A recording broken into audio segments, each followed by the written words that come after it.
Foremost, the important state this patch will be considerably smaller than the last few we've experienced, aiming to iron out the finer balance details as you reach set tools competitive climax. In addition, we have a few impactful quality of life updates, including an instant startup ceremony change avoiding any potential last-second round start mishaps, as well as changes to the newly added portal that have cooked, including the possibility of any reformers appearing during the game.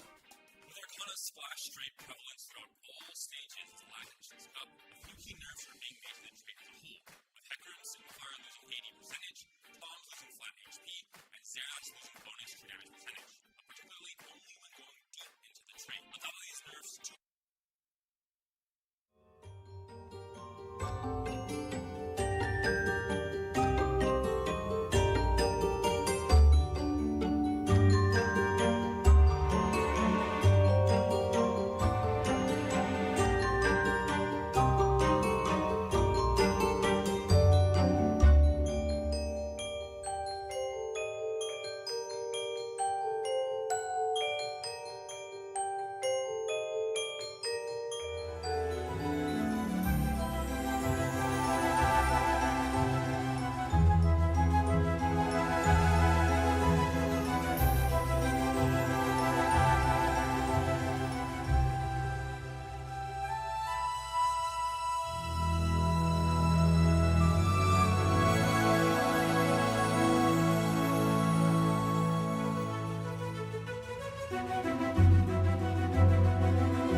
everybody, and welcome back to the official Teamfight Tactics channel. My name is Nekkra, and I'm going to be your desk host this weekend for the America's Golden Spatula. I'm joined by this illustrious international cast from talent from North America, Latin America, and Brazil. And we've got Gailey and Jupeson to join us on the desk first. How are you both doing? Welcome back to the broadcast. Thank you. Yeah, it's good to be back. It's been a really interesting set for a lot of reasons that we'll talk about, more in this pre-show. But the short version of it is that it has been an upside down set, and I cannot wait to see how the action unfolds this weekend. Totally. I'm so excited. The Magic and Mayhem has arrived once again to the America, and this is the second time that we have this America Golden Spatula with LATAM, Brazil, and North America together, and now they know each other. So it's not like a regional expectation. They actually know the strength of each region, of each player. So it will be very interesting to see how they the evolution of them and the meta of everything. So hyped to be here and glad to be once again with you all. So good to have both of you back, and really excited to be welcoming Khroen and Dobz to the broadcast just a little bit later. But you're right, I think there were a lot of learning moments from Inkborn Fables that a lot of our players are able to take into the competitive circuit for Magic and Mayhem. And as we get a chance to take a look back a little bit on how Set 12 has progressed, there were a lot of different things that ended up taking place. We had a lot of ladder snapshots that ended up happening. We had a lot of sub-regional events. We had the Tacticians Trials, the Tacticians Cups. Jupe, there's a lot to take a look at on this screen, but maybe break it down just a little bit more simply for everybody what our competitors had to go through for the Magic and Mayhem competitive set. Sure, it looks like saturated because it depends on when you want to qualify and how is the path you want to take. So sub-regional events are normally more open, more broad. So anyone who's playing TFT has the opportunity to get there and then qualify to a cup, to a trials, that is the next phase. And then normally the usual phase will be the ladder snapshot. So they have to do very well in every 2 weeks, and they have like a photography of the snapshot, the ladder, the placement they have. And especially the top 2 players get a lot of points. So you see a lot of race, a lot of competition in this ladder that allows them to get either to Tactician trials or directly to Tactician cups. That now this set is very important because the winner of each cup also gets a chance to get directly to the America's Golden Spatula that we have right now. So very competitive. People are now seeing TFT more professionally because they need to spend this amount of time to get here and to have a real chance. So I really think the players are more professional now, and we will see even a ramp up in competition, in professionalness from now on. Yeah, and this weekend's really important because we are going to be sending just a couple of players based on their performance this weekend to the Tactician's Crown next weekend, which is going to be the set finale for Magic and Mayhem, and how we're going to wrap everything up here for this TFT chapter. But Gangly, there are just a couple of players I think we should highlight first, because with the biggest events that we had in this set, we had Tacticians Cup 1, 2, and 3. And what's really important about those 3 events is that the winners directly qualified to be here to compete at the America's Golden Spatula.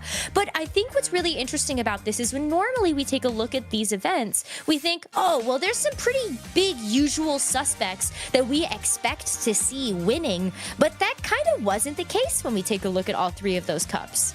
The key word there is the usual suspects, because if I had to summarize this entire set with a single phrase, it would be the not so usual suspects, because we saw at the Tacticians Cup 1, 2, and 3, all 3 events were not won by players that are the familiar faces, the expected veterans, those players with the threatening aura to them, the world's contenders. It was players like Me First or Eighth, Phoenix Ah, and Bobster, 3 players who I think by most standards would be considered one of 2 things: either a dark horse going into the event or a known quantity, someone who you see them play and you kind of think you know what to expect from them, you think you understand their caps. But all 3 of the events were not won by favorites like Dish Soap or Robin Songs or Milk or Replay, but by these other players instead. And what it's done is that it's caused the Golden Spatula to now be filled with players who are maybe not as well known as some of the usual suspects of the Americas, but instead these breakout players who now have a gigantic opportunity in front of them to seize their moment this weekend and make a name for themselves. That is so exciting to think about, especially when you get a chance to look at maybe some of the recency of how the Tacticians Cup number 1, 2, or 3 played out, and you think, okay, these are players that they have proven success to be able to win a tournament. Is that going to be the secret to success for actually being able to get a spot in the top here to move on to the Tactician's Crown? We're actually going to end up taking a look at some of the winners from Tacticians Cup 2 as well, because here's Phoenix Ah that you talked about, but I think when you take a look at the rest of the field, Jupe, you've got Robin Songs, Casper Wu, Roby Van Knoop. These are actually players that we would look at in these 2nd through 4th spots and say, yeah, we expect you to be here. Yeah, and they have performed also in the past and in the 3 cups. So actually, as you say, they really deserve to be here, and they've been playing amazing. And remember, these are the results of the cup, and the cup is the best competitive field in all of Americas. So these guys, this is not only like a small tournament or the big broad regional tournament. They have been facing in a very big structure against them, and they have improved so much. So even though, as Gangly said, this is the unusual suspect, if they ramp up, they could start becoming the new leaders, the new maybe usual suspects that we can achieve for the rest. So this is the chance for them to make the breakthrough and to demonstrate why they are here. The contrast of Tacticians Cup 3, though, is where it really got interesting, right? So we have Bobzera and Relic here in that top 4, but the way it worked out, because Bobzera and Relic had qualified in already, the 5th and 6th place slots were the ones that got their spot here at this weekend, which I believe were Neonify and Flame. So if you kind of pretend Bobzera and Relic are not in this graphic, Nekkra, right? And it's okay. Bobster, Shaco, Neonify, Flames, who used to go by Super Flames, if anyone remembers that. Those are 4 players you would not not expect to. You would not assume that this was a Tacticians Cup 3 graphic. You would assume this was like a sub-regional, right? A smaller event where these players play and do well. But these 4 players destroyed the competition, like Jupe said, the highest level of competition in the Americas, to win their way into the Golden Spatula this weekend. So what do you feel like is maybe making this set stand out from the set previous? Because when you do take a look at the history, I mean, even just to give people some context on the Tacticians Cup 1, 2, and 3 winners from Inkborn Fables, we had Philip, Koala, Esbelto, and Socks. Those are 3 players that you look at and they're like, yeah, those are the top of their region. They're so good. So why is this set so different? I mean, they obviously, like, new faces have researched and they have been doing amazing. And for example, in Brazil, Shaco was the known. He made amazing also in this setup. This is a guy that I will talk to Dobz a little about him, and he really stepped it up right now, and even playing a little more volatile, looking for other things. And also maybe this set has been more professional. They have been more in groups, so all of these players have maybe a group set up, maybe study group, but they also have like working groups. So it's like now, if you're alone, you will not be the best. You have to go for that group scenario with your friends and then with people very competitive. So those are the ones who are getting the advantage to get here. That's a great point. Yeah, I think we were talking about this a little bit earlier where, yes, we have all these little, tiny little study groups, but in order to actually fill out full lobbies for scrims, you got to have more than 3 or 4 people. You're going to have that big family network that you can rely upon to actually get those practice games in. So I love that you brought that up. I do think that that is how TFT has started to evolve over the last couple of sets, and especially with this new America circuit. But there were several ways that players could qualify in order to be here this weekend, one of which was just to do well at one of those Tacticians Cups that we had this season, 1, 2, or 3. We got a chance to actually get it. We already got a chance to kind of take a look at who those players were, but just in case you can see them out here, Me First or Eighth was able to win Tacticians Cup number 1 to guarantee themselves a spot here. Phoenix for Cup 2, and then for Cup 3, we have Bobster, Shaco, Flames, and Neonify for their top 4 positions. So fantastic from them, but there were also other ways that these players could qualify, like through ladder snapshots. Yeah, let's see now the ladder snapshot possibilities. This is like the runner-up. They have to perform a lot throughout all the sets and compete against each other.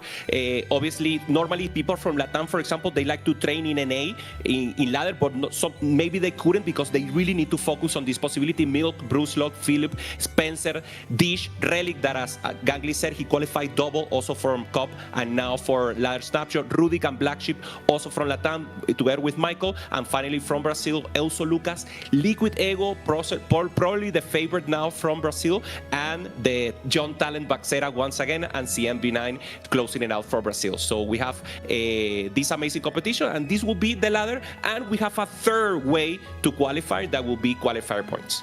That's right. And Jupe called out Relic as one of those players who had qualified through multiple methods. Qualifier points is where we get to see even more of those players who did that same thing, right? The players who did well on ladder and then also had the qualifier points. It was players like Relic, players like Bobzera, who not only performed on their individual regions ladder, but also went into the cups where the competition was the highest and was able to perform. The ones that stand out, though, are these players like Wajan Iverson and Casper and Pressman Replay. Like, these are the players from North America. You know, from my purview at least, many of these players are actually those usual suspects. And so we have this interesting contrast of the players who performed really well, the consistency across the entirety of the set are our known quantities, our heroes, or whatever you want to call them, but the players with the peaks, the players, you could call it high roll, but what I consider it honestly is the players who converted when the pressure was on and took advantage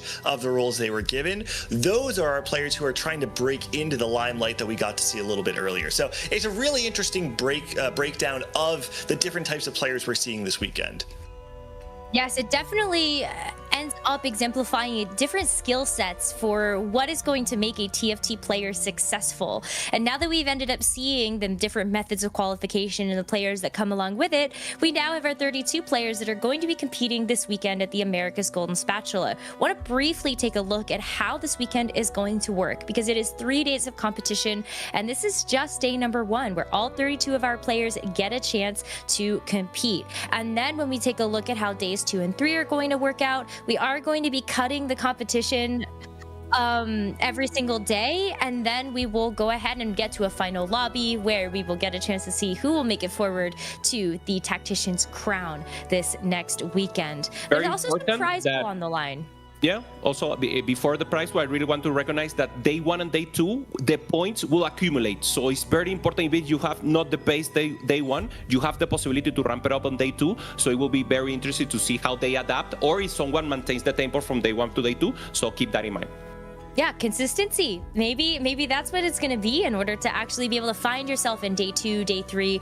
Who is to say? But I do believe that when we take a look at I think we have prize pool. We do have prize pool to show everybody. So I just wanted to make sure that everybody knows that we got money on the line for all of our competitors. Everybody's going to go home with something. And so even if you are going to be in that 25th to 32nd place, you're going to take home $350 US. First place, though, gets a whopping $14,000 for taking that first place spot. And of course, a spot at the Tactician's crown. A ton to play for everybody this weekend, as our players do get ready for their first game of the day. But before we get to that, I do believe that we are going to have an interview with a special guest. Very excited to be able to have them joining us on the broadcast. I believe we have Denny Pon with us. So excited. So excited to have you. Welcome to the broadcast. Thank you so much for joining us. How are you doing today, and what are you looking forward to for the weekend? Oh, I think you might be muted, Denny. Am I unmuted now? Hello? Am I? Oh, okay, sorry. Technical difficulties. I'm so excited to be here. Thank you guys so much for having me on. Actually, I always find something that's really interesting is that Teamfight Tactics is one of the few competitive games where you can commit yourself to an entire weekend, and you still, if you manage to slog your way through all of the competition, you get to take home a piece of the prize pool. And I think that's amazing. It's extremely rewarding to the players, and I think it encourages more people to want to be able to play at maybe a competitive level instead of just casually observing. Denny, I believe you were co-streaming Tacticians Cup 3, right? Just a few weekends ago. Yes. Can you maybe talk through one of your favorite moments that you had on the co-stream? Let's see. I think there were so many. Honestly, for me last weekend, I was just extremely excited to see a little bit more diversity in the comps that were being played. And I think that we're getting to see that as the patches continue on. There's always a lot of excitement for me whenever I can see a player actually 3-star, 4 or 5 cost. We got to witness that. I believe it was a 3-star recon. Oh my gosh. I'm trying to think. We also saw someone manage to the shapeshifter meta the last Tacticians Cup was absolutely insane to me. Watching someone go from literally 2 health and bringing it back to first place. It makes you feel like, okay, only the last hit point really matters. That's right. It's for the adrenaline junkies out there. Yeah. Totally. Denny, I wanted to ask you about the players. Maybe you have some player favorite. Obviously, we have the usual suspect that we've been talking about, but also some surprises that even in the cups that you were doing the costuming, we were able to see them. Anyone you want to highlight? Any favorites in your side? Let me just double check here because I don't want to. I think this happened to me for the last Tacticians Cup. I thought someone would be playing and then they were not actually available. So I was yapping the whole time about them. Maybe would one of you guys be able to assist me? We can pick it up now. You can tell me then your favorite comp and what do you think we'll see right now? Maybe in terms of composition, anything you see broken and should be seeing a lot of playtime today. Yeah, I feel like the comps for this week, there have been a lot of changes, and obviously maybe for the health of the game, but I do think that Briar, and if someone's able to hit Prismatic Eldritch 10, should, in my opinion, take the cake. Second to that, I really truly enjoy the 6 Scholar meta. I know that we just got a nerf, like we don't have as much healing, but there's just something about seeing Melio and Rise and somehow Diana doing all the work that we're hoping for. Those are great. I think those are going to give some really fun moments to watch. Absolutely. So I also hope that we get the 10 Eldritch online and maybe a couple more Scholar comps. That would be great. Well, Denny, thank you so much for joining us for the broadcast. Are you co-streaming for the rest of the weekend? I'll probably be checking it out the rest of this weekend. Yeah, definitely 100%. Thank you guys so much for having me on. I really appreciate it. Oh yeah, thank you so much for joining us. And Denny Pon, enjoy the rest of your weekend. You too. Bye-bye. Thank you so much to all of our co-streamers that have been covering the action as we have gone through the Magic and Mayhem competitive set. Also really great to be able to talk to Denny Pon about some of the things that maybe she's expecting to see for the weekend. I'd love to see 10 Eldritch. I think that would be great. I think those comps can be really strong. I know they destroy me when I'm playing in my own lobbies. So I don't know, maybe that's gonna be the one. If there's a meta to see it, I think it's this one. Great patch. The buff finally came. They were buffing it like a little each patch, a little, and now it's actually amazing. Very good possibilities for rerolling. So if we have the spot, maybe some wandering trainer portals that enable the emblem, I think it will be amazing to see.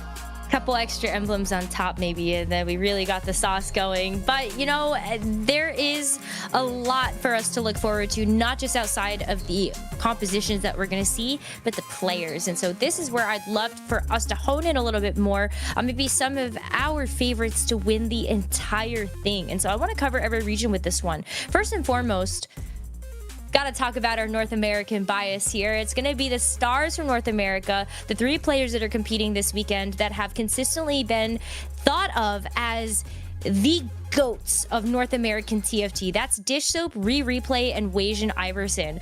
Replay was the very first player to ever win a Tactician's crown for North America, and in fact, think the fact that he brought it home really put North America on the map as one of the regions of TFT you have to respect. And right after that, you've got Dish Soap, Wajan Iverson, all of them with such fantastic AVPs. This is why they're considered the big 3, because of the stats and the numbers that they're able to put up behind the legacy that they have created for North America. Gangly, I know Dish Soap has been taking a bit of a break, but you think he's going to come back stronger than ever?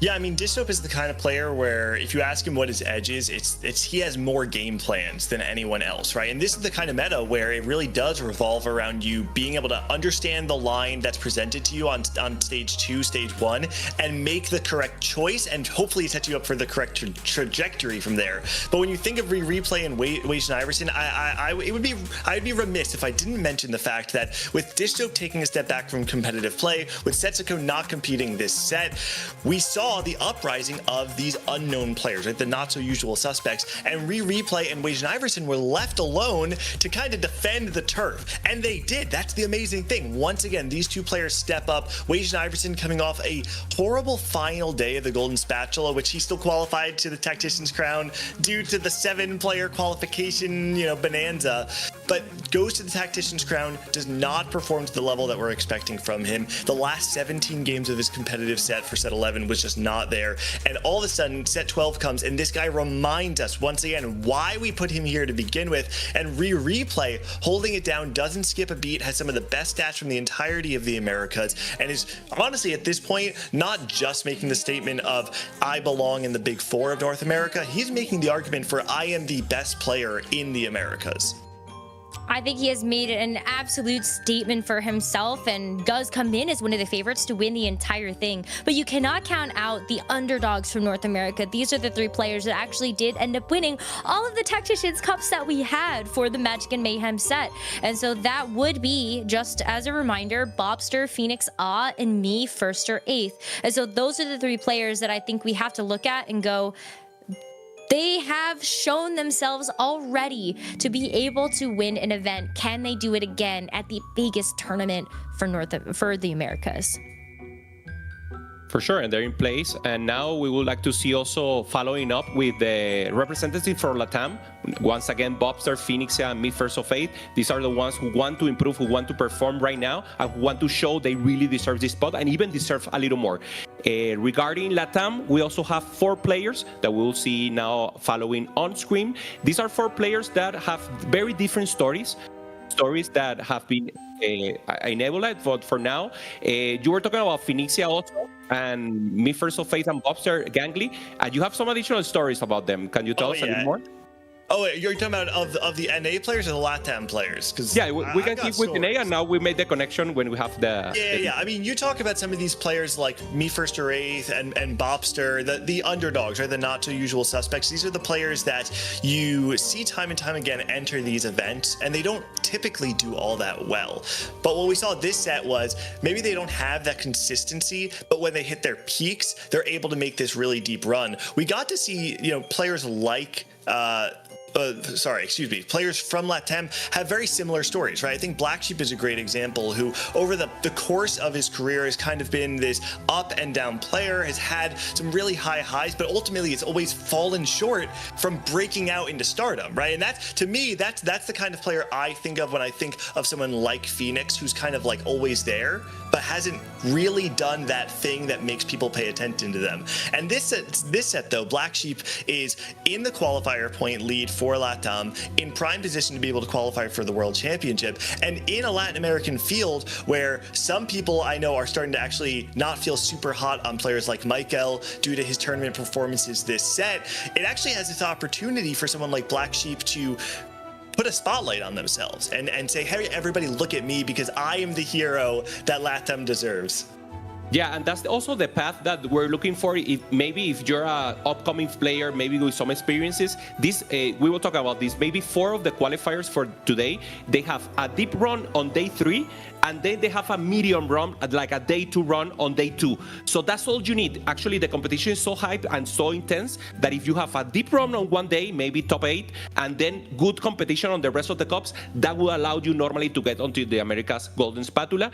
And maybe that's a little incentive for you out there that are always like challenger, maybe grinding it out a little or want to perform better in next set. There's still a possibility. Obviously, you have to face these monsters and these amazing players, but I think there's still a chance for more upcoming talent to come forward.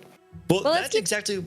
Oh, sorry. Go for it, Nekkra. Well, I was going to say, we're kind of running out of time here to get through all of our players. And so I just wanted to make sure we continued to highlight the players that we do have in Latin America and as well as Brazil. Just give them the spotlight, right? Because, in Latin America... Jupe, we only have 4 players that are coming through that are going to be representing Latin America, but while the numbers may be small, these players are very mighty. Yeah, we've been talking a lot about Black Sheep already. He's been doing amazing. He's been training with Altenawe, with Kiki, with Cheche, with Michael also, and he's been doing amazing. He's my favorite actually for LATAM. Then we have Rudik. He's like the surprise, always top 5 in the ladder of Latin America North. He's a great player. Normally, he's a gacha player. So he likes to play other things, not only TFT.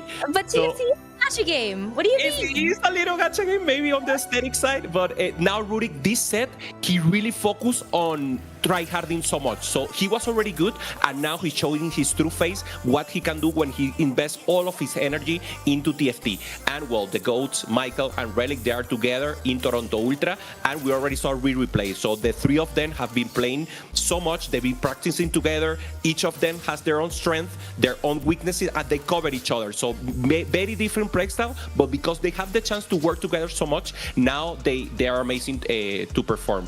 Yes, Gangly.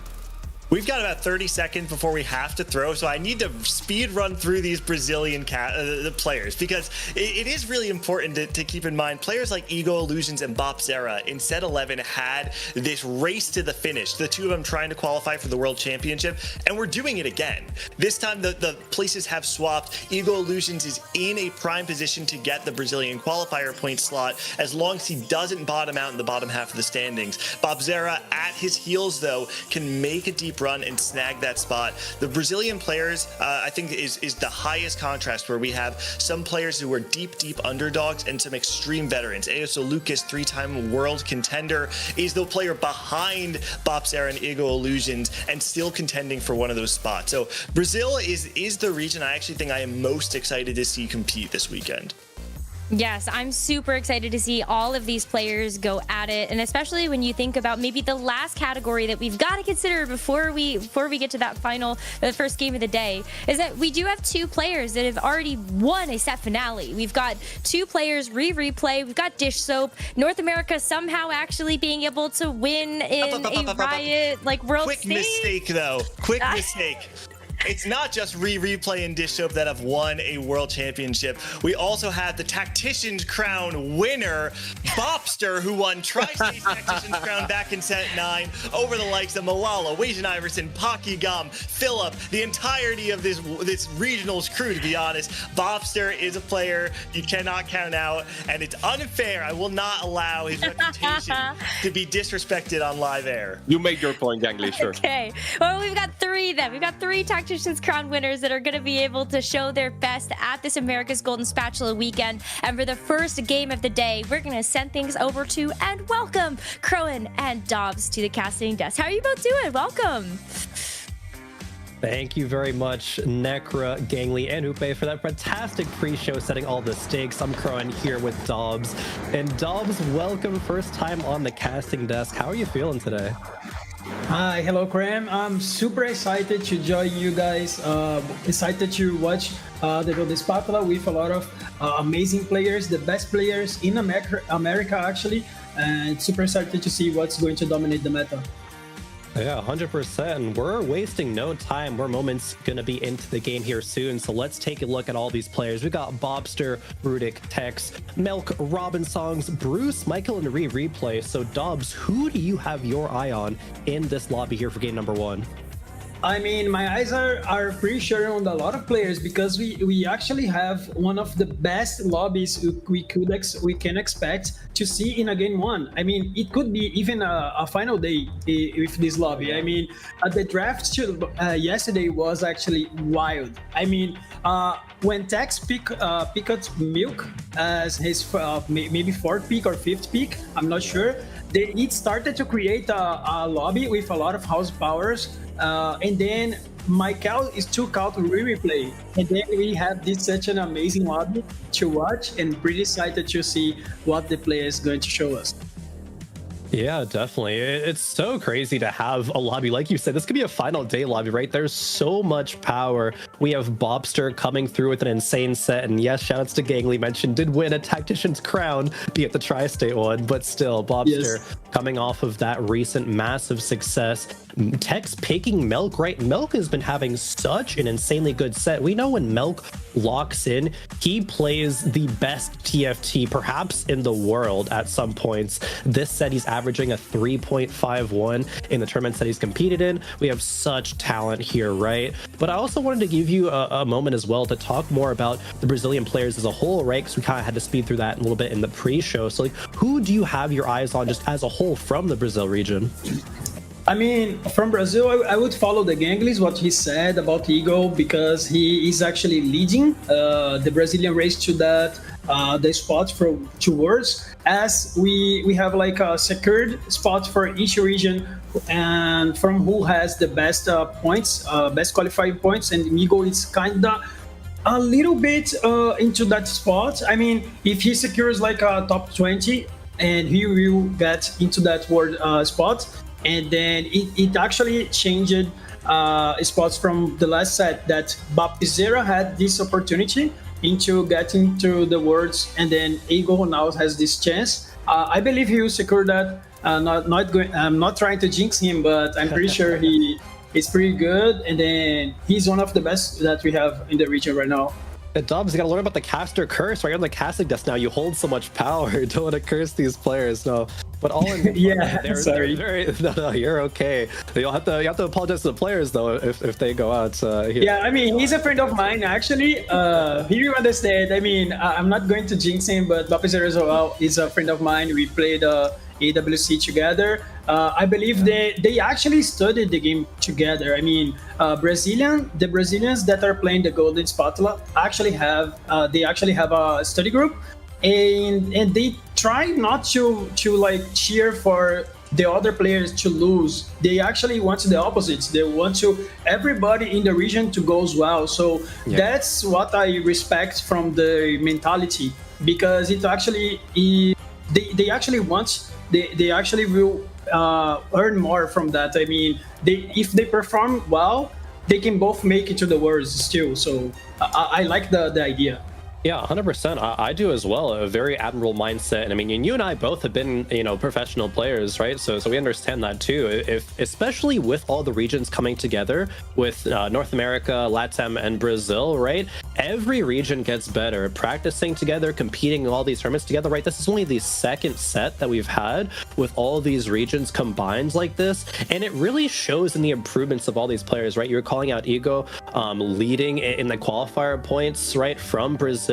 It's doing so well, has really even to some people upset a lot of the favorites that have been coming out in this tournament. And that's kind of been what Gangly, what they're talking about in the pre-show, has kind of been the theme, is the not so usual suspects coming through and really dominating. And I think we're going to see more of that this weekend, especially because the meta is so different, right? We haven't really talked about the meta yet, but there's so many opportunities for reroll, maybe going fast 9, right? There's so much to watch out for. Yes, exactly. The meta is a little bit different from the last cup, so I expect things to shake up a bit, and then we're going to see who is going to dominate that different meta from the last competition.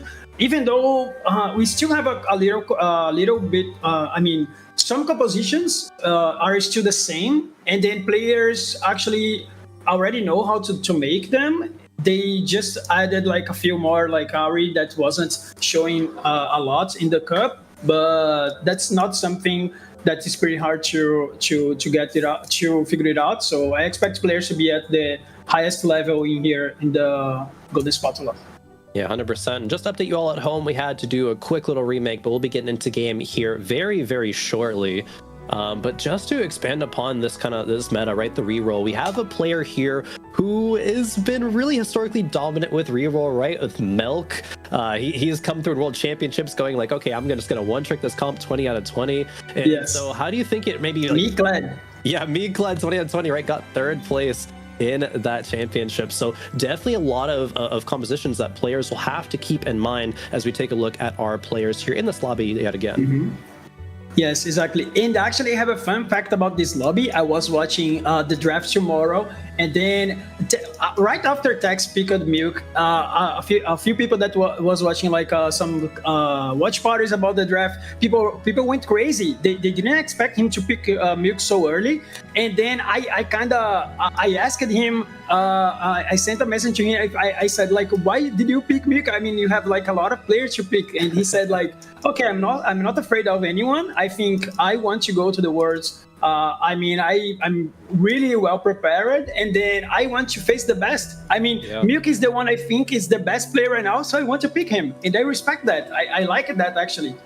That's definitely a bold move coming up, but I respect it as well, especially with the amount of just experience that Tex has, right? He's been competing in the scene since the beginning, and so it is not going to be challenged by having nerves or anything like that. He's not going to look at a player like Milk and be like, oh, I'm so scared. He's like, no, just bring on the best, and if I can compete with them and I can beat them in a lobby in a game, then it's going to do so well for the confidence moving forward too. So I also really respect that out of Tex. But this is kind of some of the first times we have that drafting to get the lobbies and how they're kind of organized, which is really, really interesting how everyone approached it. Bobster picked Rudik as well, and Rudik, a player who's kind of maybe lesser known from LATAM. Maybe Bobster saw Rudik as okay, they're going to be one of the easier opponents, but then Rudik is okay, I have to now really, really step up and perform here as we get on into lobby 1, game 1 of the Golden Spatula Cup. Dobz, here it is. Okay, over Shivers. Okay, no one's speaking that. Okay, we gotta pause. Yeah, pause, making sure maybe Bruce DC or something like that. We want to make sure everyone is good to go. Of course, we have overachievers, support anvil, and item payout. Me personally, I'm always just sending out item payout, but what about you? I mean, I like those portals that give you extra gold, so I would pick item payout as well. And I think it's not like a super unpredictable thing. It's a good thing to start, like some extra gold, not so complicated.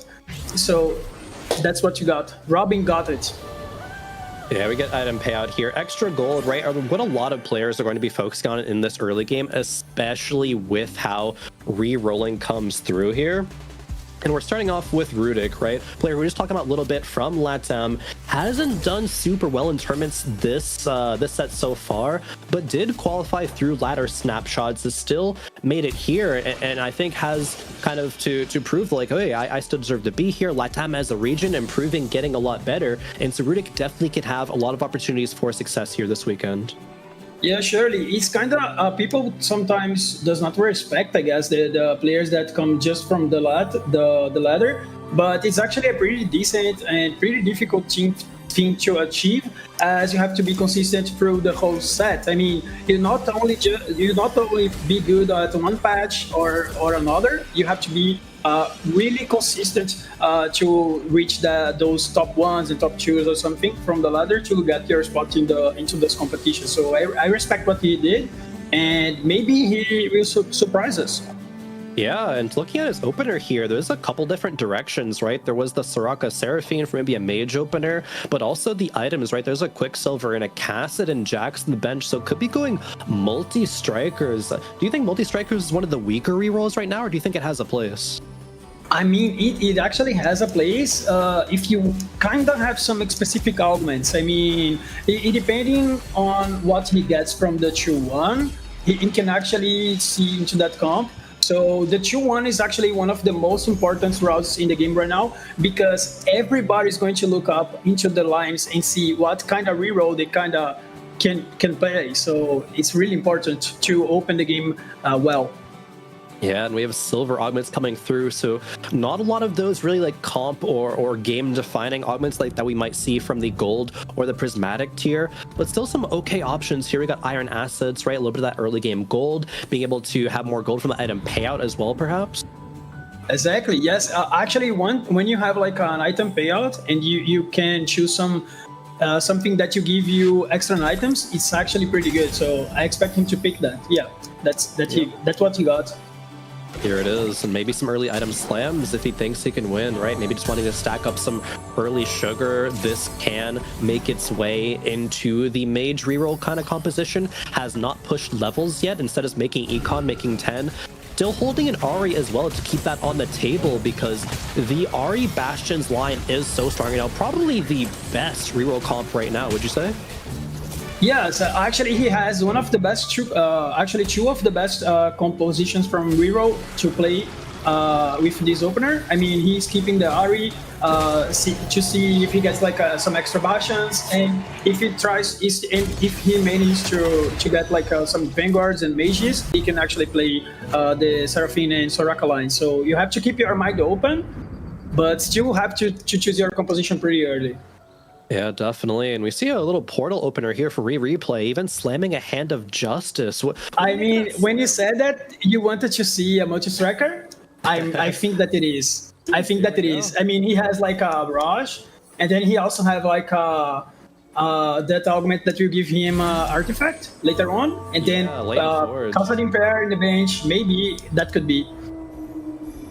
Yeah, Latent Forge is going to be coming through after 8-player combat, so a while until we get there, but replay having a pair of Cassidans, holding a lot on the bench, though there's a couple different directions you can go. I don't think this will remain portal, right, and going to be taken out Michael right there in that, on the other side. Michael opting to make gold, but it's pretty rich here, 20 gold.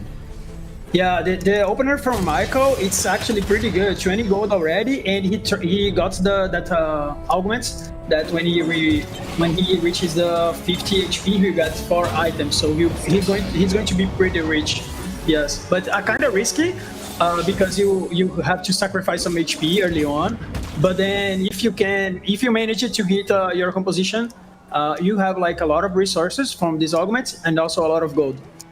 Yeah, Melk here with Component Buffet, yet again another player opting to slam a bunch of early game items and use that to tempo into late game. And this is kind of a strong opener for Melk, but he did lose last round, however, because he didn't push levels, right? He just passively leveled up to level 4 here. So maybe he's still going to go for something like a Ziggs reroll, right? He has 5 pairs of Ziggs already. We have to see. I mean, those items are kind of weird to play Ziggs because they have some Sunfire Cape. But I mean, probably he is limited that to get some extra gold. But as he has the Component Buffet, he can like optimize his items after those PvE rounds. So he might find the best items for this composition. We have to keep an eye on him if he's staying on that Ziggs,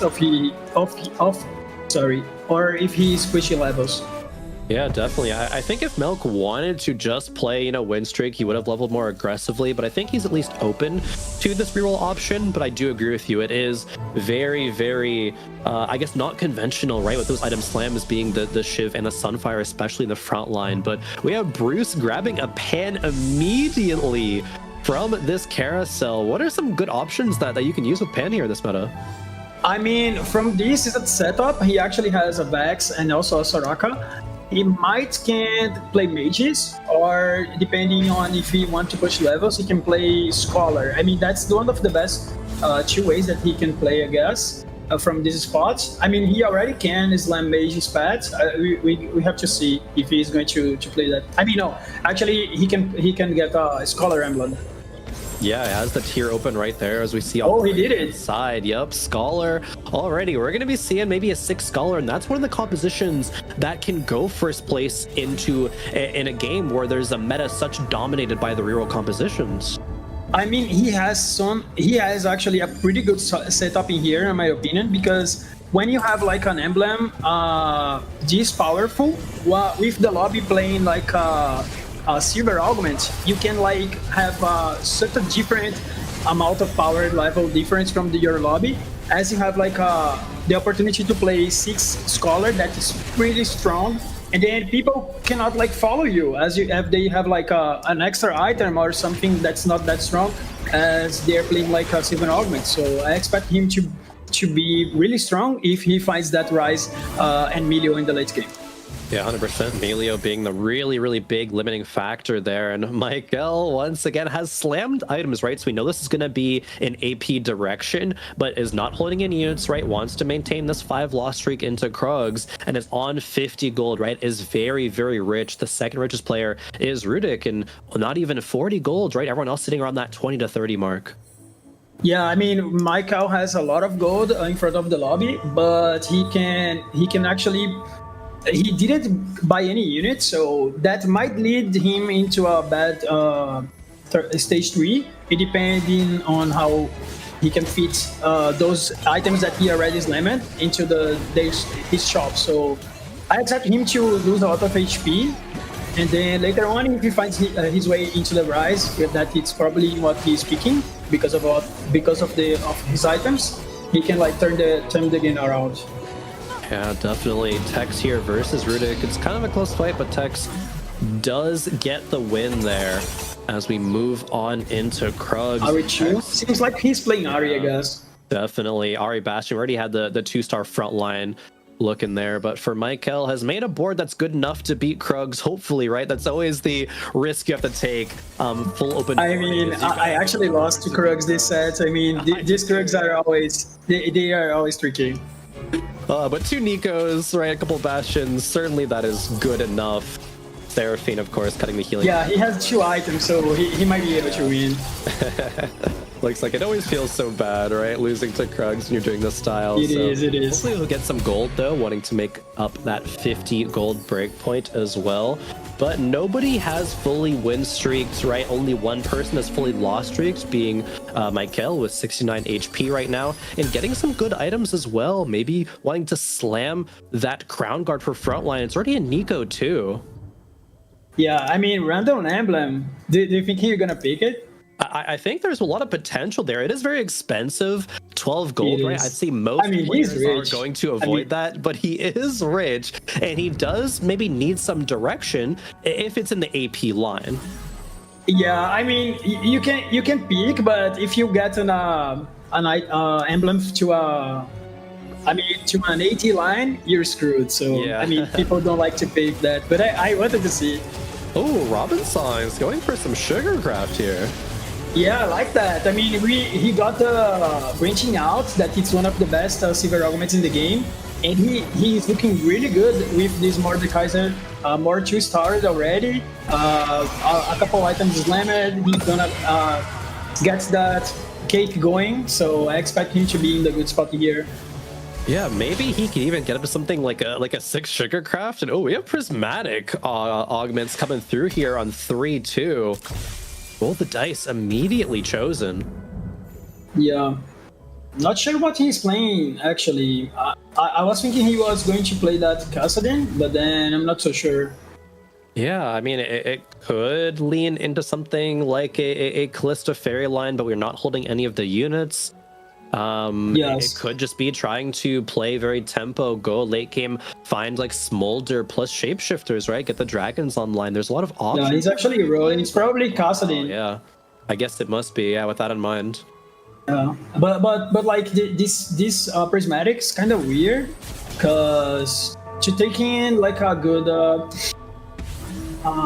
units to use that, I mean, would be like even Camille or maybe Hecarim 3. So not sure if it was the best option that could lead him into a good game. So we have to see. Yeah. But for now, it's actually a pretty good choice. I mean, he's focusing on that mid-game tempo. So for that, might be good. Wanting to make sure to continue this win streak is at 4 win streak right now, but once we get to that 5 and 6, right, we're gonna be making a lot more gold every round. Roll the dice is good at securing that, even though it's the augment that I think people pass on a lot these days. Oh, okay, we get the stem pack, 50 gold exactly, and now we gotta make some changes to this board here. We found a Varus. Maybe going for this kind of blaster or Arcana Varus line that people have been playing a little bit, but we still have these AP items, right? This Shojin and Morellos to have to work with here. Yes, I expect him to. Oh, okay. I guess he's playing blasters with Khroen, maybe. Yeah. With those AP items. Seems like it. Probably that. Hold the items right now, however, and looks like it's gonna be Varus, and then has the remover a bit later. Exactly. Might be going for that level. He's probably going to, yeah. I expect him to play that level 7 because he's kind of low already, and if he's bleed too much into that stage 4, it might be difficult to catch up the game at later on, depending if he wants to push levels until the 8. But as he's limited that items on Varus, it seems like to be a Khroen line. Yeah, and I think, though, that Khroen Vanguard line doesn't typically have Ezreal in there, right, with the standard variation, but is there a way that you can play 4 Blaster with it as well? Yes, exactly. It's kind of... Sometimes the most of the times you actually want to play Khroen with Bard because the composition is like AP oriented, and you can like maximize your damage as you have like some sort of... Yonic or maybe Shiv. Magic resist threat. So it kind of fits better into the composition. But when you have like a lot of items, as he has, he can actually play Ezreal and then the 4 blaster line. So we can still see if he's going to still in that line. I wonder what happens if Michael hits another Varus and hits like Varus 2 before a singular Khroen. Maybe he'll just use the remover, sell Ezreal to move the IE over. There's a lot that has to happen for that to work, but maybe there's some potential there. Yeah, I mean, he probably going to wait into the 4-1 to make like a double remover play or something. Yeah. And then he can manage to rearrange his items. He got a Morgana as well. It's kind of... Morgana got a couple gold for him. A couple pieces. Yeah, units. very good. Yeah, I'll have to see here. Making 40 gold as we move on into stage 4. Michael going to have to make some very, very important decisions about where this board wants to go. Morgana, a very, very good pickup, right? Maybe we can see an unorthodox kind of blaster line. Maybe Iso goes there, but Robin... I mean, he already have like an extra emblem and a Gwen. I mean, he's 6 sugar already. Yeah, even without the Jinx. Yeah, I told you before the broadcast I wanted to see that composition, but I wasn't. I didn't expect to see in the first game. Yeah, no, I thought we'd have time so we could get there, right? We had so much other to talk about. I'm like, oh, we can get to that at some point. But game number one, you've Yes, exactly. existence even before the broadcast started. Robin Songs has really good items for the Rise, right? Has 6 Sugarcraft, and so you were talking about loving this, right? The cap that this can reach, so many rewards, right? It's kind of that fantasy of Sugarcraft, and it's happening right here for Robin. Yeah, and probably as he has like such a good game, such a good early game, mid game, he will kind of reach those later rewards. So we can expect him to be like really strong in the late game. And he actually already have the Gwen, so he's in a pretty good spot right now. Yeah, I think there might be some Jinx being contested. Rudik was in a spot for that earlier, looking like they were going to go Jinx and Wukong. And just on the last carousel, right, they were still playing Nomzi carry, had a couple Wukongs on the board, so we have to check in there, see just how contested Jinx is. But that's fine, because Robin Songs can still just play around the Gwen, play around Rise, play around these other units, and doesn't really have to have anything more than just a tier 2 version of Jinx. Exactly. I guess he kind of trying to optimize his board right now with that Rise, but he might change that for a Warrior later on. Okay, pretty good hold on here. Olaf Shrew. Oh, yeah. For the Mobster. Seeing the level 8 players, right, and where they will end off. We do have Olaf too, but no other Hunters, right? This is maybe just a situation where they just hit a tier 2 forecast and just have to play around it for now. Exactly. I mean, he's kind of low on HP, trying to get a comeback in here. So that's why he rolled it down like pretty hard. Then found that Olaf to hold his AD items. But it's still not his final composition. He still have to buy some high quality units to if he wants to reach that power in the late game. Yeah, we still see Tex over there being stuck on level 5. A bunch of gold, though, so needs to roll down in 5. All these 3 stars here soon, as we have another prismatic augment coming through on our final augment choice. Oh, we got Call to Chaos. Oh. Oh, he actually got like a lot of rerolls. I mean, yes, I see. Infinite rerolls, yeah. It's about like 40 rerolls to work with. Yeah, so kind of weird for his spot, I guess, but he's still trying to upgrade his board.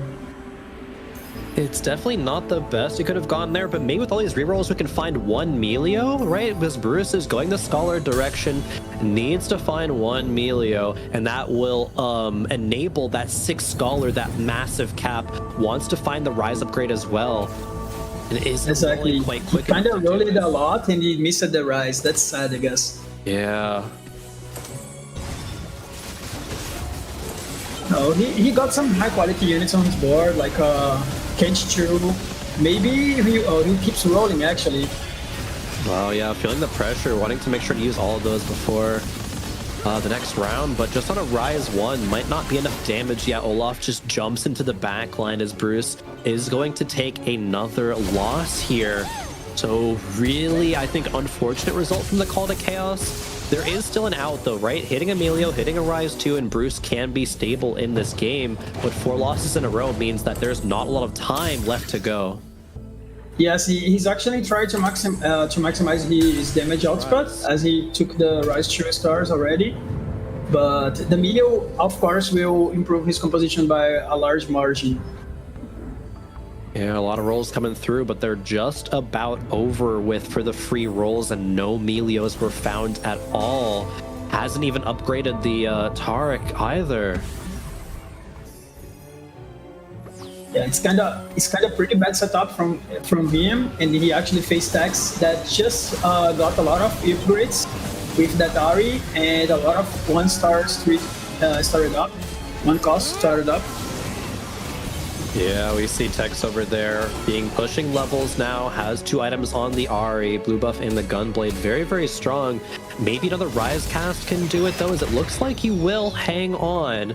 He will stave off the bleeding for now, but Bruce still has a long way to go, still being bottom of the lobby in HP currently. And talking a little bit more about Bruce, right? Bruce is a player who's dominated on the ladder this set, kind of going 1-2 back and forth between him and Milk, and has had good results in set 11, set 12 so far. Not a huge sample size for tournament results, but does have the makings of what could be a tier 1 player, I think. For sure. I expect him to be showing what he gets into this competition. And he's kind of in the bad spot in here, but there is still like a lot of games to play. Yeah, definitely. This is just game number 1, right? And we are going to carry points over from day 1 to day 2. It's going to be a little bit of a cut, though. And yeah, we do see Milk, right? He did reroll everything, has the Ziggs 3. Now finally has the Blitzcrank 3. He was rolling so far for that. But Milk, I think, is a little bit behind pace, right? Only hitting Blitzcrank 3 on 4-5 is so late. Yeah, it's kind of late, but the power of the lobby, it's kind of weird. I mean, some of the players that are at the bottom, they kind of missed their compositions, and then that actually allows Milk to be with a certain amount of HP that's kind of good for him. So I expect him to still be with a good placement at the late game. Yeah, definitely. I think both prismatic augments giving the items is really, really good, right? Wanting to make sure to itemize the Kog'Maw and the Ziggs, and just barely losing that round as well. That hurts to win, or hurts to lose. Yeah, we replay actually with a 10 streak. Yeah. I mean, he actually played that tempo in this lobby so well. I mean, when we saw he picking his augment, we didn't know what he is going to put that item. I mean, the Pascal gloves, and then he actually found a way to get a really good streak, and then he kind of already in a good placement in this lobby because he's so far ahead in HP.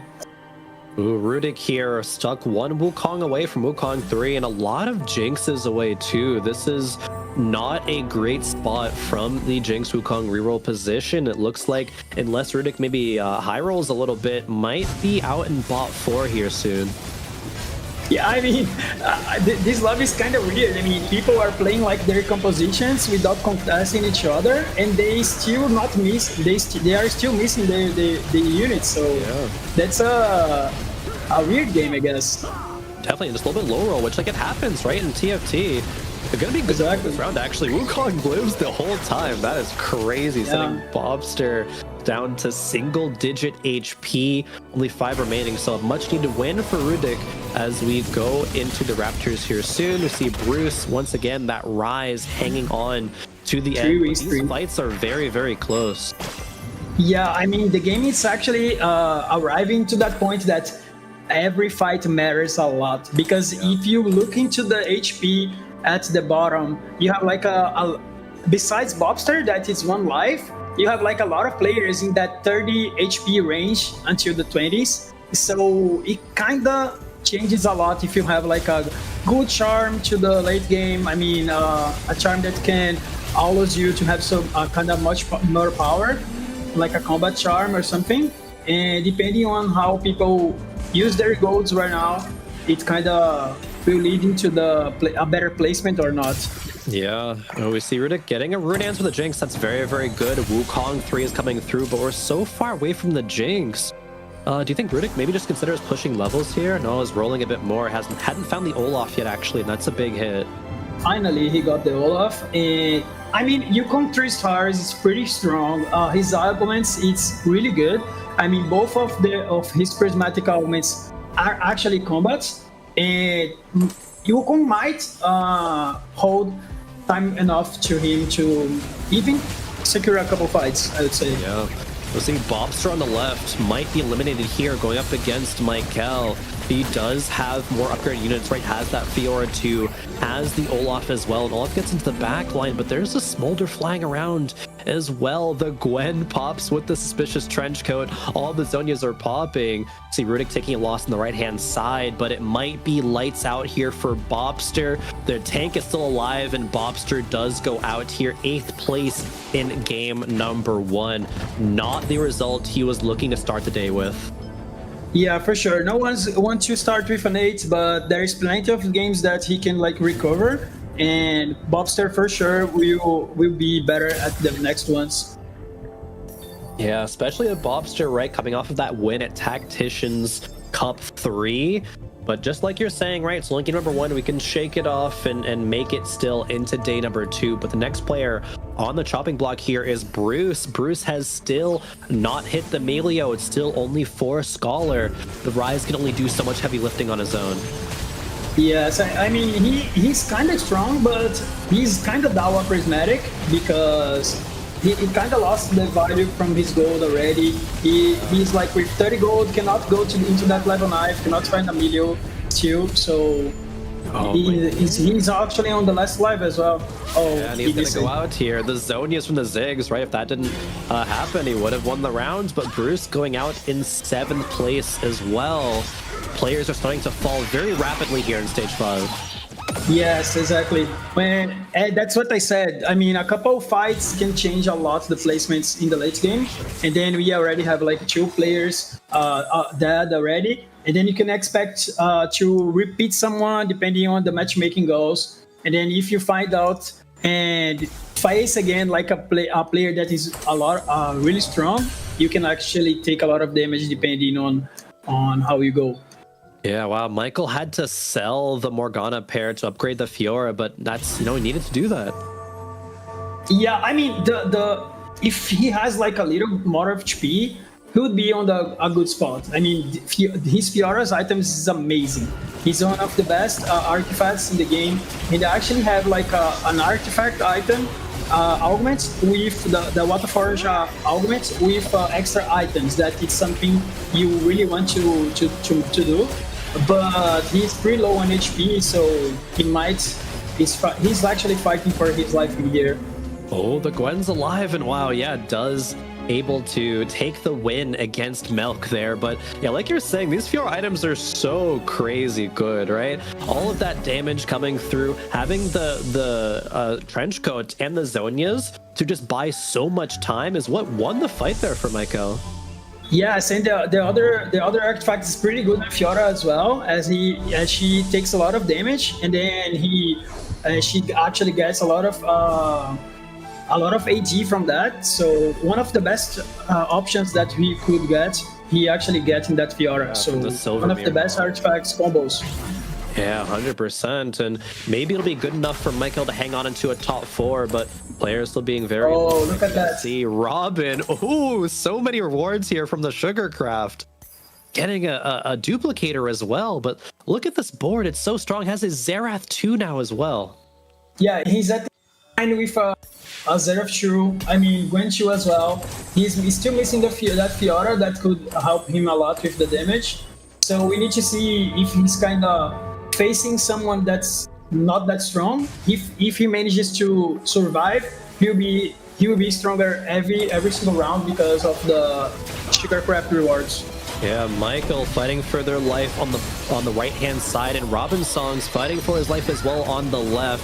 The Sugarcraft from Robin has paid huge dividends here. The Zerath is raining down fire. Gwen's still alive as well, but it's that reroll, that Ahri Bastion, the composition that people are so afraid of right now. It might be able to take out Robin here. Just another cast from the Ahri takes out the Zerath, and Robin is going to go down. Meanwhile, Michael does live on the right-hand side, but wow, 6 Sugarcraft just could not get it done. We see Robin's frustration there as well in the top. Yes, I mean, that maybe comes from his last augment. He kind of got a couple items, extra items from there to get those rewards a little soon, but he didn't manage to get the Fiora 2 started, so I guess he missing that Fiora might be not the way that he wanted to play. No, not quite. And Robin and Rudik fell on that fight as well. So Michael did manage to hang on into a top 4. So very, very well played with that in mind. But we got to keep going right now. It's going to be going up against Replay. Yeah, Replay with such a good opener. He actually saw that line with the multi-strikers going pretty well in this game. Already secured his top 4. trying to get a better placement in here, as he still have a lot of HP, I would say. Yeah, this isn't like the standard multi-striker line. It really just like hit that cast in 3, played tempo, is now playing some shapeshifters on the board, has a Briar as well. So this is kind of a unique approach from Replay, and I think it's very, very impressive.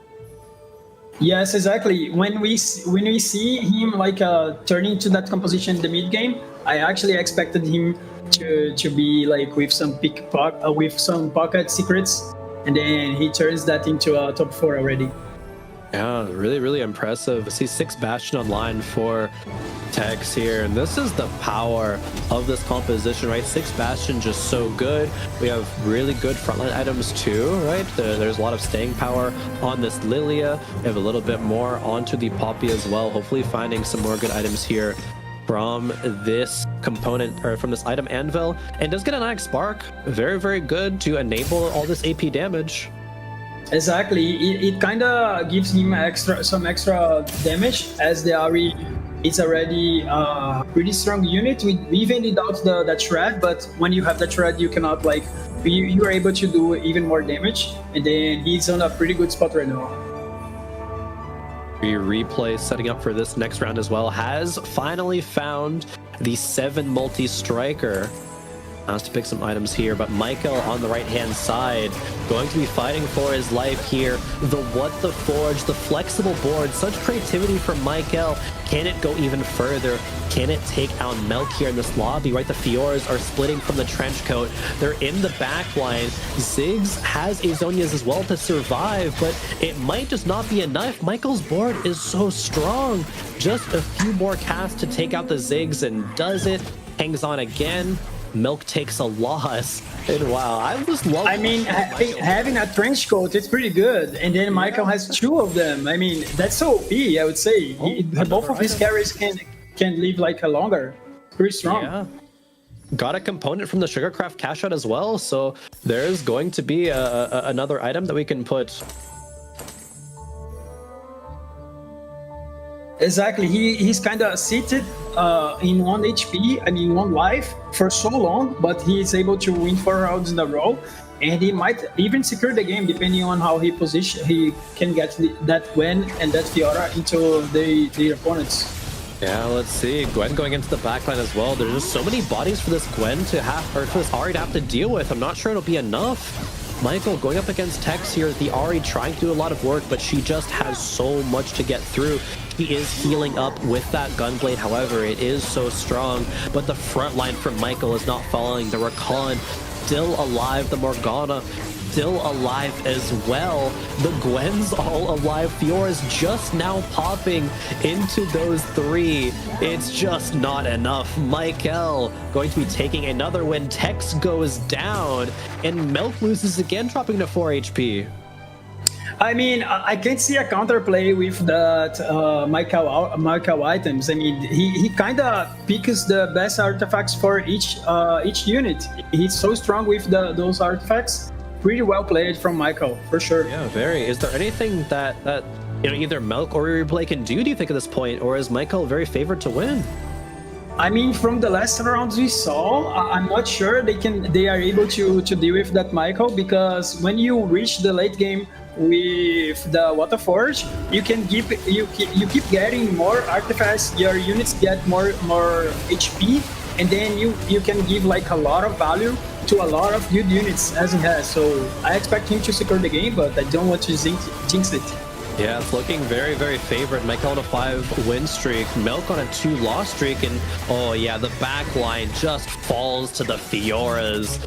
Milk, very good at playing reroll, one of the best in the Americas to do so. He's not going to be too disappointed, I think, with a top 3 finish, but Replay goes down as well. Yeah, and that actually a double kill.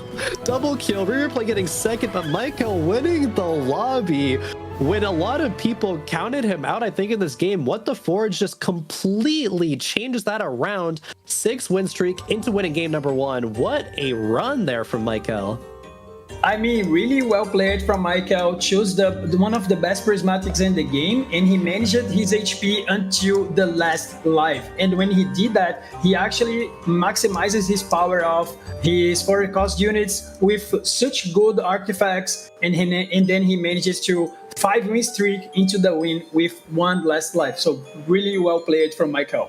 Yeah, if we came into this weekend and said, okay, what comps are going to win here in the day number 1, I don't think we would really think about that composition winning, right? Because it's not necessarily the composition, it's just enabled by the specific couple of units and by What the Forge, right? What the Forge really was the key. You could just label that as the composition there at the top, but really exciting play here, right? From multiple players. We even saw that 6-trigger craft, even though it didn't make it barely into that top 4, it was still really, really powerful. But a lot of amazing action here, game number 1. We're going to take a quick break. We'll be back here soon for some post-game analysis.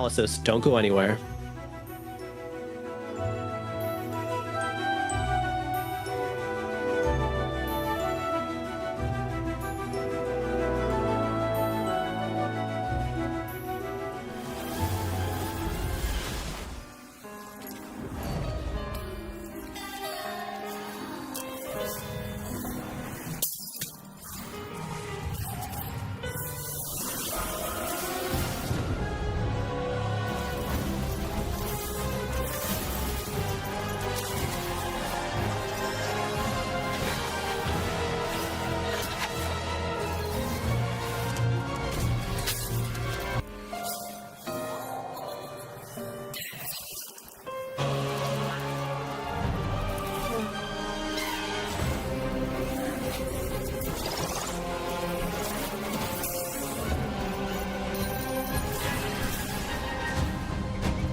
Hello, everybody, and welcome back. We are here for another game for the America's Golden Spatula. But before we get into that, let's go ahead and break down the very first game that we had. Gangly, Jupeson, what'd you think of that first game? I think Michael taking that first game is the statement Michael has needed up until this point in time. We talked a little bit about it on the pre-show. The regular season for Michael has been irregular. Michael is a world elite player. But this set has one of the worst average placements coming into the Golden Spatula. And I actually, when I was doing kind of my rankings of players leading into it, I wasn't sure where do you put this guy, because he has the pedigree of some of the best in the entire world, but this set he just hasn't shown up. I think to come out of the gate swinging, and not only the fact that he went first, the way he went first with this perfectly executed stim pack game. He sacrificed his board on stage 3 to perfectly hit the 50 HP threshold, get the additional items, and then play the What the Forge on 4-2, which generally speaking I think can be a high execution sort of comp. You have to be able to very quickly think about what units you're playing, find out the optimal items to put on which ones, and then he plays this really cool Preserver Warrior line, which largely has fallen out of the meta. He wins the game with what, 2 HP left? He's on his last life and pulls it out. I mean, I think just excellently played game by Michael. Yeah, 100%. I want to highlight what we're seeing right now. 8 of the players played 8 different comps, and that is a statement about the current meta. Obviously, some comps are more prioritized, maybe the reroll, but we see everything. With a Shapeshifter not getting into the late game onto the Briar, so he had to take with the Olaf, Rice Collar, 6 Sugars for Robin that didn't work out in the end, Wu Jinx, Ari 3-star, reroll 6, Cassadin with 7 multi-striker, and finally this comp that we were talking about with Michael, playing amazing with What the Forge and getting ideal items from that Fiora that, as we were talking, Nekkra, she was stunning the whole background and not letting the other team play. Yeah, you get 3 copies of her too, and then all of a sudden she's just stunning absolutely everything. So it was very exciting to see how Michael ended up converting all of those items over with that What the Forge into that first place. But at the very beginning, I love that you called that out, Jupe. We saw multiple different players go down multiple different compositions, but different play styles as well. Not only do you have the opportunity to go for reroll, but a lot of the players that were ahead tried to go for those high cap outs with 4-cost, 5-cost units. If we saw someone like Bobster, though, try to play around the 4 cost, but Dobz talked about how important it is to be able to have that strong direction in the beginning of the game, and Bobster didn't have that. Then he goes level 8, he doesn't have the econ required to be able to play around the 8 shapeshifter, the 6 shapeshifter with Briar, has to cap out on this level 8 bruiser board, and unfortunately it's just not enough. On the flip side, though, a player I really wanted to highlight, and I think the way he executed this game was so well, was replay. We saw him on 3-2 with an early Cassadin 2, but he didn't really have the makings of this multi-striker board. And after taking Latent Forge, he knows that he's going to be able to win streak the back half of stage 3, and so he says, you know what, I'm going to send it. I'm going to roll really heavy on early stage 3, try to force this win streak through the early parts, and eventually I believe he was able to get an 11-game win streak on his way to this top 2 finish. Replay, the thing that I think he does really well is understanding his tempo windows, when he has to be strong and when he can afford to sacrifice rounds. He expertly navigated the tempo of that game, understanding that if he can make it to the back half of stage 3, he'd be able to extend his streak. And because of that, he was rewarded by not having the strongest board, but having enough HP to allow Michael to kill the rest of the lobby, and he slid into a 2nd place finish. Yeah, it was a great lose streak for Michael, getting to that cap out of the board, then re-repair with the win streak, and the normal compositions that we expect to see, that is Wu Jinx and Ari 3, they didn't get enough tempo, so I think in that spot, this will be the comps that will prevail in the end. So let's see if the next game will give us that. That Wukong did get hit just a little bit late, but maybe that's going to be a different story as we take a look at this next lobby. We're going to throw things back over to Khroen and Dobz to bring us through game number 2 of day 1 of the America's Golden Spatula. Wow. Thank you very much, Nekkra, Gangly, and Jupe for the post-game analysis. Dobz, we're just a little bit away from game number 2 here, but wow, I'm still reeling over game number 1, right? Not quite how we expected to see finish, but just so fantastic work. But we're going to be looking at a whole nother lobby here soon. But what are you looking forward to, right? We saw a bunch of different comps. What is something that maybe we didn't see in game number 1 that we expect to see later? I mean, I guess I was really surprised at 8 different compositions. I mean, a lot of people playing some real lines, a lot of people playing tempo. So I expect to see that over and over again as people are trying to focus on not contesting each other on those reroll lines. I expect to see a little bit more about mages. No one picked at mages, I guess, in the first game. I expect to see that over the competition. 100%. Let's get on into game number 2 here for Lobby 2 of the Golden Spatula for Americas. We got a few portal options here, Champion Conference, Ready Item, and Trainer Golems, but just want to introduce the players as well. You saw him on the screen just a moment ago, but we got Wajan Iverson, Shaco, Sobio, Bapsera, Ramblin, Ripple, Me First Wraith, and Dank Memes. In this lobby, Dobz, who are you excited to see? I mean, I am excited to see Trainer Golems. Come on. Oh yeah, let's see what does everybody get here. We got Honey, Arcana, Warrior for Me First Wraith. Not the Yeah, those lobbies are actually really spicy because depending on what emblem you get in the early game, you can actually face those chase traits. Even with just another emblem. I mean, the bees, the honey mustard line. You just need another to access the 7 honey mustard that's really strong. So I'm really excited to see what players are getting into their golems and how they gonna fit their lines on that. Yeah, definitely. With the Arcana here, and with the Lilia and Shop and an Ahri already, Me First Wraith maybe having an angle for the Ahri Bastions, but no, is going to forego that, looking maybe for some early game Honey Mancy. There is also the Warrior potential, right? What can happen with this Warrior emblem? I know maybe talk about it a bit more later, but Gangly's been pretty hyped about a certain Warrior line potentially, but I don't know if Me First Wraith is going to be looking in that direction. I mean, he actually needs to see what he is going to get as his items. And actually, when you're playing Hanimase, you actually want to play some Arcana in the late game. So I think, depending on what he gets, he already have his composition. Ooh, there's a Neela in the orb, another Neela in the shop, but yeah, Warrior's not looking like that is the direction. We got a Hunter Crown pumping up or Flexible. Now, Flexible can be very, very interesting with already having the Trainer Golems, right? Just because you can get so many emblems and kind of cap out at a crazy board, but not going to go that, going to go pumping up instead. Yes, he getting into that pumping up, I'd imagine he will stay on this line with the Honey Mercy. And he kind of doesn't have like a huge power spike in the early game. So he might sit in here, not push levels, look what items he can get in the carousel, and then later on he will find a way into that mid-late game.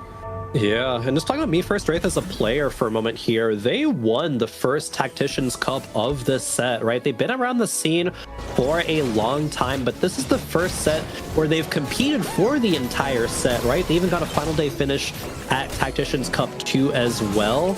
I think a lot of their prep has been for, you know, this meta for specifically a lot of reroll lines. So I do expect to see a lot of good stuff out of Me First Wraith, and especially on this Honey Mancy line, right? How can he find this cap? I think you're spot on with the analysis of it's gonna be Honey Mancy, it's gonna tech in some Arcana later on. So just have to really, really play with that in mind. Have a weak early game, but then spike in the mid game. Yeah, exactly. He can like sack the whole stage through, find those best items that he needs to see in this composition, and then try to rolling that, to rolling a lot on the stage 3, and it's actually can come back pretty easily depending on if he finds his units. Yeah, playing all the Honey Mancy right now and is holding 5 gold on the bench. Would have to sell the Ahri to make 10 gold, but I think that's something that Me First Wraith is probably willing to do. Yes, exactly. But actually, you can see Wajan with already 2 emblems, 2 Bruxas emblems in there. The Witchcraft. I mean, if he finds that 20 Witchcraft, he's going to be pretty strong. Yeah, 8 Witchcraft is really, really strong. It's kind of hard to get there. Not a composition that people play that often without, you know, having that double emblem early. There's also a Witchcraft emblem for the start here for Sobio as well. So maybe some Witchcraft congestion, although they do have mages online right now. But what do you make for this line here from Sobio? What do you think is likely to happen? I mean, he's playing Flexible as his first augment, so you kind of have to wait until the stage 3, maybe early stage, stage 3, maybe even until the 3-2 when you see your second augment to see what emblems you are getting. but I expect him to fit well his emblems, as he has a lot of good ones. I mean, Mages is good, Preserver is kind of good as well. Depending on how he finds his mid game, like after the 3-1 and his second augment, he can actually pick his composition. Yeah, but at least we know he is AP already because he is limited Shiv. Yeah, absolutely. But there's still a lot of good AP lines that we can be flexible with that flexible augment. We get another spatula coming through. Me First Wraith grabs it immediately. Yeah, he can actually go into that 7 Honeymancy. Yes, this game is gonna be wild. I mean, if the first game was with that, a lot of players like coming back like as Michael, this is gonna be crazy. I mean, when you get like trainer golems into those spatula carousels, into those emblems, it's going to be crazy the late game. Yeah, this is absolutely wild. I thought game number 1 was crazy, but game number 2 might be even more. Can even slam the honey emblem right now if we wanted to. Yeah. It has the glove to be able to, but have to level up for that. And I'm not sure Me First Wraith wants. Oh no, actually is playing 2 Kog'Maws, so doesn't even have to level up for it. Could just play any other units, have fun Honeymancy, but maybe that'll make Me First Wraith too strong, right? Maybe he wants to make sure to continue this loss streak throughout all of stage 2. Yeah, when you are in a spot like this, that you already lost 2 rounds, you still need to go into that reroll. It's kind of good to have that extra gold from the lose streak, so it's kind of easy to sack 2 more rounds in here, get that extra gold, and then rolling down a lot in the 3-1 to find those 1 costs, and then you can stabilize on the stage 3. It's kind of easy to play around that, so that's what I expect him to do. Yeah, definitely is very, very close to some great stuff, right? 7 Honeymancy can definitely win a lot of lobbies. We have a lot of players, I think, going towards some AP direction. We see from Ramblin' here, historically, a very, very strong AP player.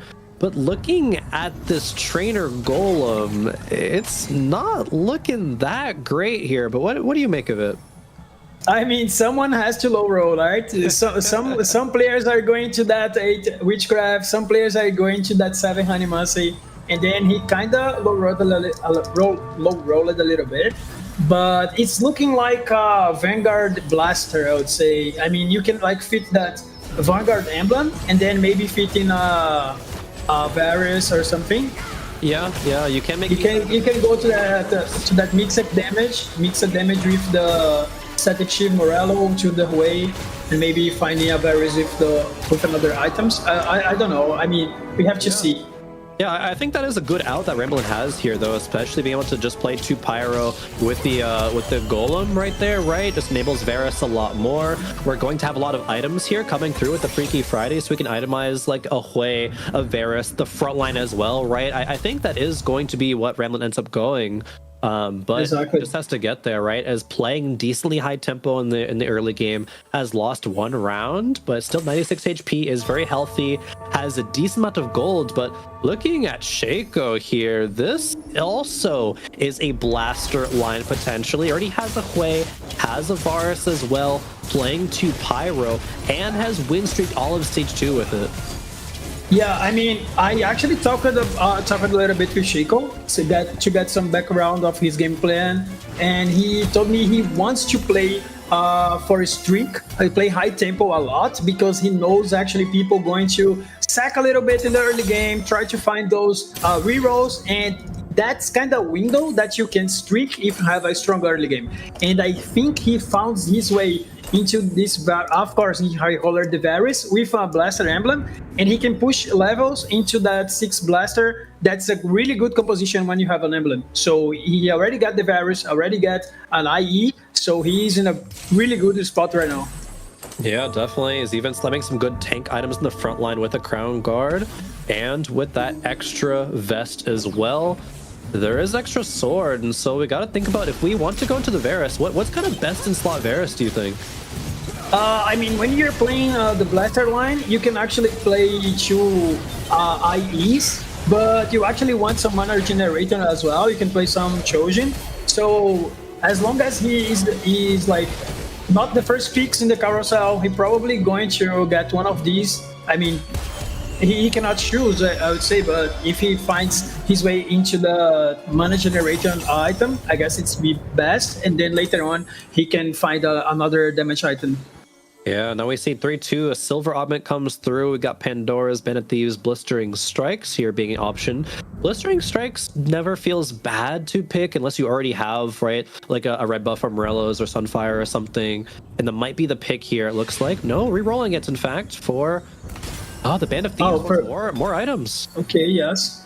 He actually has this potential of getting a pretty strong mid game.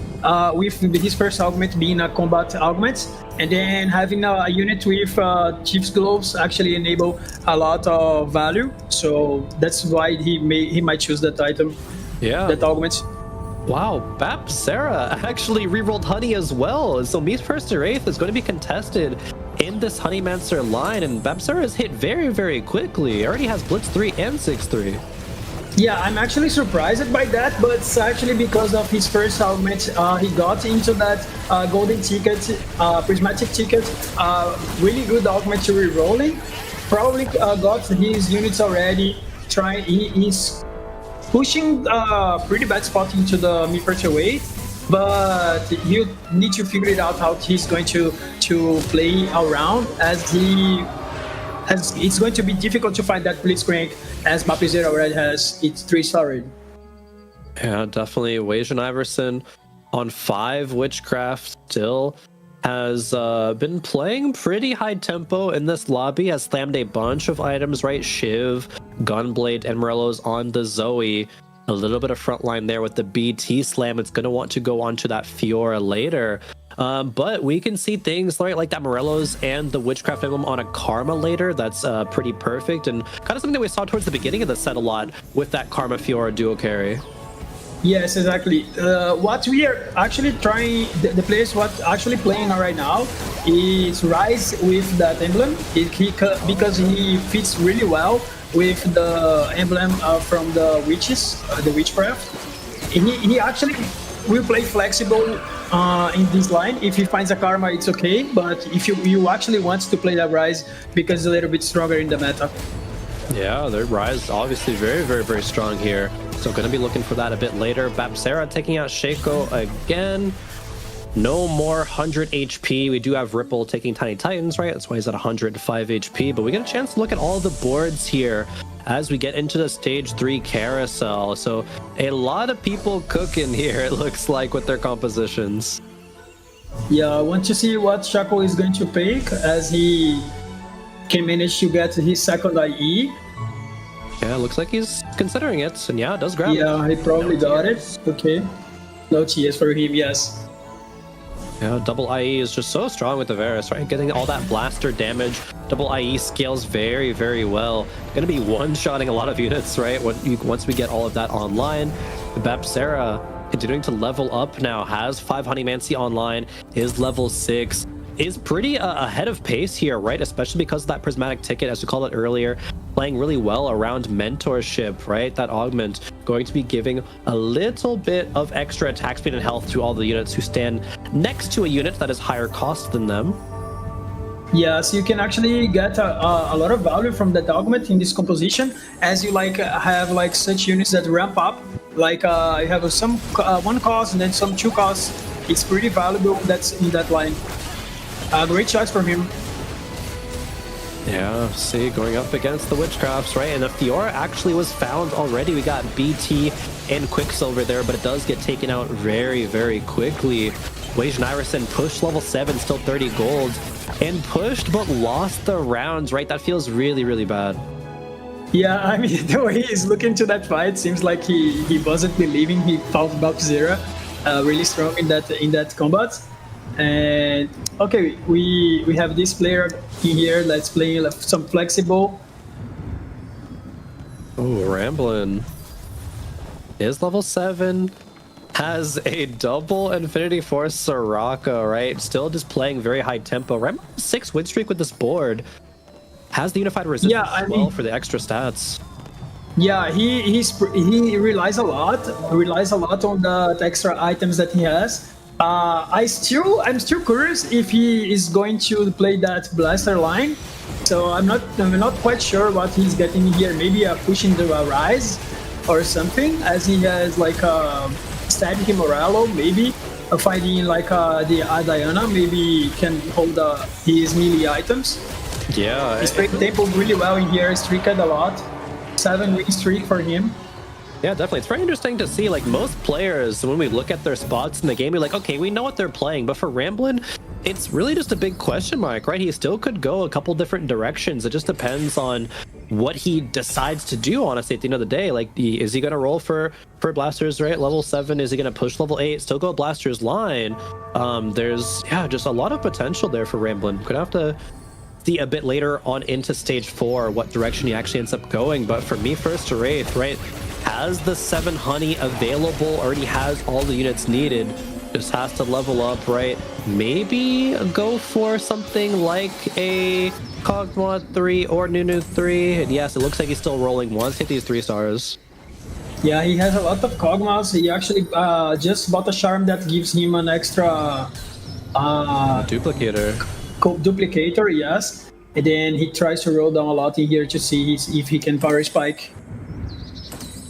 Yeah, he's going to be able to put the Honey Mancy on Tom Ken. 7 Honey Mancy is online even at level 6, so this is very strong. We still have 3 Kog'Maws away, 4 Nunus away. Of course, that duplicator is going to be able to give one of them, but we're still rolling for things like Ziggs and Blitzcrank as well. We're just very, very far away with all of them being out of the pool, right? Because Babzera took so many.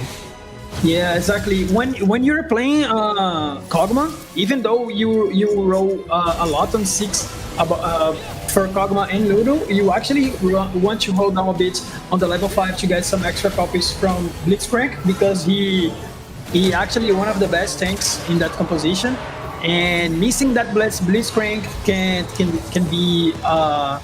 be something bad for him. Yeah, finally we see a gold augment. It's only taken 6 augment stops for us to see a gold augment here in the first couple of games, but we do have Ascension, 3's a Crown, and Clockwork Accelerator. 3's a Crown probably not going to be what Ramblin' wants to pick up here. Clockwork Accelerator not really highly prioritized, I think, usually, but what are you looking at here?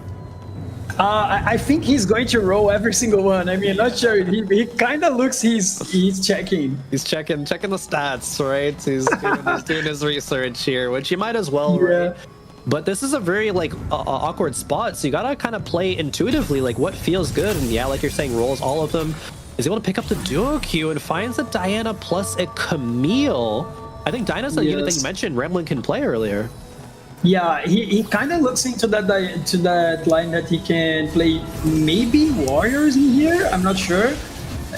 I'm still not sure if he's playing Warriors or playing Rise. I guess he's flexed into those 2 compositions. We need to see what he's going to pick. Ramblin' is the true flex player when flex doesn't really exist anymore. Exactly. Maybe he's not a warrior, as he's not buying this Gwen, so he probably is playing Rise. Seems like it. There was a Rise on the other side there. I think it was from Dank Memes, who had a Scholar Xerath and had the Rise available as well. It looked really strong. The past couple of fights we saw were very, very dominant. And Me First Wraith rolling down so much, but not hitting anything feels so bad. Ramblin' upgrading a Bard, it looks like, in a Nico, but for me, I mean, this boarding here is looking pretty strong from Dunk Memes. I mean, 6 color already, 4 Arcana. I mean, a lot of value from his units. If he manages to get his Rise Tier Sword, he will be pretty strong for sure. Yeah, Xerath as well, right? 6 Scholar. It's going to be casting a lot. It's going to be doing a lot of damage.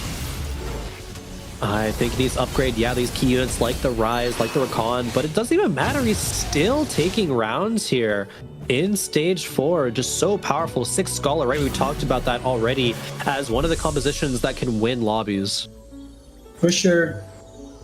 Ooh, Melio as well. And another Xerath.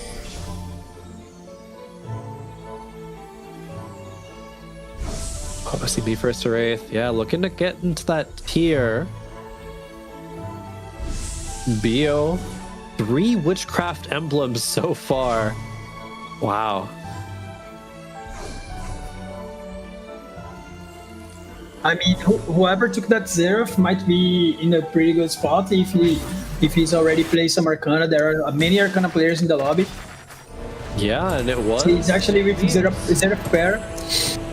Yeah, okay, Babzera finding Nunu 3 before me first or 8th is as well, so continuously denying these Honey Mancy units is playing Arcana as well, like you were talking about.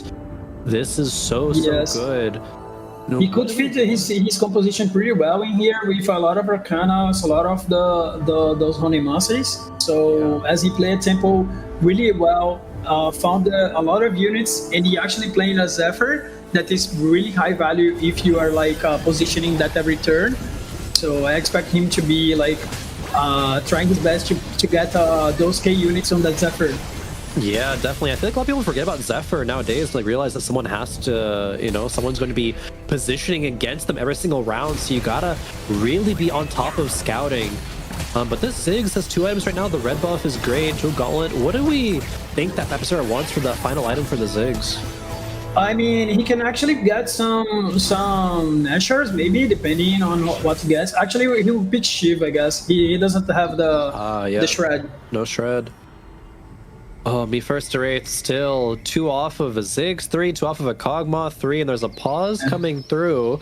Maybe a player DC'd as well, but this me first to Wraith spot, we were both so excited about it, right, with the 7 Honey Mancy potential. But then Babzera is just saying, nope, I'm the Honey Mancy player here, right? Especially with the Prismatic Ticket. There's one, kind of case of being contested. I mean, in those cases when a player gets a Prismatic Ticket and you already committed into a composition, there isn't much thing you can do. I mean, he already have 2 emblems from Honey Mancy. You just have to strict into that composition and pray that you're gonna hit your units, and then try to save a lot of some placements, trying to make the best decisions you can, because you can't actually manage it, the other players like Babzera taking out a lot of units that you want. So you just try to maximize your placements in this game and try to avoid getting the dates. Yeah, absolutely. Sometimes you have to play for the 7th, have to play for the 6th, right? Because you can't always go for a top 4 every single game.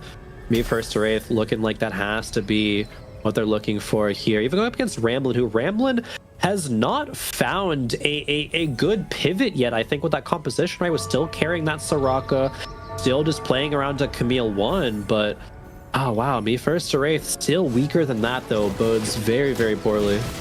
Yeah, I mean, I'm actually surprised that Ramblin' is still with the Soraka. I'm not sure if he actually doesn't have like a lot of gold. You can see that he has 14 gold. He's probably trying to get away from that unit as Soraka falls off a lot in the late game if she's not the 3-starred. And then he keeps trying to find like a Rise or something to carry on his items, but he still didn't manage to hit. And the new 3 from your first Wraith, still 1 Ziggs off, but we gotta start prioritizing items, right? And there's only 2 items for the Kog'Maw here still, as we have that Thieves Gloves, right, on the Blitzcrank. We have the Honey Mancy emblem, right, taking a couple of components. So the Kog'Maw is just not going to be dealing that much damage here. Yeah, actually, a bio with like 3 Witchcraft MMs, I just said, pretty strong right now. Oh, look at all the damage. Wow. Yeah, that's it. I mean, pretty sad game to me personally. There wasn't a lot of things that he could do in this game. I mean, when someone gets Prismatic Ticket into your line, I mean, you have to pray to Murdoch to give you some extra units. And in this game, it was like a really unfortunate game for him. You just have to reset your mindset for the next game. Try to give your best and try to like actually do not get tilted into this game, because there are plenty to play. 100%. It's just like you said, right? Maybe you didn't even make any wrong decisions. Just like, oh, someone just contested me. I had to kind of play this line because that's what the trainer goals gave me, but just low rolled and contested. So that's like a double low roll there, right? But hopefully refocus up. Actually, we kind of we kind of were watching him, and he kind of read pretty well his early game. I mean, he had a lot of units from that composition, and he had the emblem, so it just low roll sometimes. Yeah, 100% low roll. Ripple here with 7 mage did go for Seraphine and Soraka reroll, but we still see the power of Sobio on the other side. 3 Witchcraft emblems that rise, like you were talking about. Witchcraft rise is just so strong. Yeah, it's so strong. When you have like a lot of emblems, you can benefit your composition a lot in that line with Rise. So many traits that are like key traits for his damage output. So I see Bio with more than 50 gold in here. He's probably fighting his way into that level 9. He's looking pretty good in this game. Ooh, a big hit from Wajan Iverson with the Gwen too, and we thought it would be Wajan Iverson with the Witchcraft 8 being achieved, but it's Sobio instead, right? Again, players contesting each other, and Wajan Iverson might be going 7th because of that. Yeah, the Brazilians are actually high rolling this game. Found those units that are actually contested, but still managed to hit him, and then they are looking pretty good on this game. Smolder 2 from Shaco with Pyro Emblem, Infinity Edge, Hand of Justice. This is so strong and going to be sending out Wajan Iverson in 7th here. We see Wajan. He knows his fate in that round. Such a powerful board. Again, right? How Shaco has gotten to this point. Getting a Smolder 2 on level 8 is pretty high roll, but hey, we take those. Yeah, actually, when we saw him with that 5 streak in the early game, already had a Varus, we could expect him to be strong at the late game, as he had like the Blaster emblem that is really strong. But like getting a Smolder 2 on level 8, it just secures him a pretty good game here. Yeah, definitely looking like he's in a good spot to top 4. However, the HPs are still pretty healthy at the top, right? Babzera 47 HP, Ramblin with 42. No player really running away with it besides for Sobio here, 4-win streak. Shaco may be going to look to continue that win streak forward here too, but for Ripple, right, 4 losses in a row. 7 mage, maybe just not quite powerful enough. Yeah, he actually, mages are pretty strong, but he couldn't manage to get into those high quality units in the late game. Didn't fire an order yet, and his Vex isn't as 3-starred as he wanted, for sure. It's sitting on the Rumble, carrying his items, so he isn't that strong in this game. The Zephyr on the Soraka too versus Babzera in this fight. The Tom Kenches go into the trench coat, but there's just not that much damage left alive from Babzera's side, so maybe Ripple can hang on here. The CC from Tom Kench comes through, one more cast and barely is able to hang on here. Ripple with just a couple units left alive at single-digit HP. Yeah, pretty close fight from Ripple. That Seraphine did so much damage, and she was able to snipe out the Ziggs before he could manage to kill the front line from Ripple. So he managed to win that fight because of that. Seraphine doing pretty well positioned, I would say. Yeah, 6 Blaster for Shaco. We see the board here, even with some armor shred now. Last Whisper on the Varus, 3 Pyro as well. Not even utilizing the Fairy or the Shapeshifter from the Golem, just the Blaster, but it looks like it might be enough here as we see Shaco versus Ramblin, but then left-hand side, we see Ripple versus Sobio, and Sobio's so strong, Ripple might go out here. There's not enough health, not enough damage coming up to that board. Ripple going to drop out in the bottom 4 here, as now looking at the right-hand side, can Shaco hang on versus Ramblin? The Smolder is so strong, and the answer is yes. Shaco lives another day and sends Ramblin with a big loss there, dropping him low. Yeah, I mean, the matchmaking now is going to be the decider for this game, as we are fighting for the top 4, Shaco and Ramblin. Whoever fights Bio probably going to lose, so we have to keep the eye on those fights, that whoever faces Bio will be in trouble for sure with that 8 Witchcraft Rise. Yeah, 4-win streak for Bio. Dank Memes having a 4-win streak with that Scholar. Right, very strong composition. Babzera losing 3 in a row, but is going to level up, right, into level 9. Has a Xerath to fit onto the board as well. Yeah, I'm really surprised to see Bapzera going to that level 9, even if he had like an augment as a prismatic ticket, because you actually roll a lot for your units, and when you are playing a reroll like Honey Massey, you still go to that level 9. Level 9, it means that you have like such a good game, and he managed his economy really well to reach that level and finds that 5 Arcana as well. Oh, Zephyr could be a big deal here. He's going to be able to Zephyr the Rise. That's massive. Going into this fight for Sobio, the remover, paying big dividends there.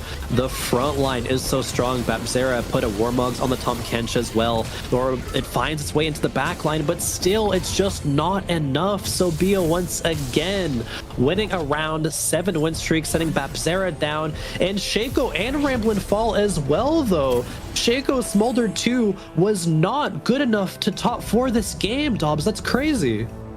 I mean, it's really crazy what the matchmaking did in here. Like 2 players streaking, they cannot face each other by a long time, and then they are like smashing the lobby, setting Shaco with that Smolder 2-star at the bottom 4. So really unexpected to see that board going bot 4. Yeah, that's crazy. Ramblin' falling as well in the top 4, be it barely though, but a great top 4 from Ramblin's position, right, with that Chrono Pyro Vanguard dummy. But now we get to see Bapzera. Can they hang on again? Sobio on the left-hand side, so strong, so good. Bapzera on the right, going up against a clone of that board, and no, it's just not quite enough. Bapzera falls in 3rd place, but Sobio took a loss for the first time in 8 rounds. Yes, I mean, that 6 Scholar is looking so good with that Zeref 2-star, and he's looking really strong right now. Yeah, Rise seems to be on top here for both of these boards. Is a ton of Scholars here, a ton of Arcana on the side of Dank Memes. Even leveling up to 10 now is such a strong capped board. It looks like this might just go the way of Dank Memes here again, but can he do anything here, Sobio, or for Sobio?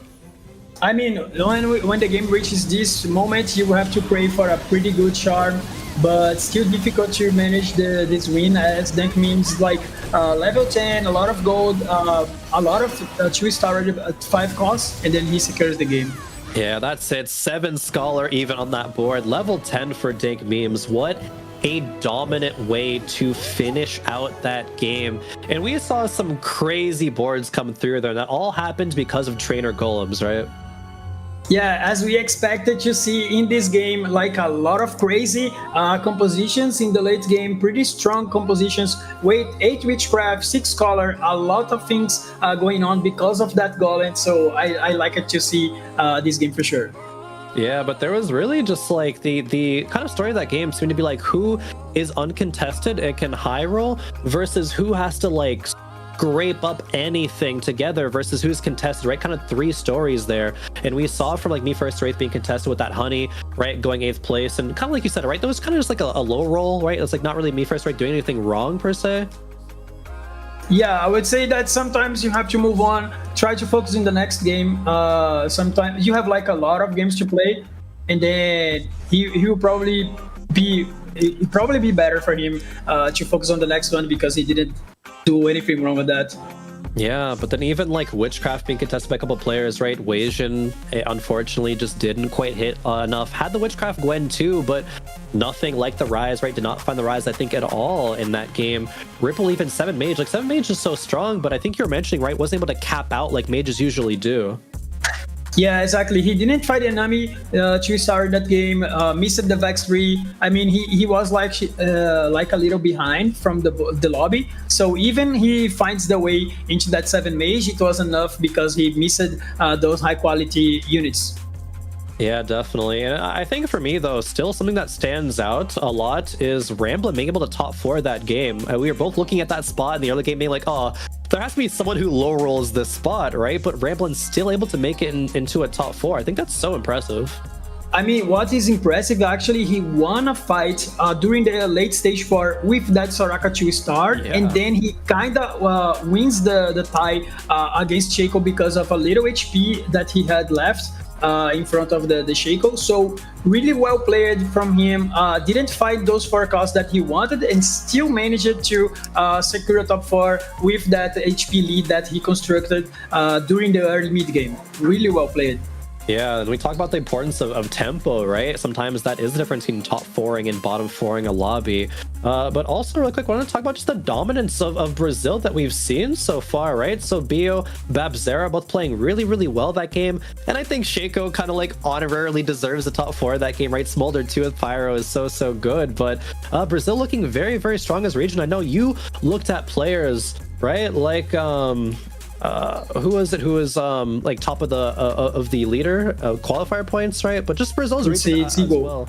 Yeah, definitely. I mean, they did really well in this game. I was actually expecting to Shaco to finish in the top 4 as well. But as we said, Rambly played really well that mid game, saved a lot of HP, and then sometimes you face stronger enemies and then you end up in the 5th, but isn't that bad, I guess, depending on how the competition goes. You still got a couple points in there, so well played by Shaco, even if he finished at that 5th position. But really well played from Bio. Took that high risky augment that is flexible. You sometimes can miss a lot of good emblems, but he found that flexible would fit really well into that golem. So really good decision from him. Played really well, finding that window to seek that 8 witchcraft, and he got like secured the top 2. And then the dark meme is like really well played, reached the level 10. I mean, what a play, what a game from him. Yeah, definitely. You take a lot of good preparation, a little bit of high roll, and executing on that perfectly for dank memes there. But that's a wrap for game number 2. We're going to go on a bit of a break, but when we'll be back, we'll break down game number 2 and then get on to game number 3.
Hello, everybody, and welcome back. We're going to be analyzing that game number 2 that just happened on the broadcast, and boy, was it a very interesting start.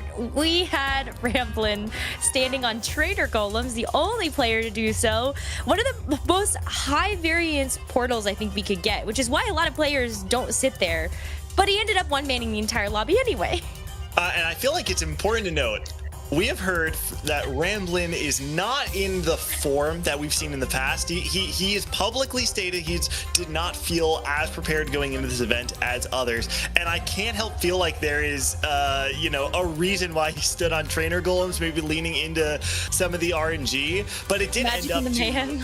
Yeah, exactly. The magic and mayhem. And it ended up causing this game to have incredibly high caps. I mean, especially even as we saw from Dank memes.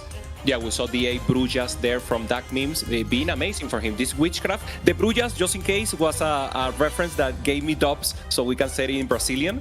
So these Brujas were great for him, capping out with the 5 Arcana, and also normal compositions that we expect to see on this AMER Golden Spatula. We didn't saw Wujings, we didn't saw Multi-Striker Ari, because the emblems were not enabling them to make that compositions. And finally, contesting themselves, Babsera and Me First of 8.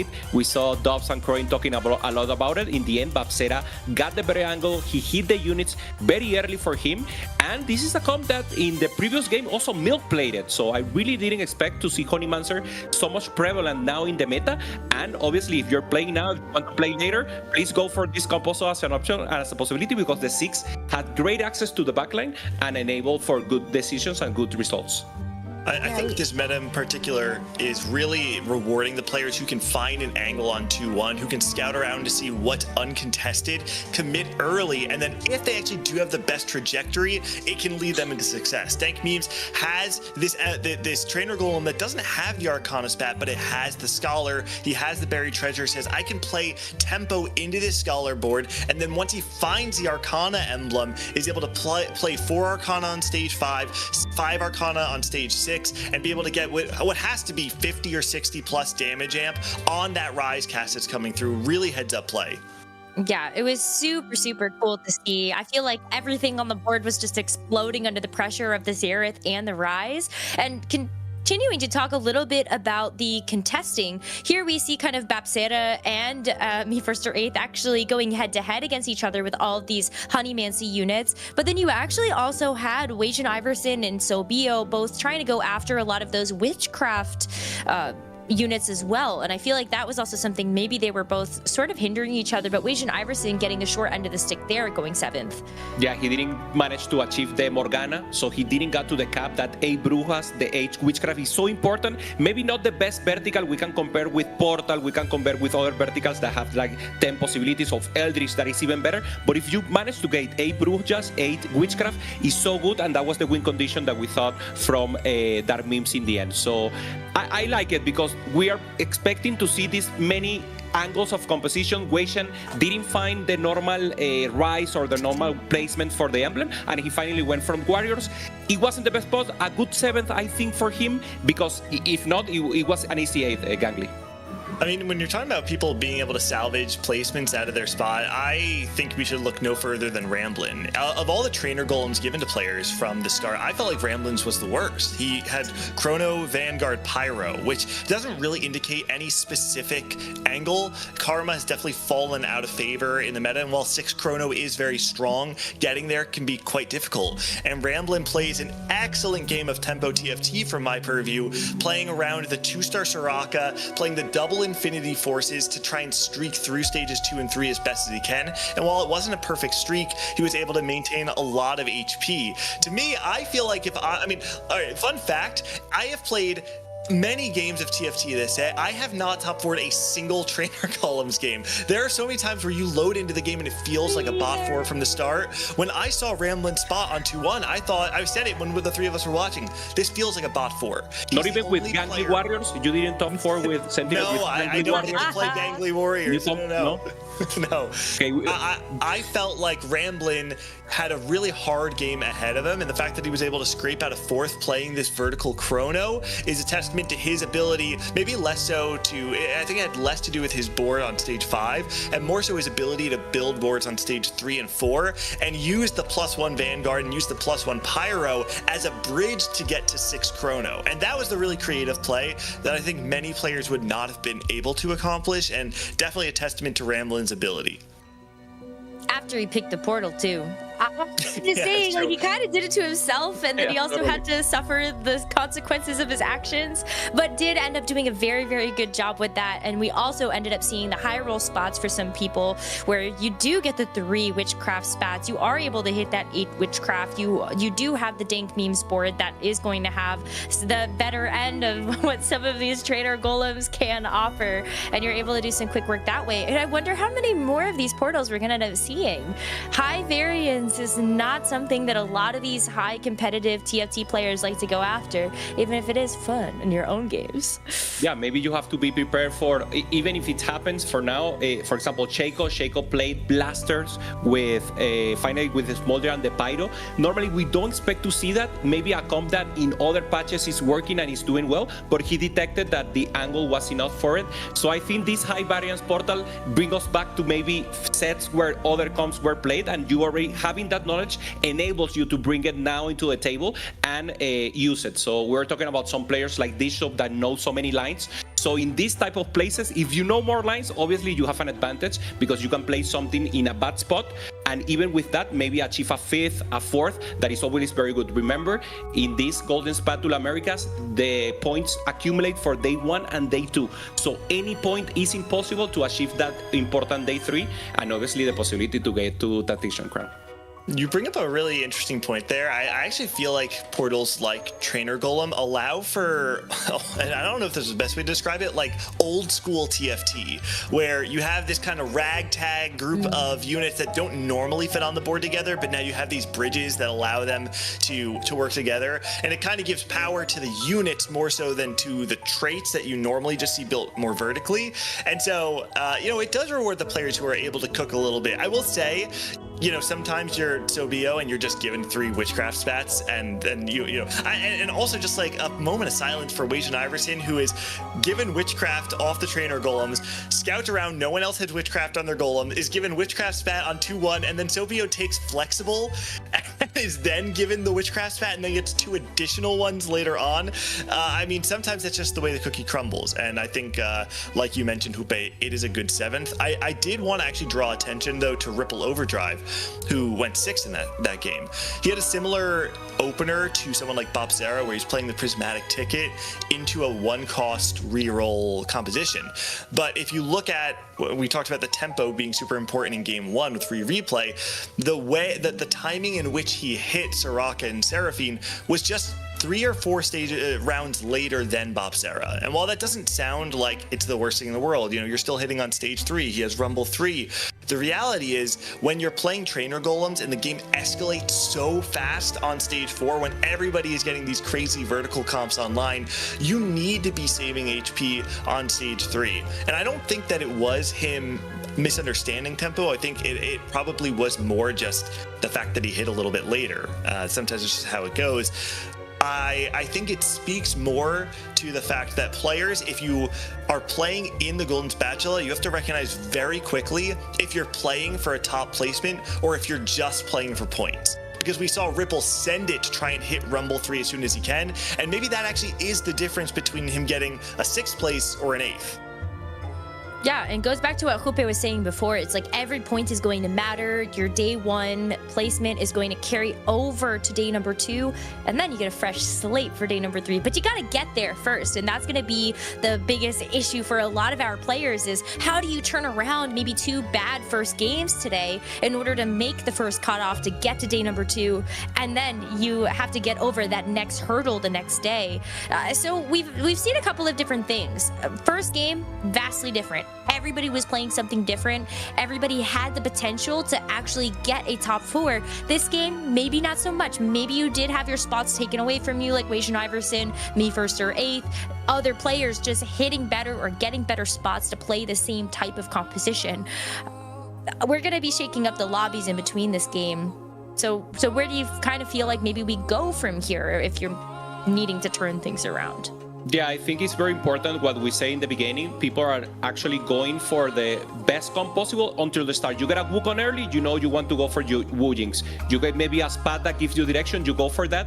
And something very important that Dobz and Khroen were mentioning in the previous game is that not many people are going level 9 or even level 10. Level 10 or level 9 because it's very difficult. So actually getting the comp online as soon as possible, maybe with this reroll or this maybe level 7 or cheap level 8 comps, and then buying charms constantly and ensuring to preserve HP, that's the normal strategy. But now we saw from Dark Memes that it's also possible to go to level 10, to achieve more units, to go for the high cap, and that's great to see because obviously the meta, we can think about it maybe close or what we think in ranks, but these are the best in America, and they have been showing us that there's also other ways to play and other ways to manage. So maybe conservatively get a comp online as soon as possible, buy charms every game, or also maybe go to the high cap. It's not impossible, and we already saw it in this game. You're talking about shaking up the lobby too. I think something you have to keep in mind is that I think the amount of respect a player has for the other players in his lobby actually changes the way you have to play the early game. If somebody's in a lobby of 7 players that they have a lot of respect for, that they think are going to play the best line, and more importantly, respect the players who have a better spot than them in any given line, they might be more willing to commit to a more narrow line. But I think if you're a player where you think this guy in my lobby is a wild card and he might just contest me even though I have a better spot, I think all of a sudden you have to be a little bit more conservative with your play. Maybe wait to see what they choose on 2-1, then make some sort of commitment. And I think ultimately it just comes down to how well you know not only yourself but the other players in your lobby. So I'm curious to see, after the lobbies are shaken up, if we actually see players play the augment selection on 2-1 either more slowly or more quickly depending on how their lobby is built. I think Lobby 1 is a very good example of that. The first game that we showed on the broadcast today, we had 8 players that you look across the board and you go, yeah, I could see any one of these players winning the America's Golden Spatula. And now you're all in one lobby together when this could be a final lobby. And we did see that respect. Everybody did play something different because that was the mutual respect. I know you're going to be able to go down that line and make the most of it. So I can't contest you. Yeah, they even this is something that has happened in previous set. Maybe it's happening now. We don't see it because chat is hidden. Normally the game start, you get 1 minute and you're already going, okay, 6, no scout, no pivot. Maybe Milk, who enabled this when he was playing the Kled so many times ago. And I think some of the players that have been playing, for example, Honeymancy, I think it's the same players, so maybe they have that one trick possibility, maybe obviously with options. So there's also respect, not only because you have the spot, but because I know you want to play that comp and maybe I would not go for that line. So in TFT, that's very strong. And they're making sure they get that advantage online and they use it to perform. So maybe that meta game, internal, those mind games will be prevalent importance in the future. So let's see how the meta develops. Obviously, we're advancing a lot. It's still only 2 games. There's 6 games today, 6 games tomorrow, and then day 3 will be the final. But it's very interesting to start talking about this and making prediction about what's going to happen next. I mean, we've seen this in high-stakes situations, that we have seen those players, especially with 2-cost reroll and Inkborn Fables, go, I'm going center reroll. That's my line. You guys can't walk down that direction because all the centers are going to be out of the pool, and then what, right? And then we did see people contest anyway. So that's just how it goes. I did want to circle back to something Jupe brought up just before, though, talking about the mental resilience of players who have these weak starts. I think there is an opportunity for some of these players to actually rewrite their reputations in a way. And Dank Memes, the winner of the last game, he's an excellent example of that. He is in the category of players I would call a known quantity. He's a player that has been competing for a little bit, and to be honest, has never had strong results. In fact, his stats have been so poor for a long time that he's among the highest 8th place rates in all of North American TFT among players who've competed over multiple sets. But if you look at his stats this set, you would never guess that. This is a guy who got in through qualifier points, who's among the highest first place rates in the entire set, and is not only performing on the day of, but he's rewriting his entire history in TFT. That's the beautiful part of this game, is that there's a direct correlation between your your knowledge and your ability in a specific moment in time and your ability to perform on the day of, right? Like you don't have to hide behind the mechanics of someone out-handsing you on the day of. If you learn about a set and become an expert in those lines or in that specific period of time, you have the ability to completely rewrite that. So Dank Memes, while maybe he isn't a favorite of this tournament, I think he is a character that players need, or that viewers need to be watching, because he's having his breakout set and has the opportunity in front of him right now to break out into TFT stardom. So I love that we got to see him place first in the last game. I'm curious to see how he continues that for the next few days. Well, you did say he has a high first or eighth rate. I mean, sometimes you just swing in the right direction and it's going to be mostly firsts. I think that probably still counts to put you in the category of high first or eighths. It just so happens to be a very high first place rate. We got to see Dank Memes get a first in the game number 2 of day 1 of the America's Golden Spatula. We're going to take a short break so we can go ahead and get these lobbies reshuffled. And when we come back, we're going to have game number 3.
everybody, we're back. We're going to be going into game number 3 of day 1 of the America's Golden Spatula shortly, and I'm so excited to be with you, Khroen, to bring us this next game.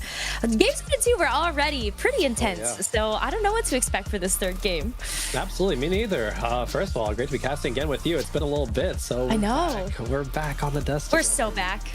We are so back. I love it. No, but there's been a lot of fantastic action already, especially when it comes to, right, this is a concept that we're all, thinking of talking about about, and I brought it up earlier in the day, was like, how are all these like regional kind of differences going to now mesh up, right? Being the Americas, right? Being the second set that this has happened. Especially impressed out of Brazil as a region, right? In the top 8 of standings currently, there's 3 Brazilian players in there, 1 LATAM as well. But the NA players, right, especially have to, watch their backs, right? This isn't just something that we can be like, oh yeah, NA bias, NA bias. Like, there's some real heavy hitters, especially in the lobby that we are going to see here soon, because the one player that's kind of taken everyone by surprise seems to be like Dank Memes, but everybody else, it's very, very close. It's super, super close, but I love that you brought that up. Brazil kind of being the powerhouse region right now, because we actually saw that happen in the last set, Inkborn Fables, when we got a chance to get to the America's Golden Spatula. We always saw several Brazilian players in the top 8, and then we saw Latin America also clutching it up, Altanawe being a huge force in that regard. And so kind of seeing it happen again, first time, maybe it's a coincidence. Second time, I think it could be a pattern, Khroen. Yeah, no coincidences here. I think Brazil has really showed up to play, and it shows. There's a lot of powerhouse players in that region, and I think every single one of them, honestly, very much could be considered a powerhouse player as we take a look at the lobby here. Yes, we've got our 3 Brazilian players here. We've got Bio, Ego Illusions, and Babzera. We got a chance to see what Babzera really brought to the table in our last game, seeing that Ziggs reroll, maybe getting a chance to see if he can repeat that 3rd place here. But we also have to look at Black Sheep, one of the players from Latin America that we got a chance to hear a little bit from Gangly and Jupeson, maybe the favorite from Latin America to actually win the whole thing. Yeah, definitely. Black Sheep, player that I'm definitely going to be looking for with high expectations as we get on into game number 3, Nekkra, and everyone is on the same page here. It looks like we're golden finale. Oh, come on. Crab Rave. We got a chance to see trainer golems. I want to see Crab Rave. I've always loved this portal, but maybe it's because I really like having fun when it comes to TFT.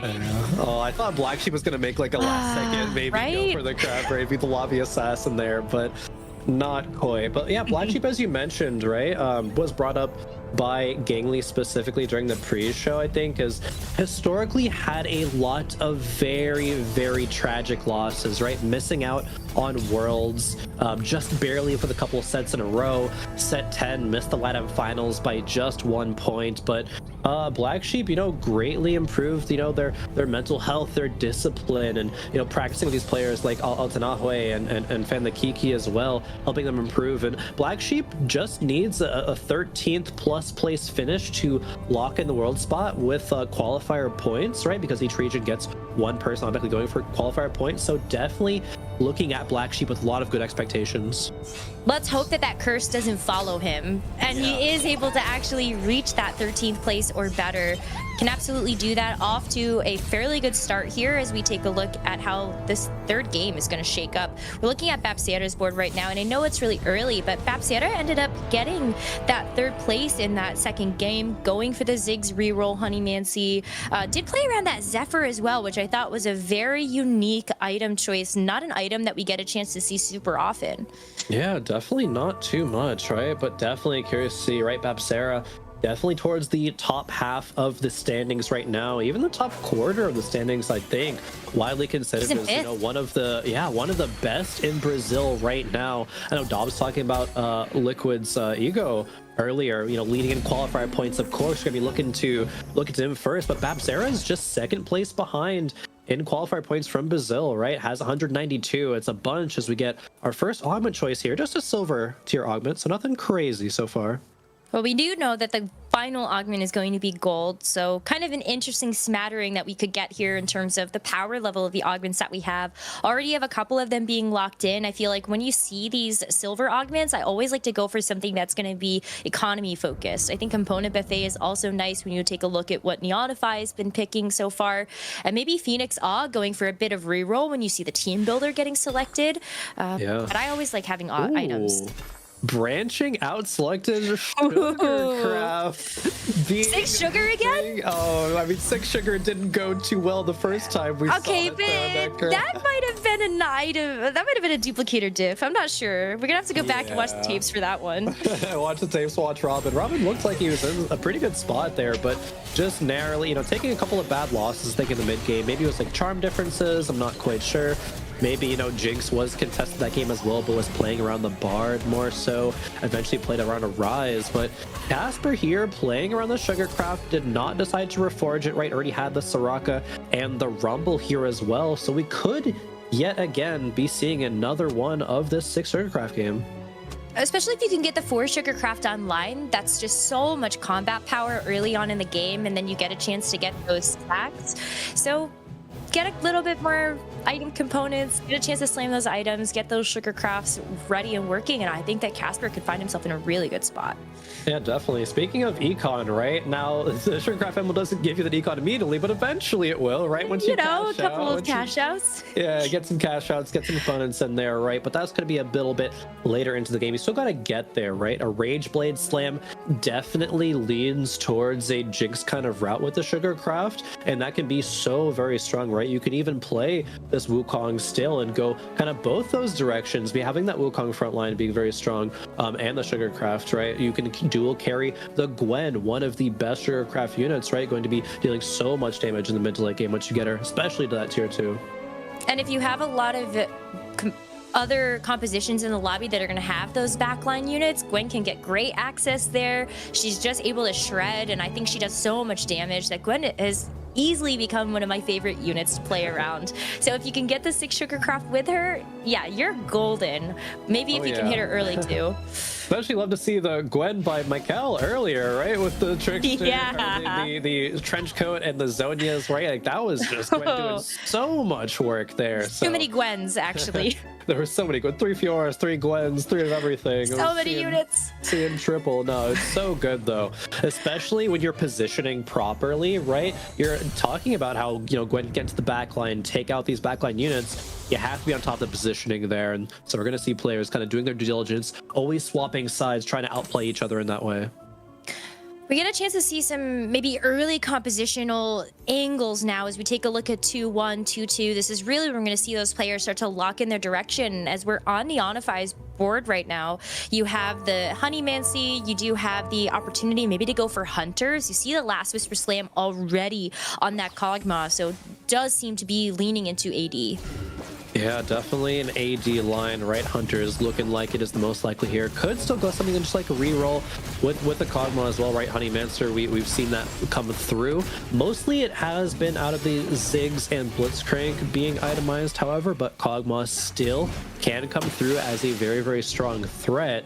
But talking about Neonify as a player really quick, right? Neonify has been around for a little bit. It played very early. TFT kind of quit for a little bit and came back in set 7, but is having his best competitive set so far. Made 6th place at Tacticians Cup 3 to qualify for here, right? Made it to day 2 in Tacticians Cup 2. So just continuously scaling and doing better and better. I think a lot of this kind of unusuals, right, that Gangly has put it, Neonify kind of also personifies this.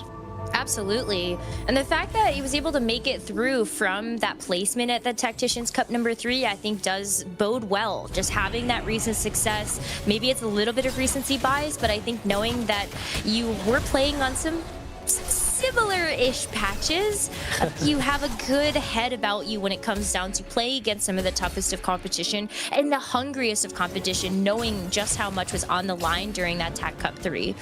Yeah, definitely. So much on the line for all these players here, because this is the last step, right? Before we get into that golden spatula, right? It's the Tactician's crown. This is golden spatula, but until we get the Tactician's crown, of course, but I have to see how each player is going to try to pave their path there, right? This is just day 1. It is just day 1, so still 4 more games to go as we're only looking at just shy of the halfway point of the games today.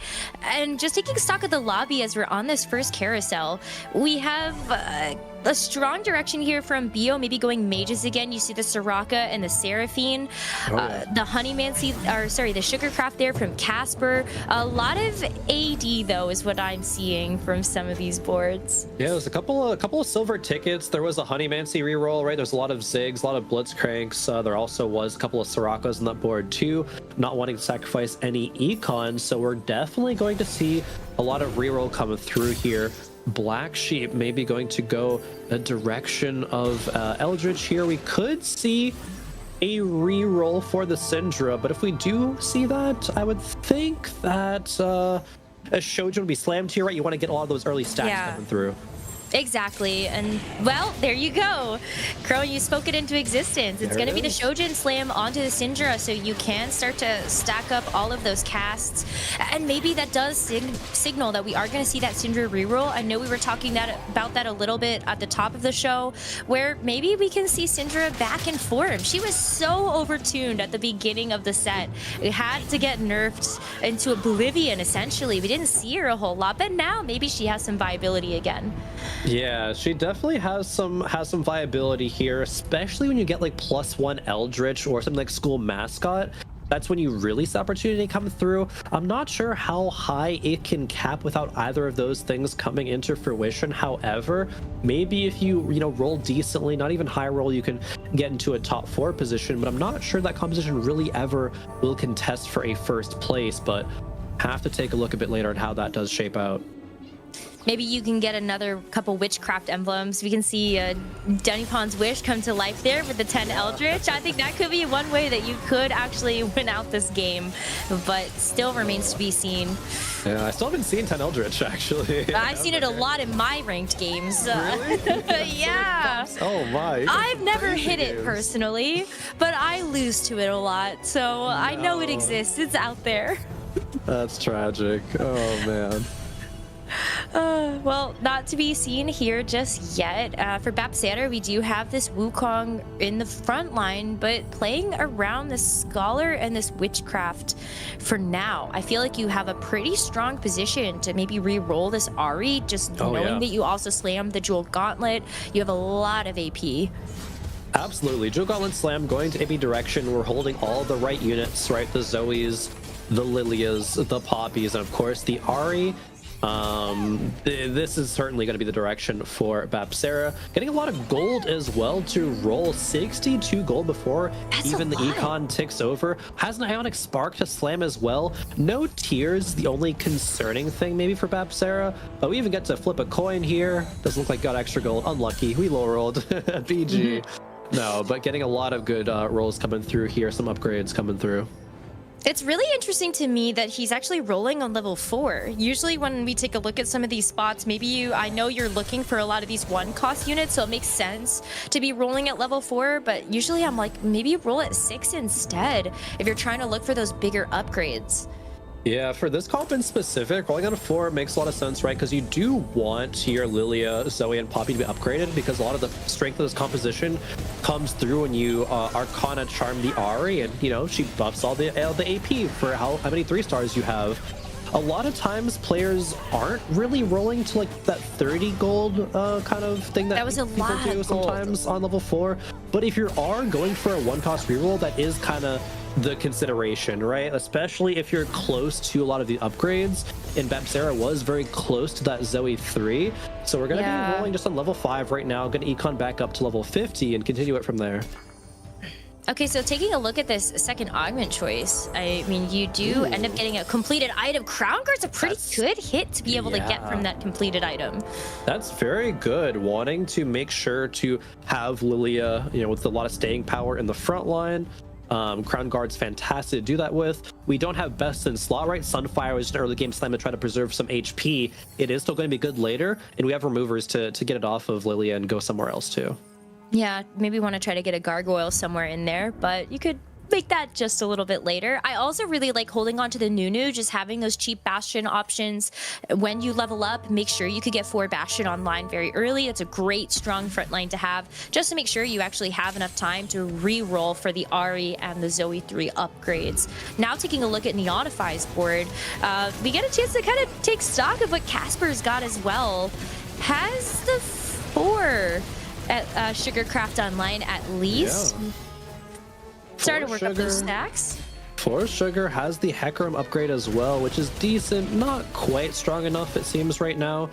But that's okay. Neonify is the strongest player in the lobby, by far, right? That's why they're on this 7-win streak at this point, making 40 gold still as well. Neonify just really, really good spot here. It's not even like his board is insane, but it is good enough. And whoa, Phoenix actually looking like they want to contest The Jinx is here. Pandora's bench rolling all these 3 costs. I mean, listen, you've got a Katarina too. Imagine if that ends up re-rolling as a Wukong 2, then you are going to be well ahead of the curve to try to get that Wukong 3 online and see if you can actually get the rest of the hunters up as well.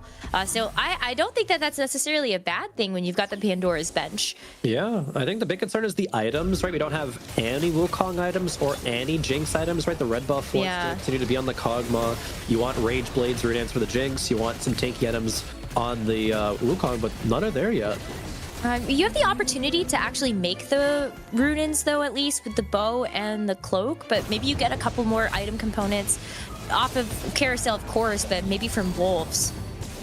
Yeah, we'll have to see. Rage Blade generally prioritized first there, but for Black Sheep, it looks like a double Shojins on this Syndra, so she's going to be stacking up a lot. It looks like it's going to be this Shapeshifter Syndra route that hasn't really been too popular recently, but it's come back, I guess, with the spot from Black Sheep. It says that this is the time to do it.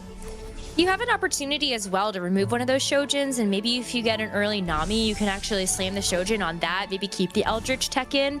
But I would love to see where this ends up going. I think Shapeshifters definitely has a lot of value. To see kind of where those Shojins go is quite interesting. Yeah, I think it will just be that reroll, right? We're going to be going for Syndra 3, maybe even for that Shyvana 3 as well. Syndra 2 at least comes through here, as Black Sheep doesn't want to keep losing that much, right? We're already very low on HP with 55. We want to try to snap that streak, and Sobio, with this mage reroll, finds the Seraphine 3, is just one off of that Soraka as well. We're very, very close. We have a duplicator as well, though. Maybe trying to grade it out, though. I don't think greeting it is necessarily a bad thing when you know that you're also going to be trying to hit the Vex 3, maybe even if you wanted to try to hit just an upgrade on something like the Rumble, then you have the opportunity to do that. But the Seraphine 3 should be strong enough, and that way maybe you are able to roll with that silver ticket instead. Yeah, I think Sobio has done a really good job at recognizing the lobby strength as a whole, right? Saying, I don't need to go Soraka 3 right now. I'm still going to probably win all of these rounds. And that's the case, of course, going up to a 6 win streak here. Great discipline from Sobio. And he's going to have so much HP for the late game as well. Because that is one of those things that mage comp can struggle with, is if you want to try to cap out at 7, or maybe you're trying to tech in some other options just to keep that strong. Maybe you go for Vanguards, or just try to make sure that you have Arcana teched in or something like that. Then you want to make sure that you have enough HP to actually make that pivot. Yeah, 100%. But Sobio in a very good spot right now. This is an important round. 7 wins would be huge for him. It'd be a big break point to actually get, and just so much extra interest on top of that, knowing that you're gonna have 40 gold at the end of this win as well. Going up against Ego Illusion, so that does have the 6 reroll. It's gonna be almost 3 items on that 6-3, and it is casting. Wow. But not enough. Not quite enough. The CC that came through, and then just that Seraphine damage, right? Jewel Gauntlet critting when it needs to. 7 wins. Meanwhile, Phoenix on a 9 loss streak here, really has to make this pivot happen, trying to go for the Wukong Jinx, but oh, the Wukong came through with that reroll from the Pandora's bench.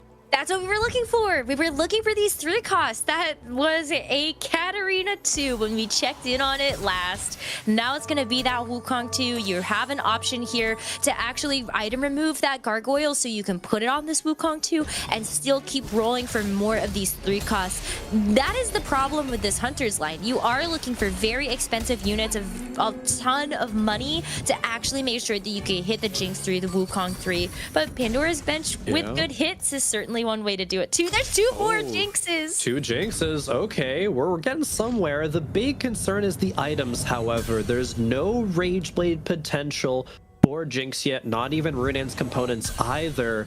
And that Thieves Gloves, which is decent, but really just want a lot of that power onto the front line. But all of a sudden, we're 2 Wukongs away, and we have 2 duplicators on the bench as well. Phoenix needs to find these upgrades in the next couple of rounds. I mean, you can take one more hit here. Maybe you're able to stabilize enough that it isn't going to be of a loss, but this is 10 losses in a row here for Phoenix Awe. You can get one more, and then you really got to start turning it around. Maybe it's going to be the third augment to do that. But we know, since we're on Golden Finale, that it's going to be a gold augment picked here at 4-2. Wait, that's Vex 3 by Sobio? Wait, that is out of wild. Nowhere. Yeah. 3 Vex is the last time we saw. What? Hey, listen, that maybe it was a duplicator. They agreed the duplicator to not have the Soraka 3 be the focus for that duplicator, but maybe that was what you got the Vex 3 for instead. Oh my god, that's crazy. Now we get gold augments coming through for our final augment pick here, Nekkra, Blossoming Lotus, Long Distance Palace, and Mentorship. Gonna be re-rolling away from some of them though. Maybe just Blossoming Lotus, generic combat power, but no, that's re-rolled as well. I don't hate mentorship or vertically inclined here. I think mentorship, just knowing that you have the extra attack speed is great, but you can actually pick the magic wand so that you can have a little bit more AP. Yeah, and just to have that Rage Blade, I think, is probably the main consideration. Okay, finally hits. Has the duplicators for the Jinx as well. So just like you said, Nekkra took one more hit, and now we have reached the point where this composition can actually do something. However, the items are rather lackluster. That is a red buff now being forced onto the Jinx, and Nashor's Tooth on there as well, and just a one-item Wukong. Well, at least you're going to be able to cast a lot, I guess, and you're going to be casting faster because you've got the attack speed there. And it is working. We've got the Wukong that's going to be able to withstand the test of time, and this Jinx is finally going to be able to show off what she's got, as Babsera does take a pretty decent hit. But how long can Phoenix actually hold on for? You have one battle, and you have to win so many more. That's the big question. Is it enough? And I'm not sure that it is. Phoenix is probably going to be likely to win streak throughout the rest of Stage 4. But once we get into Stage 5, it's going to be scary. Bio's in a weird spot too. I feel like these items are not great on the Vex. Yeah, Sterix is that item where it's like okay as a supplementary tank item, but really you want things like a Spark, Gargoyles, Crown Guard, Gargoyles, Warmogs, things like that, yeah. Like you don't even really want to make Sunfire here. It kind of feels bad. No, definitely not. You want something like a Morello's on a Seraphine instead to spread anti-heal. Yeah. Well, maybe you're able to get that. At least you have the belt, so maybe you can get another rod. You have the carousel option to see if you can pick up a rod or a cloak. I think would be the two items that you're really looking for here for Bio to make this comp even stronger. We still have so much more game to play. Phoenix Awe, though, does get another win. Yeah, Phoenix getting a win. Bio on a 10-win streak, so the players at both ends of the HP here in the lobby going to continue their dominance. Phoenix grabs the Nora away, but is just going to want some tank items with that, right? That's going to want to be a Gargoyle's Wukong or something of the sort. Maybe a Titans as well. All right. Ooh, Bio's going for the rod. Very nice. You can make a Crown Guard now or the Morellos, whatever you choose.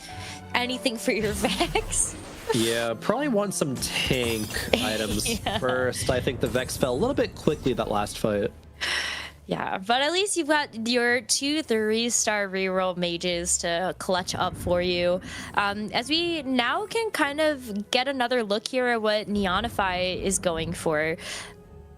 Yeah, it's going to be Dragon Shapeshifters. It wasn't that Kog'Maw priority. It was just going to, you know, bridge that gap between the mid to the late game. It has fallen off a lot, though, at this point, right? 4 losses in a row. But look at all the gold, right? Neonify already pumped some XP into level 9. If Neonify can go 9, find Smolder, find Briar, we'll be in a great spot. Those are great Smolder items on that Kog'Maw as the item holder right now. So as soon as you hit that Smolder, that is an easy pivot away. Slam those items onto the Smolder, but we should be seeing that pretty soon. You've got a couple more rounds that you can econ here. Full loss streak through stage 4, and then you've got a ton of gold to actually level up to 9 and roll with. Ooh, so Bia's win streak came to an end. Not quite sure who it was to, however, but Neonify 5-loss streak, right? They do have a lot of good things in the making, right? They have the Capricious Forge gloves for a Briar a bit later on. That could be very, very strong. But oh, Black Sheep rolling all the way down and is not hitting. One Syndra away. It has the duplicator though, might just make it. I think you have to. You're one Cassiopeia away as well, so maybe you're able to get that online too. 3 copies away from the Nico 3, but this Syndra is so important. So you have to make sure that you're going to be able to actually make good use of the casts that you were able to stack so early on in that game with that Shojin Slam on stage 2. Yeah, definitely. Curious how many stacks the Syndra does have. It's definitely above 60, it seems like at this point, though, as that is a very, very solid win. Much needed from Black Sheep, especially after using that champion duplicator. There's such a big HP split, though, between the top half and the bottom half of this lobby, with Ego Illusions at 47 and then Bapsera at 24. So everybody below him is hanging on for dear life at this point for Game 4. Yeah, finds the Cassiopeia in the shop as well, but is still 3 Nikos away. And that's going to be a huge boon to the front line when that does come through, but still pretty far from that. It's so tough. I did actually see the item remover of the items from Syndra. I noticed the Hand of Justice on the Syndra, maybe not exactly the item that you want on that particular unit. So go ahead and item remover it off. You get another one out of the Raptors, so you can hold on to that for a little bit later. Ooh, component anvil as well from the charm. That's nice. And I think we're going to be left on an awkward amount of components. Yeah, there's going to be a leftover rod here, so might want to consider that. But have to either lock the shop or sell this other Nico too, however. So we'll see, but very, very good items now onto this Syndra. But yes, did sell the Nico and is going to be getting another item here, and it's for the frontline Nico.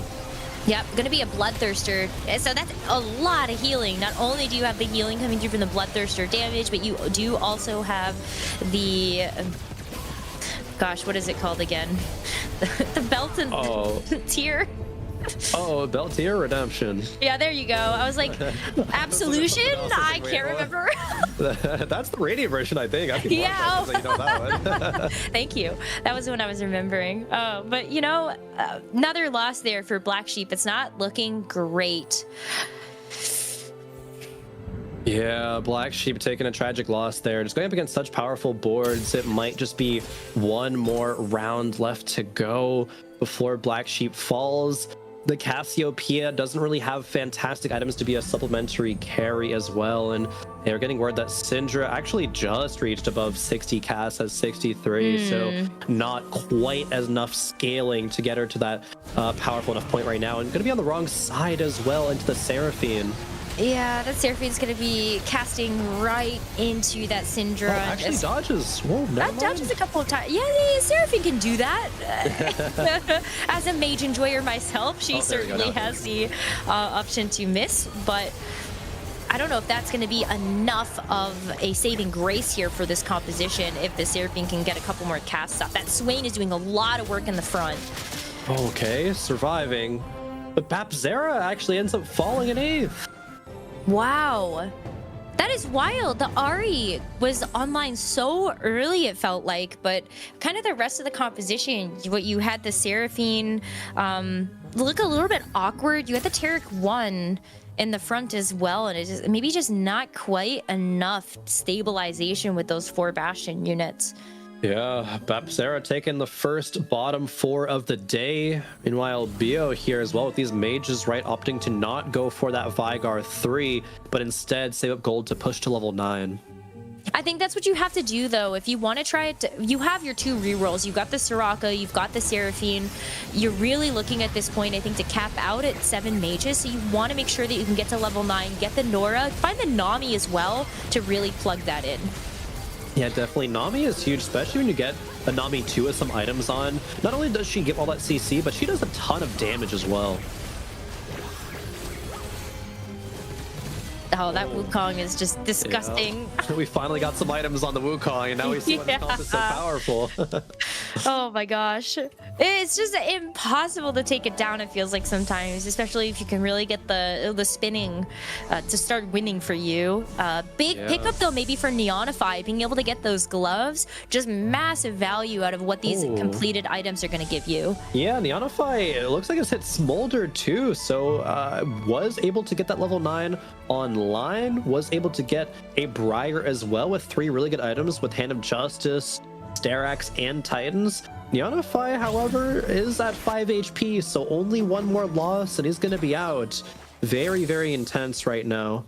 Yeah, 5 HP in a dream, though. Sometimes it is enough. We did end up seeing the big win there from Michael with the 2 HP at that first game. So anything is possible. Just got to be able to get there. Casper, though, is going to be able to hit the Gwen, too. That's going to be a big hit here. But you still have to find just a little bit more as you get the rest of these preservers to make this 6 Sugarcraft really work. Okay, we do actually get a Rune Dance from the Reforge. Infinity Edge probably getting it reforged as well for another frontline item. That's kind of perfect case scenario for Casper. Yeah, now you've got some really good items here on the Jinx, almost best in slot. You're going to be able to maybe try to work up to a couple more. And the Sugarcraft is going to be stacking up quite big at this point. Still got a little bit of HP to work with, so even if this is going to end up being a loss for you, you're going to get more Sugarcraft stacks, and you still have a bit of HP. That's a double KO here as Ego and Black Sheep both find themselves out in 6th and 7th, respectively. The Ziggs reroll not able to do it for Ego out in 6, but Black Sheep, right, the Syndra shapeshifters just hit too little too late. Unfortunately, 7th place, but now a couple more players in the chopping block. Nekkra, Phoenix, just single-digit HP along with Neonify as well. And Phoenix was in such an awkward spot looking for those items. The Wukong did finally find those, so maybe that's going to be some stabilization there. And did get a little lucky there with some of the bench transfusions that happened to get the Jinx, get the extra copies of Wukong to actually find that online. Jinx is gonna jump into the backline though. What do you think about this? Oh yeah, the charm of highest AD goes to the backline. It worked out perfectly here. Yeah. An actual sandwich assassin. There is still a Fiora left alive though, but it looks like, yeah, the Jinx has done her job. Taking out a Casper at a big hit, but Casper does survive, however. Another player on single-digit HP now. That is going to be a couple of knockouts that could come through in this next PvP round. But first, we've got the Elder Dragon. We're going to be seeing what goodies can come out of this. We're going to be looking at a couple more items that will hopefully pop out of these anvils. But I kind of wonder, so Bio is hit the 7 mages. Maybe you can look for a mana item to put onto this Nami. Would definitely help out if you wanted to get a couple of extra stuns. Yeah, especially. I think this is the time you have to consider itemizing units like Nami and Nora especially. Once we get them into that tier 2, another component or full item coming through from that anvil as well. Gold as well. Yeah, has golden removers, so it can just kind of continuously be replacing these items however that he wants to. Oh, look at this. We're gonna end up seeing Suspicious Trenchcoat, I think, get picked up there by Casper. So that's an easy slam onto the Morgana. I don't know if you want to remake the Fiora at this point, but I think Morgana certainly has a lot of prospects here, especially with the Redemption, as well as that Vow. Yeah, I think it's gonna be more optimal on the Morgana as opposed to the Fiora. Fiora having that sugar emblem, but needs that healing with the BT and the IE, of course, for damage. Couple of single-digit players, though, so Casper has got to hope that that is going to be what he needs with that Suspicious Trenchcoat. As you do see the Smolder absolutely wrecking them, and that's going to be the power of this Dragon board. Casper is going to get knocked out by Neonify, and we're going to see another KO here on the right side. Yeah, a couple of KOs happening. Casper dropping with that 6 sugar. 6 sugar, not good enough today. It goes 5th. Phoenix manages to secure a top 4 as well with that Jinx Wukong reroll. Those much needed hits from the Pandora's bench really saving a lot of placements there for him. Yeah, and all those items finally onto the Wukong is going to net him a couple of extra placements, but we have our top 3. It's going to be Replay, Bio, and Neonify. As we get a chance to look at this Briar 2 upgrade from Neonify, that's going to be a huge thing to just keep playing around with, but you can't feed her too many snacks. You don't have the HP for it. Yeah, but Briar 2, Smolder 2, like, Neonify's board is so scary. It's very scary, especially because the Shyvana is going to get some big stuns as well. You are able to play around with those gloves. I think Shyvana is the perfect unit to be able to place those on. And while I do believe that this is a ghost board, the fact you're able to win that very handedly should make Neonify feel pretty good about that. Yeah, definitely. A lot of HP has been saved by Replay and Bio in this game. Replay, we haven't really looked at much, actually, but it's just very quietly come into, Mord 3, Hwei, we have Blaster, Vanguards here, and Replay is kind of doing what we expected maybe to see in game number 2 from some players, but Replay just does it so well, makes it look easy, honestly, finding these uncontested spots, finding a good way to get into them while saving early game HP. Like, Replay is just doing it all. Bio wants this Nami too, though, quite badly. Is able to find the Nora too at the very least, so you can put some items onto her instead of the Nami. But I think that the Nami is going to be very helpful for her. A lot of these stable blaster units just try to get that backline access. The Smolder's going to be difficult to hit, though. Yeah, Smolder really just doing so much work with the Briar as well, right? Like, I actually think that this is going to be Neonify clawing his way back from the bottom and going first place here, right? 6 win streak. Both Replay and Bio lost that last round. I'm not sure there's anything they can do, right? It's just kind of Replay saying, okay, I've saved enough HP where I can get a second place. Bio, sorry, you're just third. Yeah, and I'm gonna steal that Giant Slayer from you so you can't have it. Yeah, right? That would do so much work against the shapeshifters. It really would. Not anymore, though. I think that now that the Briar is online as well, I think it's gonna be very difficult to actually take out. Nami's not gonna make the difference here. You can get the Nami 2 online, but without items, I don't see this being enough to get through with this Briar. There's the Nora too as well. I don't know where that came from, but actually I think Bio should probably swap some items over from the Soraka, even from the Seraphine as well, right? Yeah. Make sure to put some of this power into the Nora, into the Nami as well. That CC might be exactly what you need to try to make these rounds go into a win, but just like the 3-star win costs are not as strong at this point in the game. Oh my goodness. You have the blacksmith gloves that are actually going to have a suspicious trench coat over to the Naxxus. Doing so much work, so many units. So that's going to be it there for Bio. Absolutely out of here. So it's going to be a 1v1 Replay versus Neonify. Can Replay do anything at this point to stop the force that is Neonify? I don't think so. It's Replay is about as capped as you can get, stuck on level 8. It is, and like he's done such a good job to get here, and was stronger than Sobio in just terms of HP. So Sobio's like, okay, I really can't do anything here. I'm just gonna go for third. Replay, maybe a fantastic like charm can do a little bit of work, but I don't think it's gonna be nearly enough. It's just bonkers to think about the fact that you have 3-star 3 costs, and it might not be enough to get through the shapeshifters board. Yeah, take a look at this, right? The Briar is just shredding. Such a threat. And it's not even like there's only one threat too, right? Look at her go. She's just chomping everyone. This is disgusting. Yep, that's a tasty meal right there for that Briar. Especially when you've got the gargoyle or...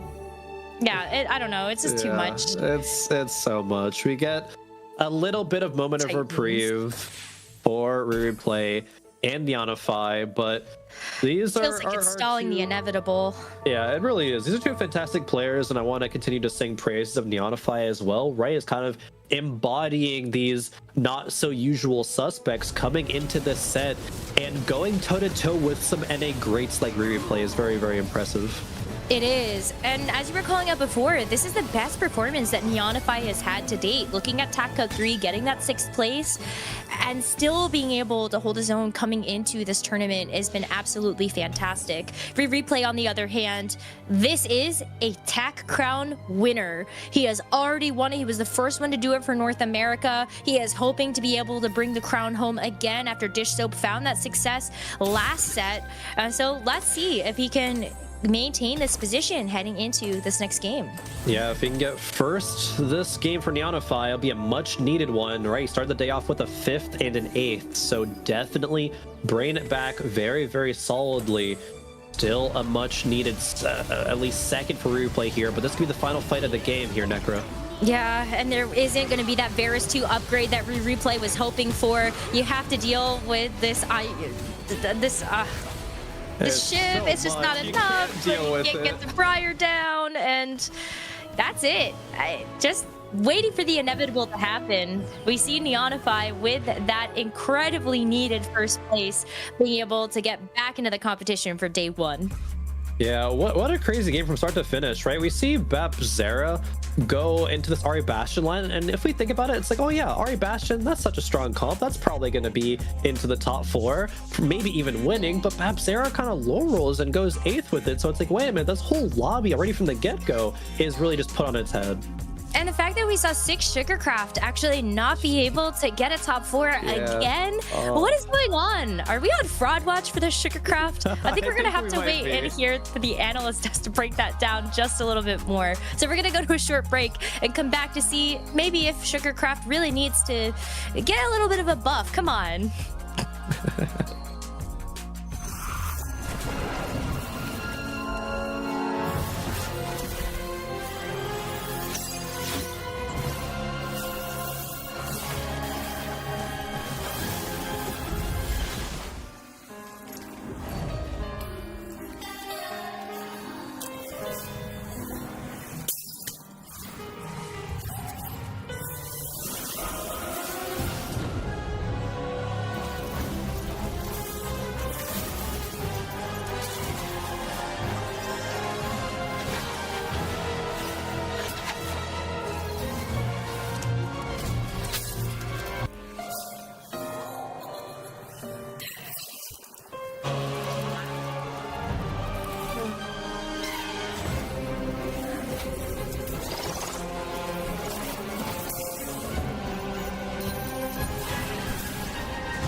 Hello, everybody, and welcome back to the America's Golden Spatula. We just finished up game number 3, where we got to see Neonify clutch it out with a shapeshifter. I mean, basically just capped shapeshifter, Briar, Smolder, all the works, all the goodies on that final board.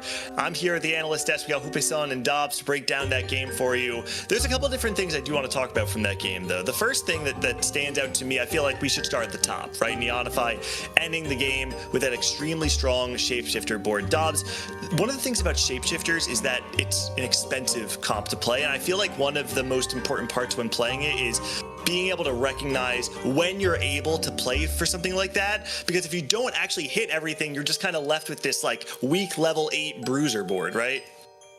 Exactly. Actually, this is one of the most difficult comps to go in this meta right now, because everybody's trying to play tempo. The mid game, you actually take so much damage from if you're like sacking the stages, and then reaching that, finding the spots to take that late game specialist, allowed him to sack the stage 4, going to that level 9 that made him secure his both of the 5 costs that he wanted, Briar and the Smolder. And when you actually hit that composition at the late game, it's really hard to get a loss from there, and then he finds his way into a really huge win streak.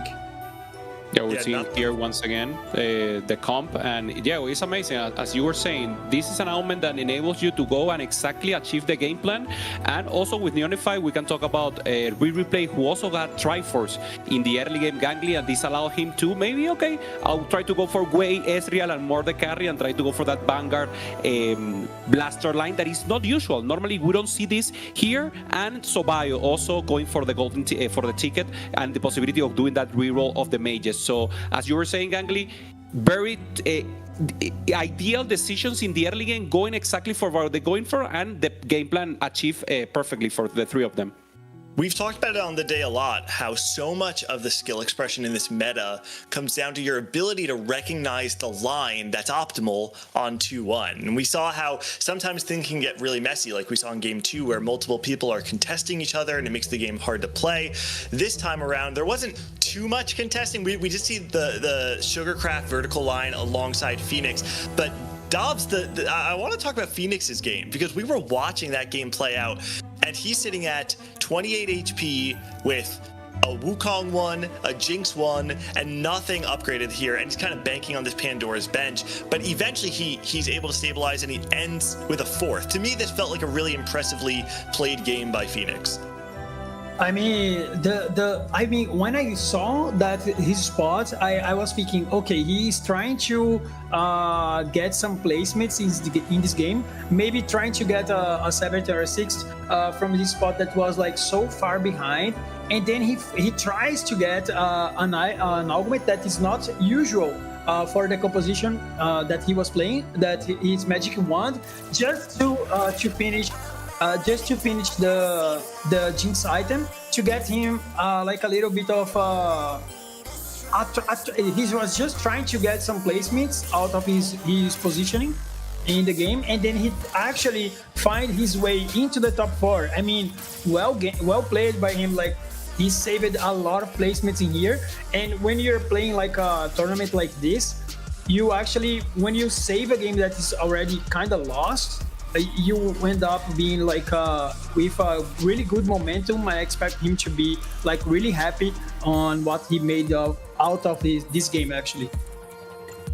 Jupe, it reminds me, you know, it's oftentimes not just about being able to recognize the correct line, but it also has to do with understanding the window in which a composition can be played. We talked about the game 1 where we replay hard force this win streak through stage 3, right? He said, I have latent boards, I'm going to be able to streak through the back half of stage 3, I just have to get there. To me, the impressive part of Phoenix's game there was that he realized, I need to streak right now through stage 4, and so he rolls down all of his gold, takes magic wand, like Dobz is saying, because he said, this is the only chance I have to save placement. Yeah, and he was able to hit, and on the other side, Nekkra wasn't able to do it. He rolled at the moment, but he couldn't get the Syndra in time, so that's the contrast of the possibility of the comps. All right, game number 4 is ready. The casters are ready, so we'll send you over there, and we'll see you back after this next game. Oh. Well, thank you so much, Analyst Desk. We are back for this game number 4. Khroen, let's dive right back in. We're going to be following the action in lobby number 3, and I am so excited to see what's going to come next. Absolutely. We're going to see a lot of players that we haven't gotten the chance to quite yet, right? Players like Spencer, right? Flames, Jungle Book, or like Robin, right? We see some of them earlier, but some new faces as well. A lot of the players who, again, are kind of these up-and-comers, right? Flames and Jungle Book, especially players that I'm going to have my eyes on here especially. Yeah, and it's so interesting because I found out quite recently that Jungle Book is a esports player that transcends multiple esports. Yeah. And so that's very cool to me. World champion even. Yes, Esports. 2 That's times crazy. world champion. Whoa. Gotta put some respect on the name Jungle Book. Look at him making really another do. title here if we can make it to the Tactician's crown here. But this is just a stepping stone to get to that point. Oh my gosh. Make him cook, please. Please. Nobody wants it. I'm so sad. Nobody wants like the fun portals. Nobody wants to cook. Nobody wants to have fun. Unbelievable. Gold subscription, yeah, standard kind of option here. Yeah, We're I gonna be guess getting that's a little bit okay. of gold. We're not cooking nothing like that. It's fine. We're still going to see some exciting action, right? We have every single game so far here today, and now we're in the latter half of the day. I hope it continues that way, and I think it will. That's a great point. We are at the halfway point, so only 3 more games to see which players are going to be going forward to day 2 of the competition. So this is where we really start to see our players put their foot on the gas and gotta make some magic happen. Yeah, definitely. Spencer, a player as well who's been around for a long time, right? He went to Worlds back in set 5. We hadn't really seen him in the same kind of form since, but he did get 3rd place in Tacticians Cup 1, got 16th in Tacticians Cup 3, so he's looked pretty good these past this past set. Spencer was one of the first players that actually I watched going in from set 4 to set 5. I was so exciting to watch him, and I remember him being one of those players that I looked up to be like, that's the highlight, like the golden ticket of North American TFT. Yeah, no, definitely. I think he has a lot to prove here, right? Especially having a little bit of that, I guess I would say like seniority at this point, right? There's so many other players that we name with that seniority we have in like, you know, the big 4, the big 5 or whatever. But Spencer, his name is known, just needs to have a really strong breakout performance to kind of solidify himself as that top echelon player. And he can absolutely do that. Still looking at 14 points right now to the day, and there's still a couple of games to play, but we'll see if maybe this is going to be the one that can propel him into the top half of those standings. Already has a couple of items here that I think you could look at, maybe to go either the AP or the AD direction. You can make a Rage Blade, you can also make a Titan's Resolve, but this first augment is going to shape a lot of our players' directions. I see branching out. I get so excited, but it can either make your game or break your game, honestly. And it broke the game last game. Okay, so it's going to be re-rolled. Pandora's Bench, maybe for some one-cost re-rolls, and maybe even with multi-strikers, it looks like potentially here for Spencer. I can see it. I mean, you've got the Jax, you also have the Ashe, and Ashe is one of those units that you could definitely start to see actually ramp up. You got the Rage Blade that you could actually slam onto her as well to make sure that she's going to be casting ultra fast. But yeah, with the early Akali, that's going to be 3 multi-strikers. Yep, is able to at least find that, but probably going to be losing out in some of these early game rounds, not slamming any items. Instead, oh, actually, okay, it's going to go for the Rage Blade Ashe. So yes, we're going to indeed go for Ashe 3, go for Jax 3, and they're going to be the main carries of this multi-striker board. And this isn't generally the multi-striker line that we see, but I think it's a perfect opportunity for this spot. I think it's great. You've got the multi-strikers, and you also have the Rage Blade to actually maybe start to get those wins online. I saw Ramblin actually try to put the tier onto the Soraka, see if that was going to get her to cast an extra time. Not to be for now, and unfortunately didn't save any of the unit losses either. Yeah, Relic shaping up for Ari Bastions here, so hopefully can do better than this time around. It did go so great the last time we saw it, but yeah, if you're able to get the Bastion upgrades, I see mana. That's a good thing, Khroen. I see a tier.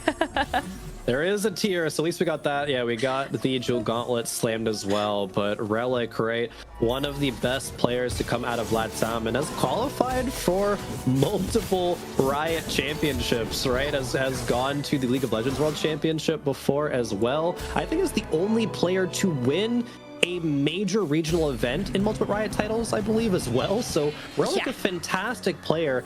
Definitely a disappointing start to the day so far, but hopefully with these next 3 games can turn that around.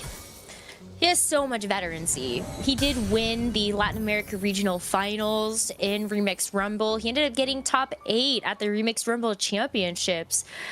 So yeah, you're definitely looking at a player that can get those back-to-back appearances at these Tacticians crowns, and then we'll see whether or not he can go even further from there.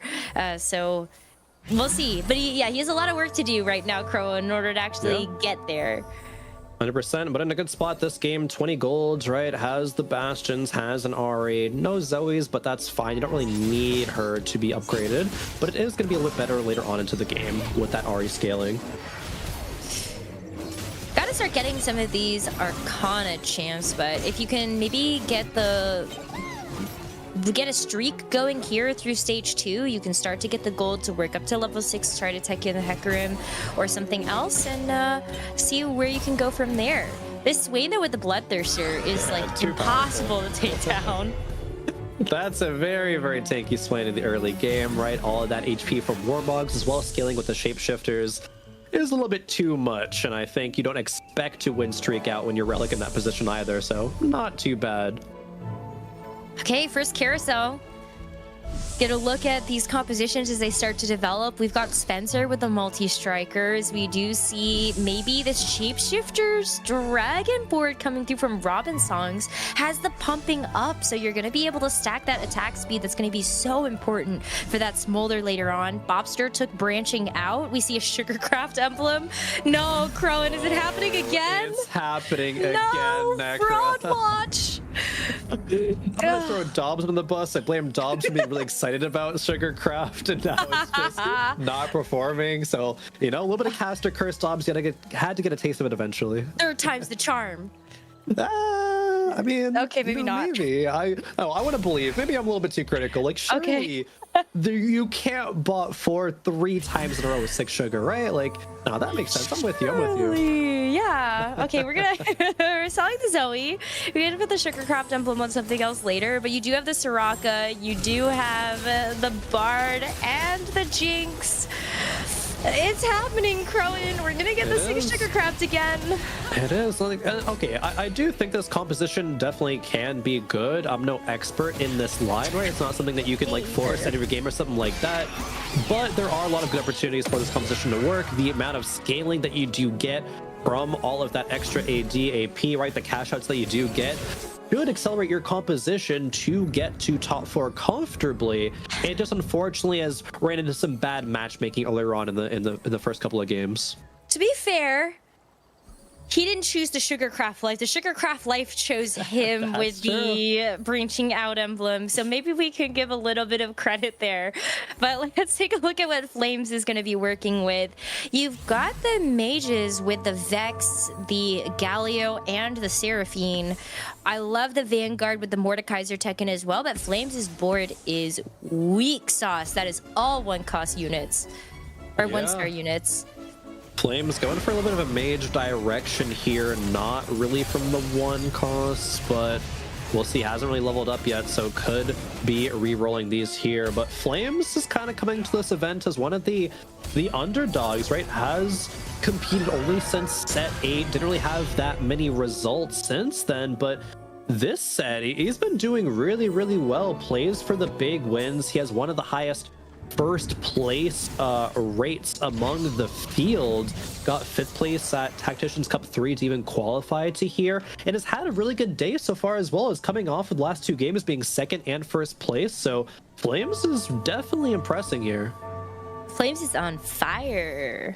I had to get that in there at least once, but You did. Yep. No, I respect it. It's true. Taking a look at Ramblin's boards though, because they're going to be swiftly on from that.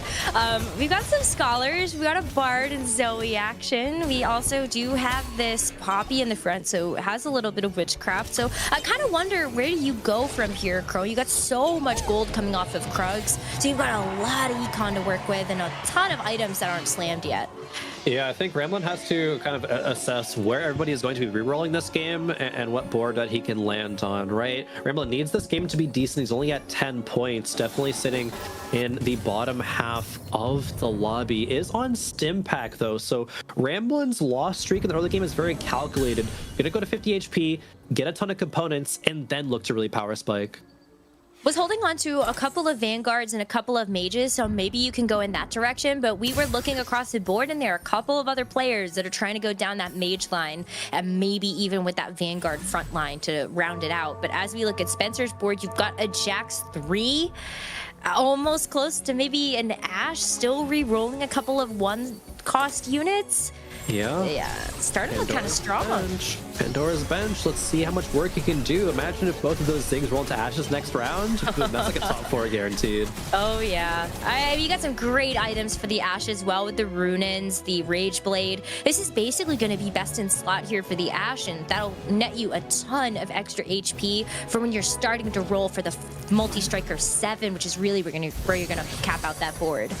Yeah, definitely. We even get category 5 as well being the option, which is interesting because we already have 3 items on the Ashe. However, I think there's definitely a lot of strong consideration here. We can maybe move that Infinity Edge over to something else and put it onto like a Callista or Camille a bit later on. Yeah, I mean, do you see a world where maybe you put the Runins onto like another Runins onto a Callista? Yeah, that could work as well. One run ends on Ashe, one run ends on a Callista later on. Yeah. I think it's going to be considered here, right? At least the middle augment rerolled. Mentorship, probably not going to be the case here. But no, Spencer says it's not quite good enough. Mentorship is, in fact, the play. I like that though, because this is where the extra attack speed can come in. Multi-Striker is already going to get you a lot, especially when you also look at potentially getting some of the extra casts. Pyro as well for more attack speed, and then you have the mentorship on top of that. I don't think it's necessarily a bad option to go with here. So I like it. Maybe it'll pay off dividends when you take a look at the later parts of the game. Yeah, we'll have to see here. Spencer still preserving a lot of really good HP early game, going up against Relic, who has found a Bastion Crest, right, with this re-roll. And so that makes it way easier to get into that 6 Bastion, which is how that comp does cap out very strongly. Frontline is going to just be so important for, I think, a lot of the players in our lobby. If you're going to be going for more of these backline carries and you need to make sure that they actually have time to cast. Oh, Gwen was so close. Oh. Yeah, Ramblin' 7 loss streak, but again, this is good for Ramblin'. He wants to get to 50 HP, cash out that stim pack for the 4 components. And not take too many unit losses, so that's good. Pushing to 7 already, actually. I think that's okay. Like you're still considerably pretty weak against the rest of the lobby. I don't hate the idea of going in and teching in the preservers. It gives you a little bit more room to operate in when you actually start to pick the direction. No, I like it too. You're still on 40 gold. That's a really good econ. Able to maybe lose by 1 or 2 units less. I think ideally Ramblin' would take 2 more losses that bring him down to sub 50 HP and then kind of all in from there. But we'll see. Good to run into the Ahri now, I think. But with the Bloodthirster on the Gwen, I mean, she's lasting a lot longer than maybe we would have thought. So that is going to be a 2-unit loss. Great for Ramblin' there. He is going to be looking at hoping to cash out pretty soon. He's at 51 HP. Would have either liked to lose by So 1 less unit or by 1 more unit there, actually, for Ramblin'. It's a little bit unlucky that that's the case here, but you saw his little smile on his face, actually realizing that. Unlucky. Yeah. Well, he's got his first pick on Carousel, so that's a plus side. Yeah, there we go. He had a lot of leftover items, actually. A spare rod, bow, tier, and a vest. He's going to be grabbing the Karma with a rod, however. Definitely just full full send on the AP at this point. You make Crown Guard, you can make Ionic, just so many useful items when Ramblin actually starts to pick things, and everybody else has started to settle into what they would like to play for this game. We see mages from Degree, more mages from Flames. Maybe don't go mages, Ramblin. Yeah, there's some mage reroll happening on that end of the board there from Spencer. But for Robin here, wow, this is a fantastic opener to go towards that Shapeshifter Dragon line. Great. I mean, you've got the Bloodthirster there under the Shyvana. She's going to be able to stay alive for so long. You've got 4 Hunters, which is going to make sure that you can keep this win streak. It's just a ton of incoming damage for anybody that's going to be on the other side of you. So Ramblin, you're going to probably get the loss you wanted. Yeah, most likely. But I don't know, the Death Cap slam onto the Gwen, maybe she can cast a couple more times, heal back up. No, not quite though. It is, ooh, she was able to get that cast off, but been a little bit better. Yeah, it's a heavier loss. Stimp back cash out. It's a lot of components now to work with, and you can see kind of where he's starting to trend towards. You've got the Karma that was on the bench, so maybe you're gonna go into more of a Karma plays, maybe Karma Karma Warriors, right? Yeah, probably maybe? not.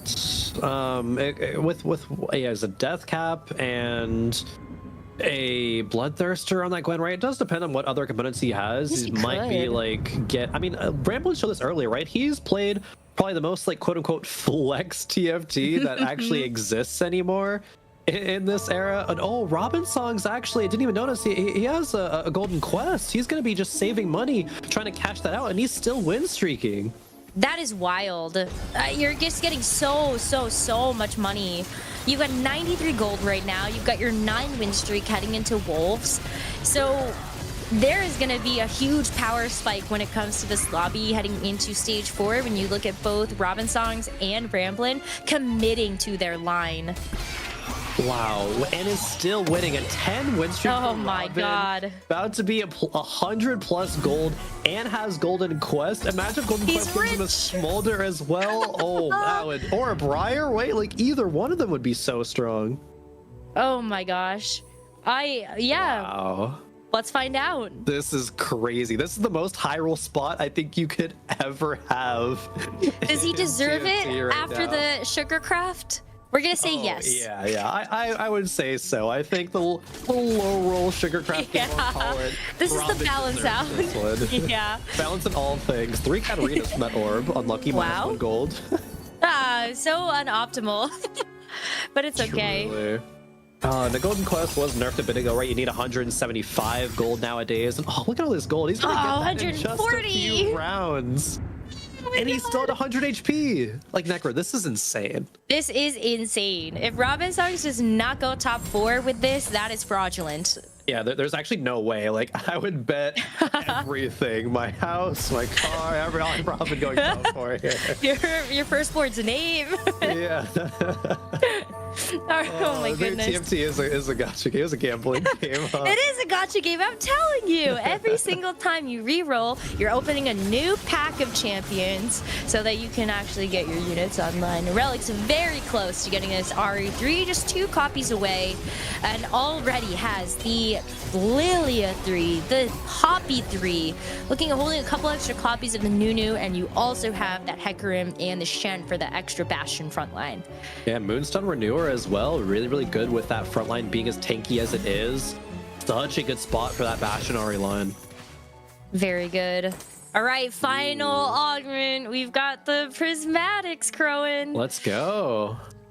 Giant and Mighty, probably a solid pick here, especially with the Shapeshifters. That's like that would be the pick for me. Maybe you look at something. It's so tough because I think Roll the Dice for the Rascal's Gloves can also be really good. You got Final Ascension as well for the extra damage output. It kind of depends on what the rest of the lobby is going to pick, and so I like the Final Ascension pick just to know that you're going to be able to have that extra combat augment. Yep. If damage is what you're lacking, then you definitely want to make sure to go with that. But wow, Robin's going what the forge. No way. With then being able to cash in that golden quest here in just a couple of rounds. We saw the power of what the forge in one of our first couple of games with Michael, right? And so we know it's so good. It's so good, and especially when you look at maybe the potential cash out or the cap also being shapeshifters. There's so many ways that you can make this really strong. I had a game earlier this set where you go the shapeshifters, and then you have so many like fantastic items for the shapeshifters or the dragons.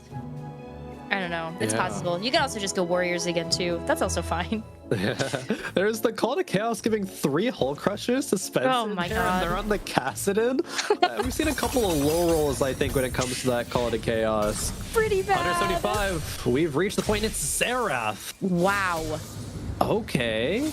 I mean, interesting. Gets his Zonias as well, has the mittens, but where does Robin go from here, right? Needs to make a board work on level 8. And he still has a lot of HP. They consider going to 9 pretty soon after. I think you're just gonna collect a bunch of good units here. You've got the bastions in from the Tarek in the front line. That's gonna be really nice. Maybe you can get the portal when you've got the Rise in the Tarek, but you're waiting. You can't tech that in just yet. Yeah, Mittens on the Elise is just item carry for now. That Siobhan is so powerful though. Death Defiance and the trench coat as well though. When she pops, she's going to be likely to have all 3 of her copies there ult, which we see happens just there. Those look like perfect Fiora items to me. So maybe there is a world actually where you do pivot out of the shapeshifters and the Shyvana and try to make something work with the Xerath. You got the Zonia's proc. Almost got a couple extra unit takedowns there. Usually when you cash out Golden Quest, you want to win immediately, but Robin Songs has a lot of HP that he doesn't feel all that pressure to roll down all of his gold, right? He's still at 84 gold. Degree, meanwhile, on 70. So is very, very rich as well, going for that kind of mage direction there, even with the augment leaning towards it as well. Gotta check in on Bobster, though, if he's doing okay. Ended up getting that branching out early with the Sugarcraft emblem. Ended up getting, I think, a Vanguard emblem after that with a Vanguard crown. But is still sitting at that 4 loss streak at 21 HP. Khroen, this isn't looking good. Yeah, Bobster's struggling today, at least in game number 1. And it looks like he might be doing it here again. Although the games we didn't watch from Bobster, he went 2nd and 4th. So not all is doomed for Bobster today. And yep, 6 Sugarcraft is happening. But Nekkra, I think 3rd time might not be the charm. I think you might just be right about that one. I am so sad. It's not even his fault. Like, he got the branching out. Okay, I guess maybe you have to share half of the responsibility for picking that augment. I mean, a little bit of responsibility, but you work with what you got. It's rough. You really do. And you see this, be like, hey, I know that smolder's so fast. Good. Oh, with the mittens, it's... Why is that so fast? The mittens, wait, what? Where'd he go? What? Hello? He was so fast. He flew to somebody else's board and back. I've never seen that, actually. That's so funny. Bye-bye. Oh, Bobster winning the round there. Stig Sugar, don't count it out just yet, Nekkra. Well, maybe part of that is because it was Robin Songs on the other side. He hasn't quite figured out the full cap of the comp yet, but you did just hit Fiora 2. You did just get a Sugarcraft cash out. Now you're gonna hit the Emilio as well to give yourself that extra scholar boost. So not all hope is lost, Khroen. No. In fact, especially when this Rakan upgrade comes through as well, having a lot of good frontline. Fiora was just upgraded. I think Bobster has what it takes to make this into a top 4, but a lot of matchmaking and positioning still to come. Everybody's so close when it comes down to the HP as well. Maybe Relic a little bit more towards the top, but you're looking at 36 for Jungle Book, 32 for Ramblin', 29 for Flames. Everybody just so close to each other, so this is going to be a photo finish. Oh, we see the power of Ari Bastion when it does hit. Didn't even need the Zoe 3 either. Just the Lilia, the Poppy, and the Ari, and it takes a chunk out of Bobster's diminishing health pool. That's 8 HP left. One more hit, and he is gonna be out in 8th. You can see head and hands. This is not the result that he was expecting out of a comp like this. Still trying to make the most of it. But when you take a look at Robinsong, still having 50 gold to work with, and all of that HP with 41 left, it's a tough ask here for Bobster to maybe try to work his way back into this one. Yeah, Robin going to level 9 is going to be able to play perhaps like 4 Shapeshifter, 2 Blaster with a Smolder, and then just play a couple Arcana because he hit the Xerath too, right? You always want to play the Xerath to get from the Golden Quest. So much gold coming through as well. I think Robin could just hit every single legendary 2-star that he needs and just call it a day. Do we see him ever go level 10? Wow. He's so I mean, rich. with this much gold, maybe. Yeah, there he goes. He's going. Xerath, another Xerath. Oh my god, Xerath 3 for just for the lulz? Wait a minute. That could be the case. We see Trench Coat, Infinity Force, and Death Defiance on the Briar now. Briar has items. to keep rolling, I think. Wanting to hit some upgrades. There's Varus, there's Nico. Pretty good. Hold the Tom Kench just in case you can get the Arcana. But yeah, not bad. I think it just has to replace the Rakan for a 6 Shapeshifter, and that board is done. Definitely can still drop to 4 Shapeshifters, but might as well play 6 for you to be able to hit level 10 like Robin has on 5-1, no doubt, right? Like, that's insane. That is disgusting. That is just how far ahead you know he was. Having that 10 win streak, preserving so much HP because of that, and having that golden quest, you win so much money, and it's really paying off here. Yeah, Flames dropping dangerously low though. Bobster could end up falling this round, and it's 1 Gwen versus 3 Gwens, but they have these Zonias, and so Bobster goes out in 8th once again for the 2nd time today. Oh no, not so great here for Bobster's 4th game. Still 2 more to go though for him, so he has the opportunity to turn it around. Yeah. And Flames finally hits the Jinx and the Wukong, but everybody else is also so strong. Yeah, doesn't have a 3rd item for the Wukong. The items are not great. Does hit a decent combat charm there, a lot of HP for these units, but the Jinx items, not great. No Rage Blade, really stinks. Quicksilver on this Jinx is wild. Like, that's definitely not what you want there. But it's gonna be at least good enough right now. Promisex has a dragon just for the heck of it. Yeah, not the matchup Flames wanted to run into here. No. Robin's just too strong. It was just the extra Elder Dragon on top. Why 3 dragons when you could have 4? All right, yeah, that's Flames. A little better. Yeah. All right, Flames is out in 7th. Unfortunately, it's just gonna fall a little short as you see the final combat of the stage come through here for Ramblin taking that loss. And Ramblin also still has his work cut out for him when it comes down to being able to make it into the remaining games of the day. Oh, here's the Trenchcoat. Zonia's pairing for the Gwen. Here's the Trenchcoat. Zonia's pairing for the Fiora as well. We're seeing it yet again. Michael cooked earlier today, and Ramblin says, yeah, I'm taking a page out of that cookbook too. What the forge is going on? We have a couple. We have had a couple of games today. I like it. I mean, there's a lot of power here, and I think there is definitely ways that Ramblin can get more points on the board. But everybody else is still so strong, and he's gonna have to run Dispenser right now with this multi-strikers board with the triple wall crusher Kassadin. Yeah, it's tanky, but the Fiora actually with Spectral Cutlass getting into the back line, and Ash falls. That is huge placement, positioning difference from Ramblin here for this fight. So good. I mean, at this point, that poor Kassadin, the Call to Chaos, not quite working out in the way that you might have wanted it to, but the multi-striker still has its staying power. I think it could still potentially be a top 4 here. Spencer has so much HP to work with. You're still re-rolling some units. Maybe you're able to get a 3-star 4 cost with just how much HP he does actually have.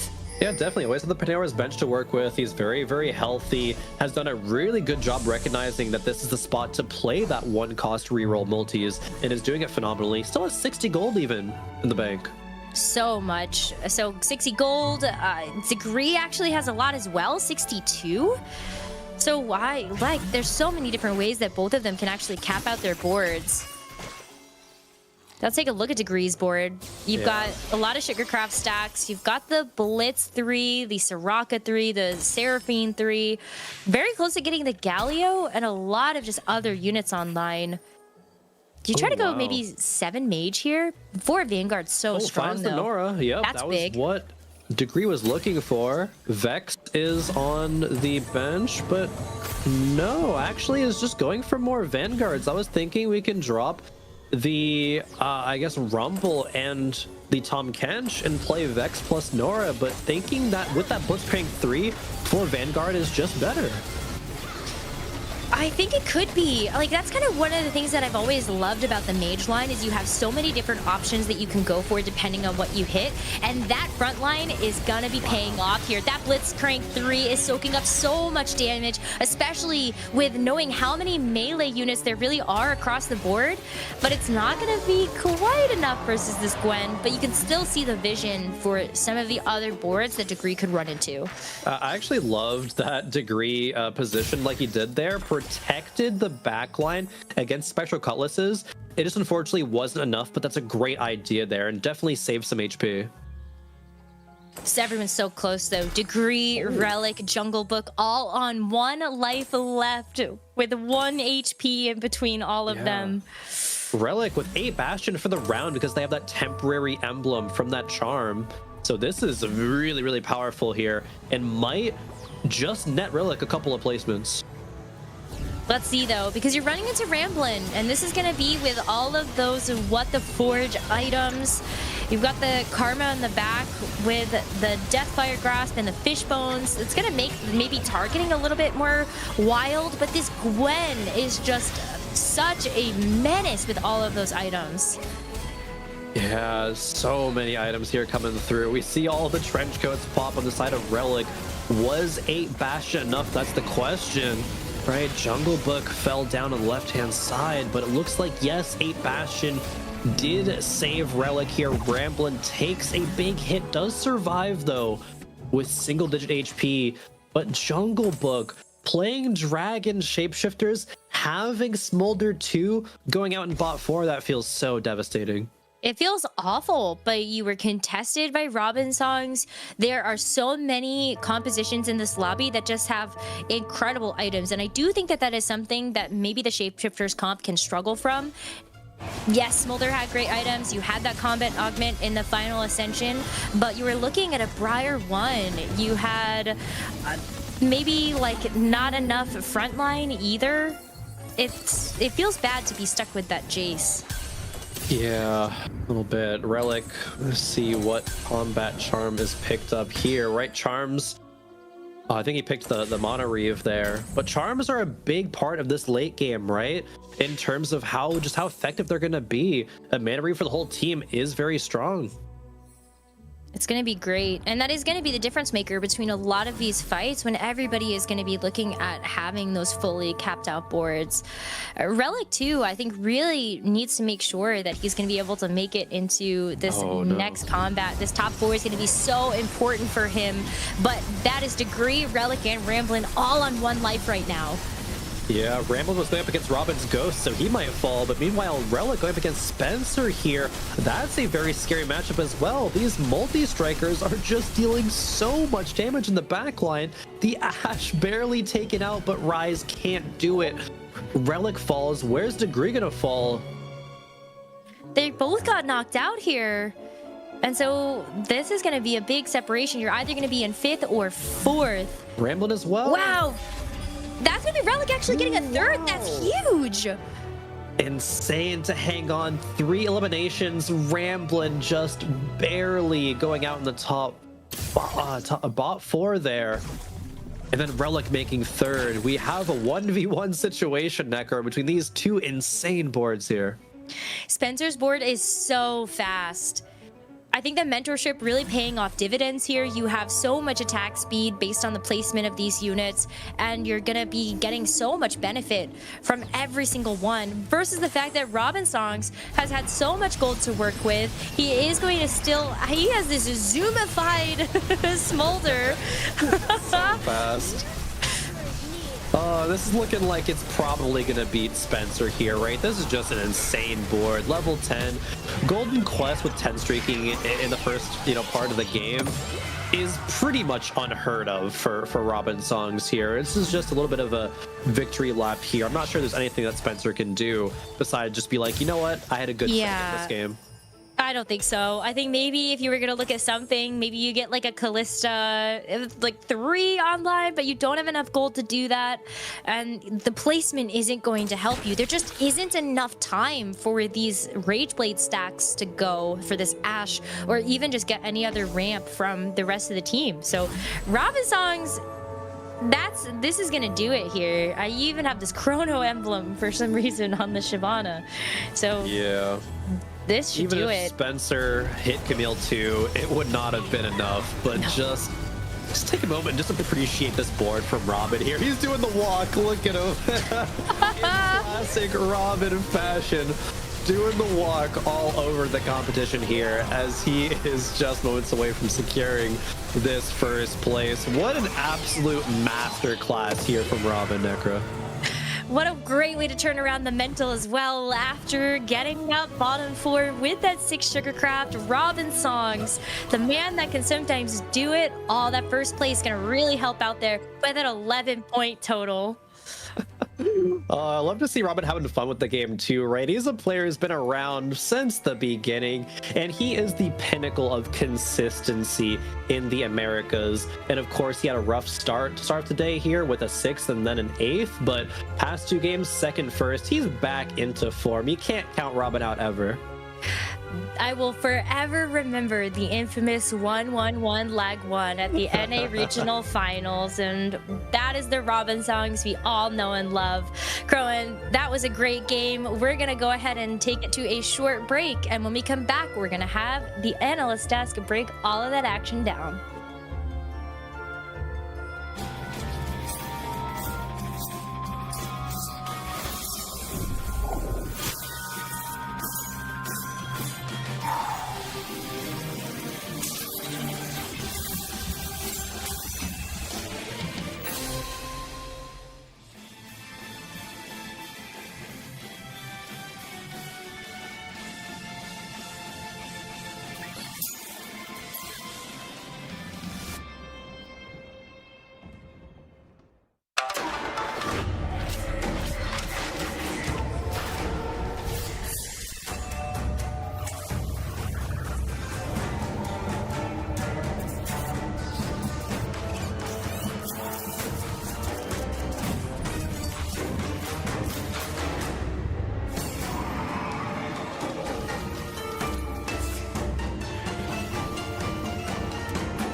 What's going on, everybody? Gangly, Jupe, Dobz, back at the analyst desk after game number 4. We got to watch an old man pull out some new tricks, Robin songs, going with the fast 10, with I think probably the best potential spot you could ever play Golden Quest from. Win streaking through stage 2, get already level 6 on 3-1, gold subscription, the prismatic gold, the prismatic subscription orb coming into the end 2, allowing him to fast 10. Maybe the most insane Golden Quest comp that we'll see certainly all weekend maybe of this set. But Jupe, I want to draw some attention to Robin, because this is a guy, you know, we talked at the top of the show, you have your not so usual suspects, and then you have your stars, right? Robin kind of falls somewhere in the middle, right? This is a guy that used to be among those stars, but these days maybe his stock has gone down a little bit.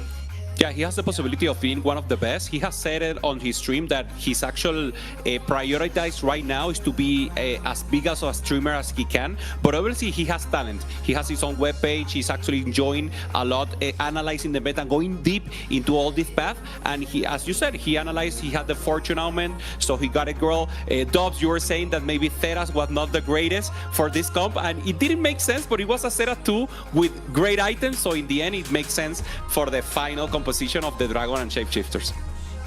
Yes, of course. The best thing that he took out of that game is that he finds that Xerath and still manages to go into the 6 shifters. That is one of the best compositions right now.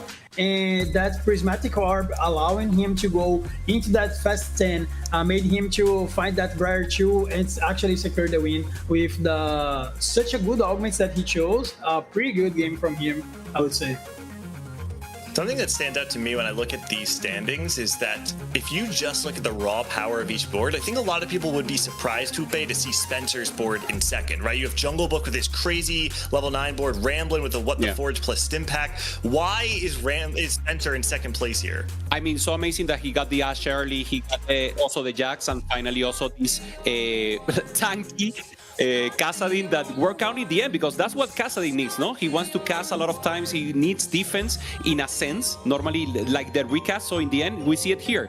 He was working out for him, he got good tempo, he was able to punish the lobby a little, and Spencer, he's doing great, he's doing amazing. We were talking about this is like the replay of set 5 when we saw those two coming up ahead, and on the other side, well, Relic also with a great performance. In the end, he could have gone 5th, but he went 3rd, also with a reroll comp, now with the Ari Bastion, getting the emblem. We were talking about this emblem that is normally not very good, but in this comp, if you get the Bastion emblem, it helps a lot.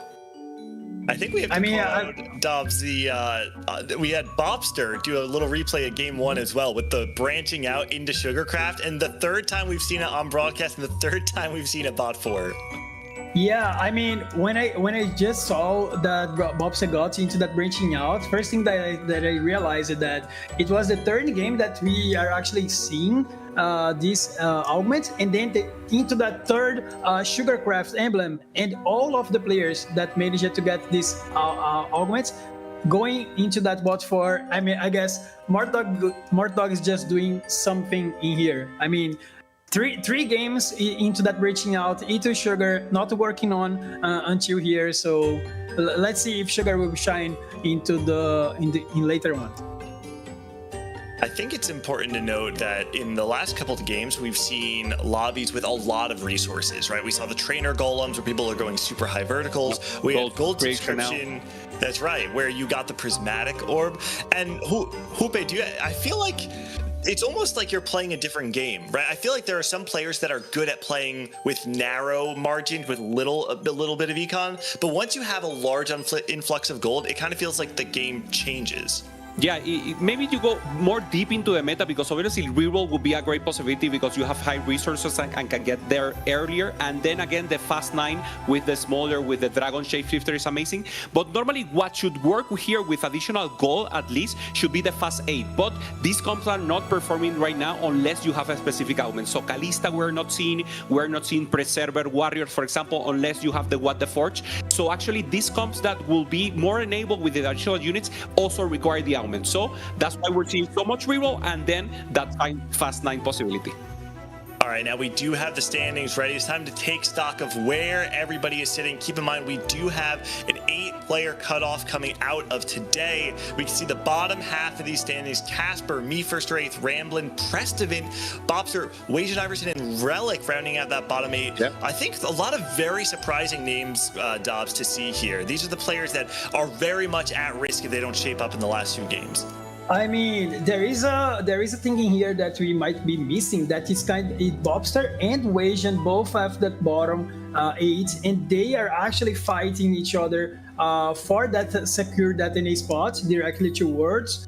So if Bobster manages to stay out of that bottom 2, he actually secures his spot. But even if he manages to stay out. I mean, if he actually gets into that bottom 2 that is not so far away from, Wajan still needs to perform well, and he actually is not doing so well until now, so we have to keep an eye on these players.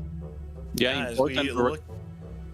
Yeah, let's go to the next 16, and important to recognize, remember, we lose 8 players today, and as you were saying, Dobz, the possibilities here is for some of them to actually advance directly to the Tactician's crown. For example, Black Sheep is doing great for Latin America, the best player in performance now, and he's going up against Relic, who's very bad. So maybe Black Sheep, with this result, he's already ensuring that he's the #1 seed for LATAM, Gangly.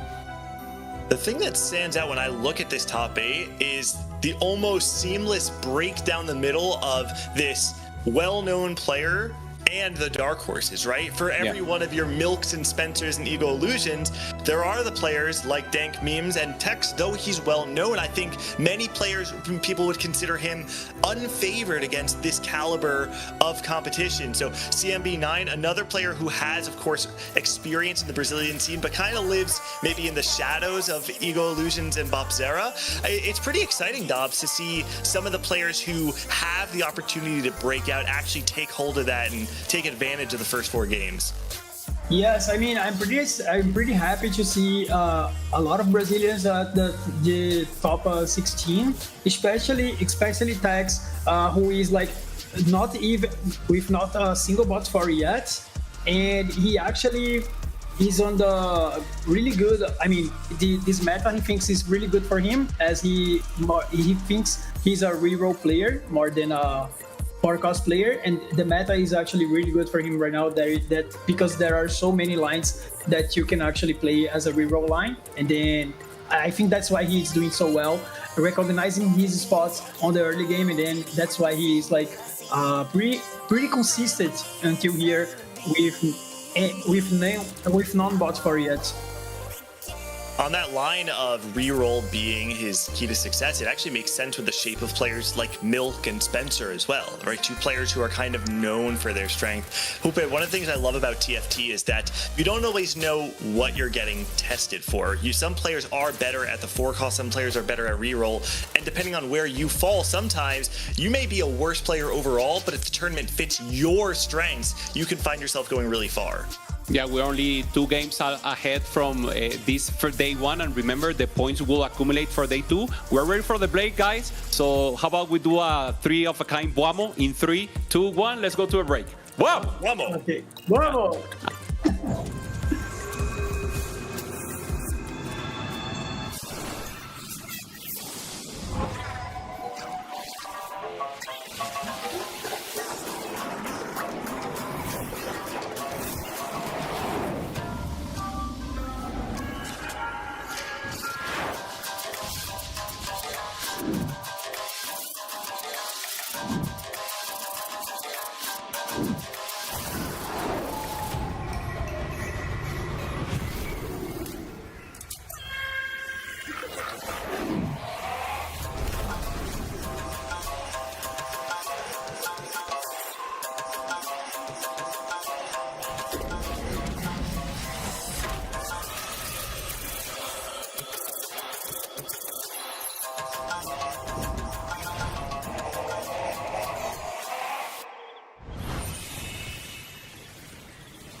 Welcome back, everybody. Gangly, Hoope, Dobz, back at it. We got the TriCast coming in for game number 5. Like we said before the break, this is the point in time where you really can't afford to make any more mistakes, right? Hoope, we saw players that are kind of at that cusp, like Relic, who, yeah, he had the top 4 last game, but he's not out of the woods yet. It feels like this is the moment in time where the pressure is highest. Yeah, we're starting now with the lobby directly, and as we see again, Rurik in a back position, as you were saying, Spencer very good. Also, we have there Philip, Bishop also very good, very high on the table with good possibility. We see some of them standing up, Bishop's laughing. So it's amazing that we have cameras now, Dobz, and we can actually see the expression and the mental they're doing right now. I mean, look at Bishop. He's chilling, like playing at the dark. He's like, no pressure. I'm not already at words. Let me just play to the money and to prove myself once again. So he's kind of. I have a comment here, Dobz. Black Sheep told me that you gave him the posters in Las Vegas, the one he has in the back. Is that true? Yes, it is true. Actually, I have plenty of them amazing, here too. All right, lobby's getting started here. Pretty interesting dynamic. We've got a handful of players who I would say are relative underdogs, and then we have high, very, very high stars like Dishop. As portal selection comes through, a lot of players standing on gold subscription. We did see last game though, something like gold subscription can get pretty wacky. I'm surprised actually to not see more players stand on component anvils. Yeah, let's see what they get. It's kind of boring to play component games sometimes. Actually, personally, I don't like it. I like the wild games, like gold subscription once again. All right, we're hopping on board with Rurik. Rurik is a player I find pretty interesting, right? In the grand scheme of TFT, Latin America North has performed relatively weak since the merging of the regions, but in set 12, it actually feels like something has started to change. We saw the uprising of players like Relic coming to form once again. And Rurik, to be clear, is the player that people have the fewest expectations for. He was the first pick in the draft when players got to pick their lobby, and many people are not considering him a high threat. What I find so fascinating about his story, though, is that he doesn't necessarily need to play for a first place finish in order to make a statement. I think by making it into day 2, pushing for a top 16 placement, Rurik actually does a lot to prove that Latin America North is developing and that they're growing, and that yes, maybe they're not the favorite region right now, but you can't sleep on them. So I'm curious to see how he does for the rest of the day, whether he's able to make it into tomorrow. Yeah, with good results, he can make it to that day 2 that is so important, as you say, indicate, to recognize at least LATAM North as a region to be contested about. But I talked to him. I actually got the chance to talk to him and ask him, are you going for day 2? Are you going for some position? And he said, no, if I want to play the Golden Spatula of America, of course I need to have the mindset of winning it. So for me, for him, it's very important to prove himself a lot. And obviously there's some luck involved, but he prepares so much, and I really have a good expectation for him. He's not the best in the table right now, but with good results in these 2 games, he could ramp it up even to above half of the table. All right, Silver Augments coming through. Nothing too volatile yet. We did land on that gold subscription, I believe, too, right? So we do have to see how much money everybody's going to be getting, but right off the bat, we do see a handful of Caretaker's allies, both from Dishop and Philip. And so in reroll meta, we can 3. We can expect most lines to be decided just based off the 2 costs that they get dropped. And a silver ticket, so there will be a lot of rerolls in this game for sure. It will be very interesting to recognize Black Sheep, Philip, and Bishop to see what are they looking for. For example, now we keep going with Rurik. He already showed us the Eldrick game last time, so we know that's a line he can contest and he can go for. But for now, he's still keeping the attention open, and let's see the first fight. Looks like he's fighting Casper, taking the Pandora's items.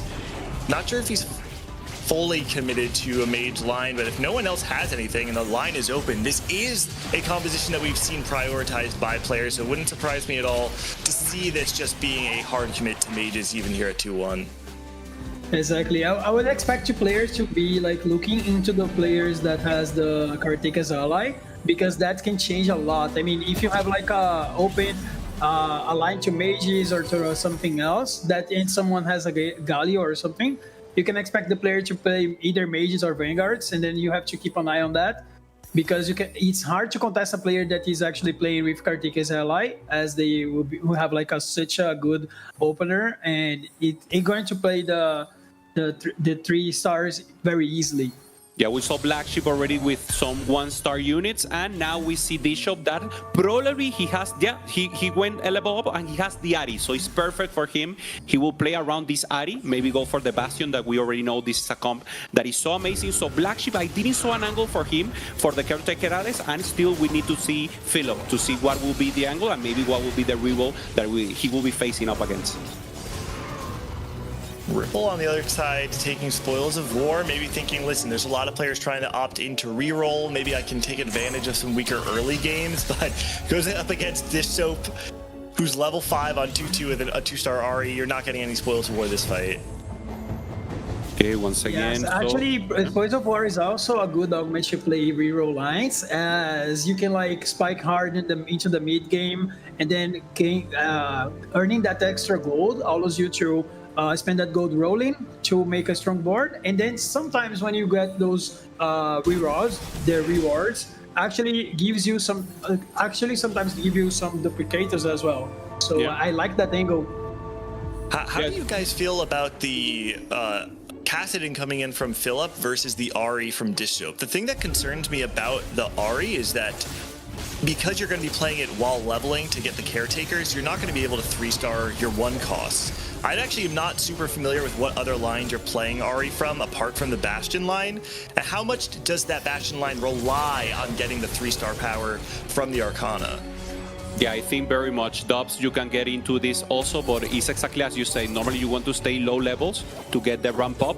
There is a chance where he can, maybe he didn't level up, but he already did, where he goes for the cost, for the 1 cost, and then goes for the Arif with the ramp up. But no, Bishop decided to level up to play aggressive and simply maybe play this Ari for tempo. Dobz, what are your opinions? Yeah, I would say that of course you want to maximize your Arcana from Ari, but as long as you have a good tempo and you hit the Ari3, you can still cap the board with those high quality units like Tariq, some Bastions like him, and then maybe finding out the Yana late game or even getting into that milieu, so you can actually play as you are going to play Rise, but instead of carrying Rise, you can carry Ari. So you still have a lot of good quality units to play around, and I expect him to play like for Bastion, for Scholar, maybe in the late game. We're seeing now El Lobo, the Wolf here from Braxis. He's already very close. He has 7, and this is a chance for him going for the Vanguard line for now. And now, very interesting. Also, he has the monkey. I'm sorry, I already said hello, and now I want to say El Mono because of the Wukong. And well, this is the 2 best units I love because of the name they have and the possibilities they got for even mentioning them. So good for him, and I know he knows this line very much. And no need for artifact. Many people only play Warwick with an artifact. Maybe he will go for a different line and simply play him with good strengths and good items. It looks yes, like as they took off the. It looks like he's just sacking the augment, though, right? Like, I'm assuming his 2 cost is this Zillion. So unless he's trying to play some sort of vertical frost out of it, he's just going to be using Caretaker's Ally as an econ trait, correct? Yeah, it's kind of weird when you get spots like this. You actually want to play the 2 costs that you get, but sometimes you have to sack that augment and play another line if you don't think you can fit that 2 costs. So we can assume that he has a Zillion, but we are actually not sure yet. We'll see promptly. So for now, no lose streak, no win streak for him. Bishop, the only one with a win streak. So trying to recognize this, trying to get a good bump in economy if he managed to do it, and that will allow him to maintain the tempo that he has recognized so far. On the other hand, Spencer going for the lose streak. He positions his Blitzcrank very on the corner and being protected there by the Eddie carry, so he will ensure the lose streak. So we have confirmation now that Spencer will have lose streak with a lot of economy generated, and Bishop, let's see if in the end he managed to get the win streak and also that important boost of economy for the mid game. So Spencer is contested, correct? Right? And didn't we see someone else looking to play into that mage line? I can't remember exactly who it was, but if Spencer is playing contested mages, that might be a little spooky. Not exactly sure if we're going to see him roll very heavily now. I'm sure at this point he's probably scouting around, and if he is contested, I imagine he's going to be sending it pretty hard. But there is, with one cost, you do still have room to support multiple players. Yeah, we do. Okay, Casper was the other player. At this point, though, I mean, it does not look like he's actually going to be playing the reroll one cost variation. And actually can play a relatively flexible game. Like, I don't think he's actually locked into mages from this point in the game. Not locked so far, but now level 5. Yeah, go Dobz. I mean, he can actually play a lot of lines in here with that Morello. And he actually have the Pandora, so he can like cook a little bit his items. Okay, he got a Shojin, so he probably can play either mages, maybe Hui, and then maybe into that Scholar line. I would say I mean, when you're playing AP, you actually can flex out with a lot of comps. It's pretty good in the meta right now. Let's see the possibilities he has, even keeping mages. He has a lot of open, so now he's playing tempo and looking for that line. Once again, Black Sheep on screen, looking for the reroll now, getting very close to it. Twitch is coming up for him, but he's still not getting a low, so Warwick's not appearing here. He wanted this ramp up, he wanted to try to maintain this small win streak. We saw his face, he's saying no, he knows he should have hit here. And Gangly, if he doesn't hit in the next round, he will lose a lot of tempo. You need Warwick on the start of stage 3.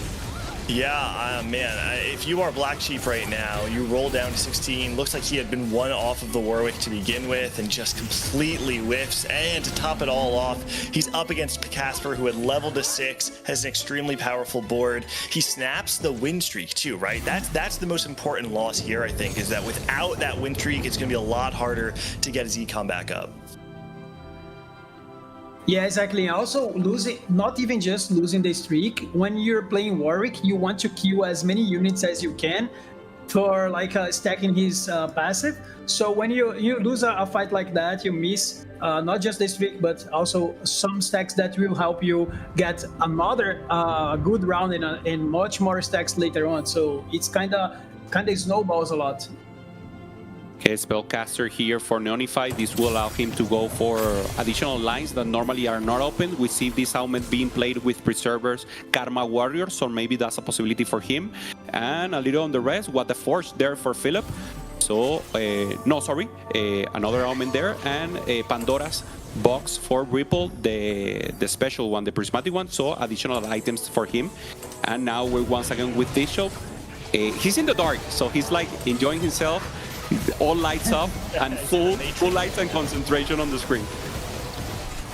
I mean, this Soup even used this duplicator into his Shen just to maintain the tempo. Yeah, great call out. I think Dishdope recognizes right now that the fact that he doesn't have the ability to spike, with the one cost, says, I want to spike as hard as I can on stage 3, so using that duplicator to have the Shen 2. Surprisingly, though, does drop that fight. I actually feel like against most boards on stage 3, this board is 5 streaking, so not a great feeling for Dishdope, but certainly not a bad spot. Philip, on the other hand, another What the Forge game. Yep. Looks like he's going to be playing it alongside the multi-strikers. I think the question here is, because you have the caretakers, how deep do you dig into the level 6 roll down, trying to, maybe even playing around the Akali or the Khroen instead, versus just hitting the Kassadin and trying to get out and go level 9. I think he can push, and he knows it, because the Kassadin will go directly, and he needs the 7 multi-strikers. So as soon as possible, he can get to that cap of power. He can get the 3% additional healing, and that's the moment of the comp that you can ramp it up. Obviously, maybe only the Kassadin will be 3-star, and then he will start thinking about Kalista, even dreaming on the Camille even as a possibility. So I think that will be the game plan. He got a good win here, and we see him there very, very prompt, very peaceful and concentrating, maybe seeing screen. And now it's starting to appear the epics forecast here, Dobz, to start to give more chances and more structure to the comps. Yes, I mean, there is a spatula in there. I want to see who is going to pick that. Maybe that will open up any other line that we are not able to see in that early. See. No one seems to want that. No, it does kind of feel like most people's boards that are going to want it need to actually have the Pan, but Casper has Pandora's, so he actually can reforge into Pan. So while everybody else doesn't actually have a great use of the spatula, Casper's in prime position to say, I can't really use a spatula either, but I can use it next turn instead. Yeah, good. But I mean, he's looking into that rise. He probably can go into that rise 5-6 scholar in here with one of his best augments in the game. That is the Spellblade toolbox. So it's looking pretty good, his game actually right now. Yeah, we keep going now with Casper Wool, going up against, on the other side, with Rudik. So Rudik still, as we know, he's on the bottom of the table, so he needs to ramp it up. He has been playing Wu Jinx 2 times now, so this is the 3rd time. So this is a comp he really feels comfortable with. Normally, not with a good ramp up. Maybe Gangly in the next stage, he will at least need that Jinx 2 and get a good possibility. So for now, very close to having the Wukong. So you already have another Wukong 2-star on the bench, but still lacking the damage on the Jinx. Yeah, I think being level 7, 20 gold, it does not feel great to not have that Jinx too. Having 6 Wukongs is great though, and there's definitely fights that you can win by having a strong enough front line, right? If you have the Rage Blade Jinx, oftentimes Jinx 2 is going to be plenty stable if you have a 3-star Wukong. The problem is if he doesn't hit very quickly after that, sitting at the bottom of the table, 51 HP right now, Jinx is a composition that performs better when you play from ahead so that you can buy time for yourself to actually cap out much higher. But if the rolls go its way, finds an early Olaf, finds Jinx 2 easily, Wukong 3, he's definitely not he's certainly not doomed from this spot. Yeah, I was saying about the Rise Scholar, but actually he didn't manage to reroll his spatula, so he might be thinking something else. Not sure what right now. Wait, does it not reforge from Pandora's? It should, right? No, I mean he puts in a unit. Oh, okay. To not reforge. I mean, so he's probably thinking about using a spatula. We have to see if he's going to put in the unit dose again.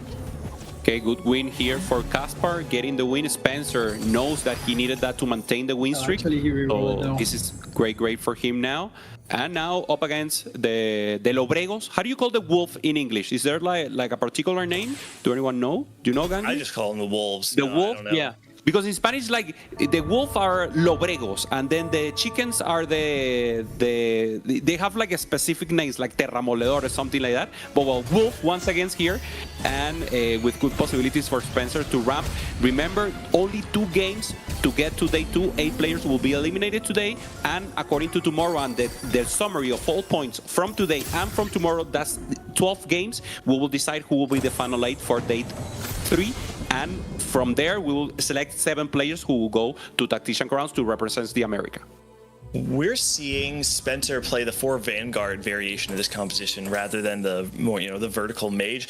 From what I've seen of this composition being played, it does quite well at this point in time. Stage 3, Stage 4, if you can get everything online, it's pretty stable. The problem is that it falls off pretty hard because your Soraka and Seraphine just don't have enough raw damage from mage. I'm not entirely convinced that this is a good spot for Spencer, to be completely honest. But, I could be wrong. I'm not exactly sure what needs to happen for the Vanguard variation to cap out higher.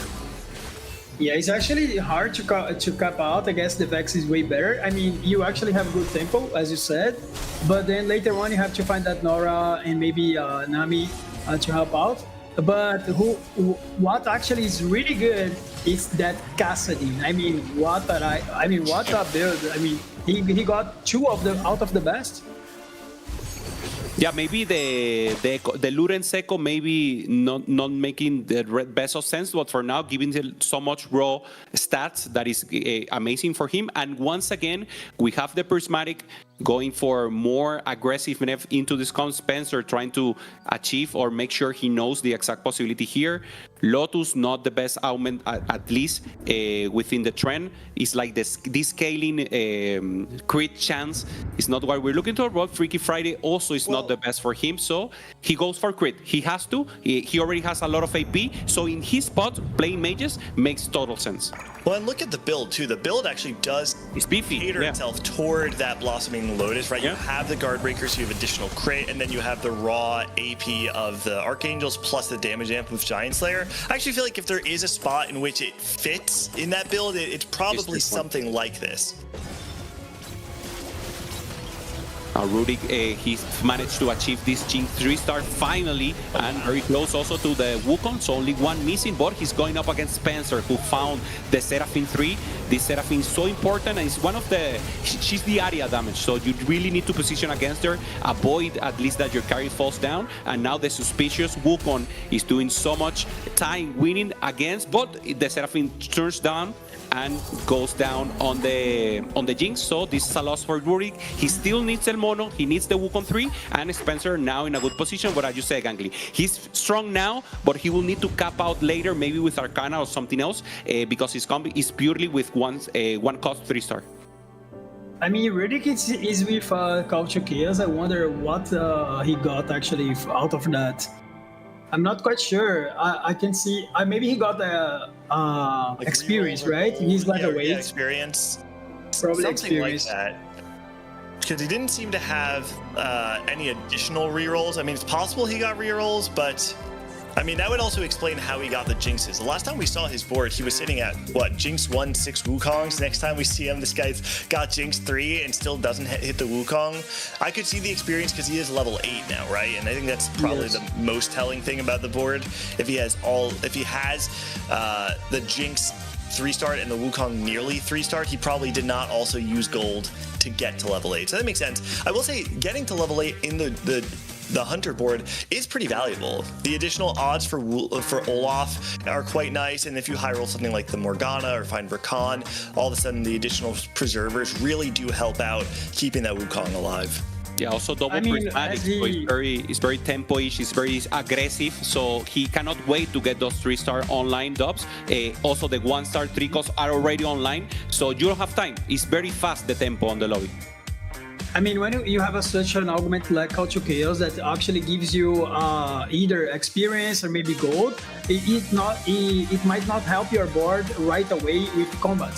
So you have to compensate that with some other way, and that's why you want to go into that Morgana, maybe a Emilio, or even a synergy like Temporal. I mean, how is that?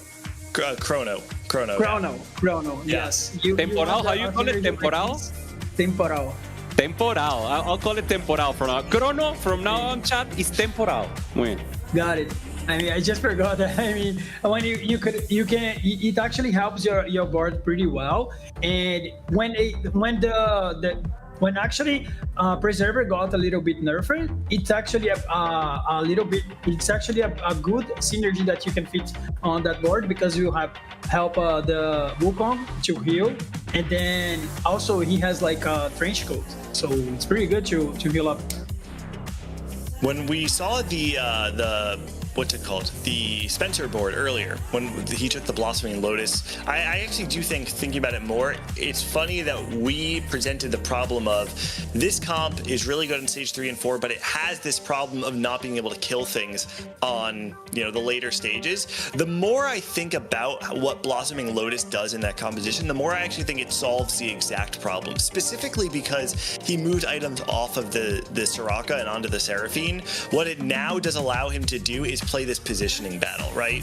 So if he plays against Rurik, for instance, who has this Wukong 3, Soraka with 3 mage is never killing that Wukong, but a Seraphine with enough damage amp and crit and AP doesn't need to. She can then just access the backline, and I think he's gonna have a similar problem against Disso, who's playing around the Ahri line, the Scholars, right? You're not going to be breaking that front line once you have Diana 2, Tarek 2 with a Soraka 3, but if you can snipe out the Melio before he gives items, if you can snipe out the Xerath or the Rise before they can get that final cast off, all of a sudden he actually has more agency because of his positioning battle to try and get around, you know, different boards that he's playing. Yeah, you said it perfectly. Soraka is more for the early game. She's the one who maybe do one target, two targets with the bananas, but then the Seraphine is the one who in the late game with so many units is the raw power of the AoE. And now we have confirmation from production that Rudik got a problem with electricity, so power issues with him, and he has 3 more minutes to connect. So we will do the official standing, the rule book of waiting for the ideal time, and in case Rudik is not able to reconnect, we will continue. So in just a few minutes, we can continue with the game and see what they give us, because all the 3-star are already going online. Rudik is going for that Jinx, and Wukong 3 already has the Jinx looking for the Wukong, and some of the players are still looking to up their performance, maybe on level 9 Dobz. Yes, that's actually pretty unfortunate. As you are playing like such a high level competition like this, to get out of power, but we still have the pause. We hope that he can make it. I want to talk about something that we didn't get to see on screen is Casper. We saw the frying pan coming in through the Pandora's items. We weren't sure exactly how he was going to use that. He ended up making a Bastion crest, and now he's actually looking to play some sort of, from what I can tell, based on his board right now, he has some Bastions in his front line. He's playing the mages in the back line, and he has the Spellcaster's Toolbox augment.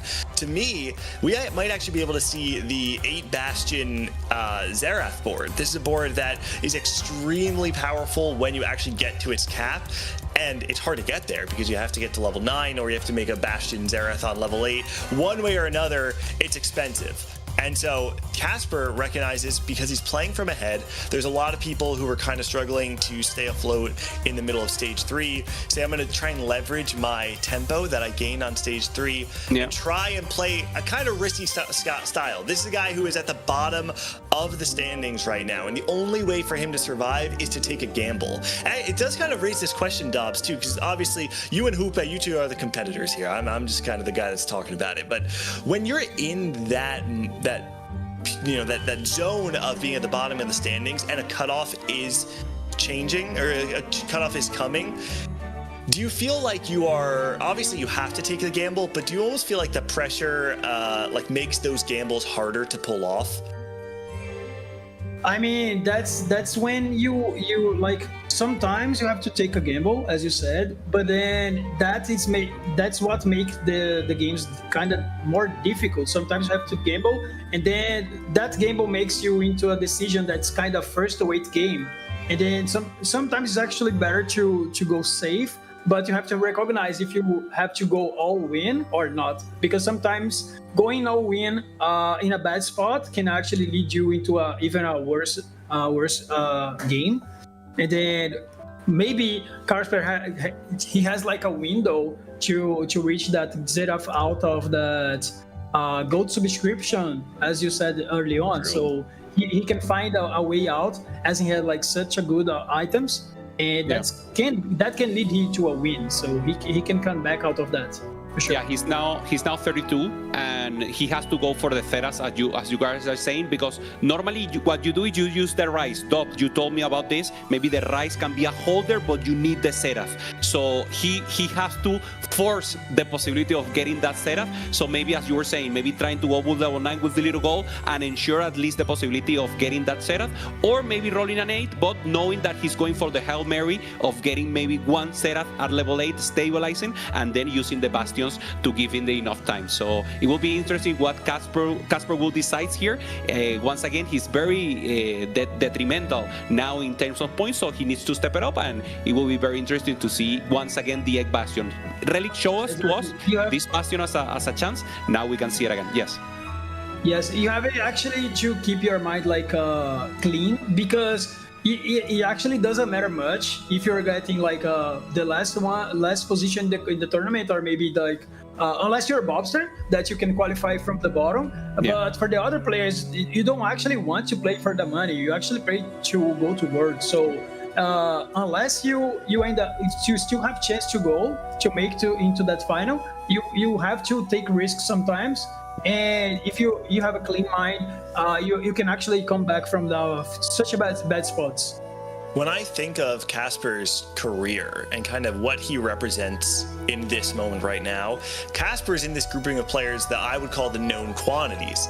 He's a guy who's been around for a very long time, and unfortunately, he hasn't shown consistency over his career. You know, this is kind of a guy that above 4.5 AVP in his career in TFT, and he had one really strong set back in set 9 where he made it to the regional finals. He, performed exceptionally well. And personally, I admittedly kind of wrote it off, saying this guy, like maybe it was variance or maybe this kind of clicked for him, but I don't expect to see this again. This set, Casper's kind of rewritten his history a bit. He was one of the highest qualifier point standings going into this tournament here. He has one of the best AVPs from North America.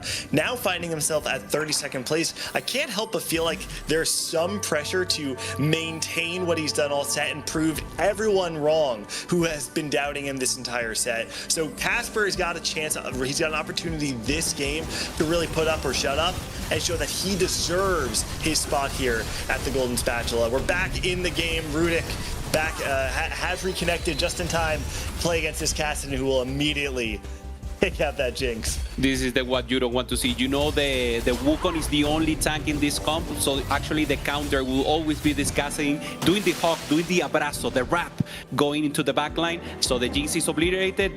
Rudy knows there's nothing he can do against this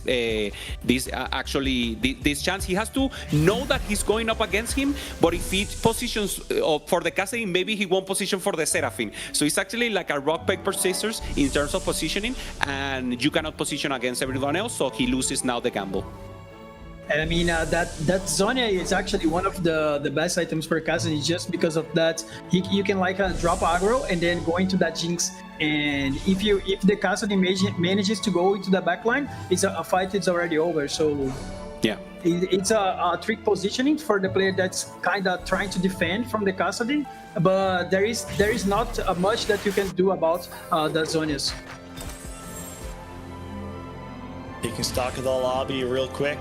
We did see in game number 1 how important it is to play from tempo when you're playing the multi-strikers. Philip, once again, at the top of the standings here, just like we saw Replay do. And Rudik now continuing his roll down, does find a Morgana pair, but desperately needs to find that 3-star Wukong. And to be honest, he needs to find an Olaf too as well. There it is. Okay, there's the Wukong. So now the front line will be amazing. And remember, this is a suspicious Wukong. So it will be 3 Wukongs going up against the rest of the units. And it will be enough front line for him to surpass. He changes the full offensive item to the Olaf. This is to try to make sure that he gets the takedown so the hunters get additional damage. And this is where the ramp up starts to consist. Now he gets the Hurricane for the Jinx. And now the comms is fully online for him. Wow. So Rudy comes back after the disconnection with power problems, 33 HP, so he's really capable of doing a comeback from this position once again. That trench coat came in clutch there against the Hui Blasters, right? So Hui having the multi-target selection from his ultimate, but because of the trench coat, there's more units on the field that Jinx is never targeted, and he's able to take out that fight right before Ripple does hit too. Ripple does find the Mordekaiser 3. His board's going to become significantly stronger. I mean, Mord is actually one of the best units at 3 stars, but so difficult to get actually, because many players are actually getting to those vanguards, and then maybe sometimes when people are playing like mages or something, they actually buy the Mordekaiser, and you that are stuck in that vanguard line, you really need that Mordekaiser 3 to get into the best out of your composition. Yeah, he's looking now for Magic Resist Shred. This is the variation of the Wei plus Mordekaiser comp. You don't play Ezreal, you play only the Bard. So now Wei will be main carry, obviously the front line with the Mordekaiser, and then the Bard will be your secondary carry. So very important for him, given that his damage is fully AP, to get something, to get a spark, to get a shift, something that enables to shred those Magic Resist. So good adaptation from him, and going for this comp that we were expecting to see at least one, but we weren't seeing it so far, Gangly. Casper's doing his roll down right now. We did see coming off that last fight, he was level 8, 50 gold, and now he's making that transition to try and get into the Bastion Xerath composition. We'll have to take a look whenever we can to see whether Casper's able to get that board online. He's sitting at 30 gold. I actually wanted to say how surprised I was to see the amount of damage that Casper's board was able to output on just the Seraphine and the Soraka, but now sitting level 9. We have Disjob also going level 9, finds Rise 2, RE3. This board's about to get very strong, but he is missing the front line. He got a few extra copies. Yeah, pretty good. Like it's your pair, it's Tarek pair, and then you have like a couple extra units, a lot of gold. There's Melio. From that. Wow, huge hits. $6 online with 2-star front line now. I mean, I would definitely consider this more stable now. I mean, that's why he's world champion, right? When you play like such a augment like caretaker ally, you try to go to that 2 cost early on, and then he actually go to that level 9, seeing the window that he could like stay with that RE2 to achieve a really high capped board at the late game. So well played by Disjob here. Yeah, once again, still lacking frontline, but he has so much damage that it doesn't matter. If he manages to achieve frontline, the Melio will give a lot of additional items to the rest of the units, and that will be enough for him. So now the Rakan is doing the paper of the tanks, and here's Rudik once again. Stable, strong, trying to look for the Olaf 2 Gangly as a possibility, and this is what you wanted to see. You wanted to see Casper Wu, so maybe in a while we will see him once again and see if he can manage to pop out in the position he had.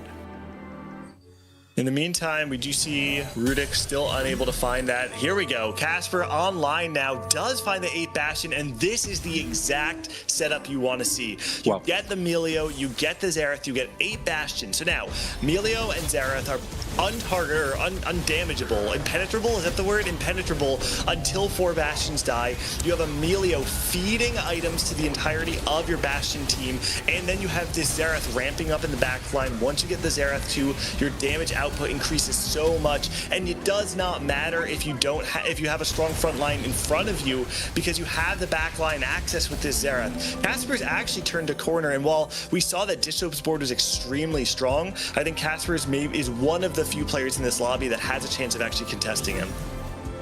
I mean, even with that composition with 8 Bastion, that is a composition that is so tanky.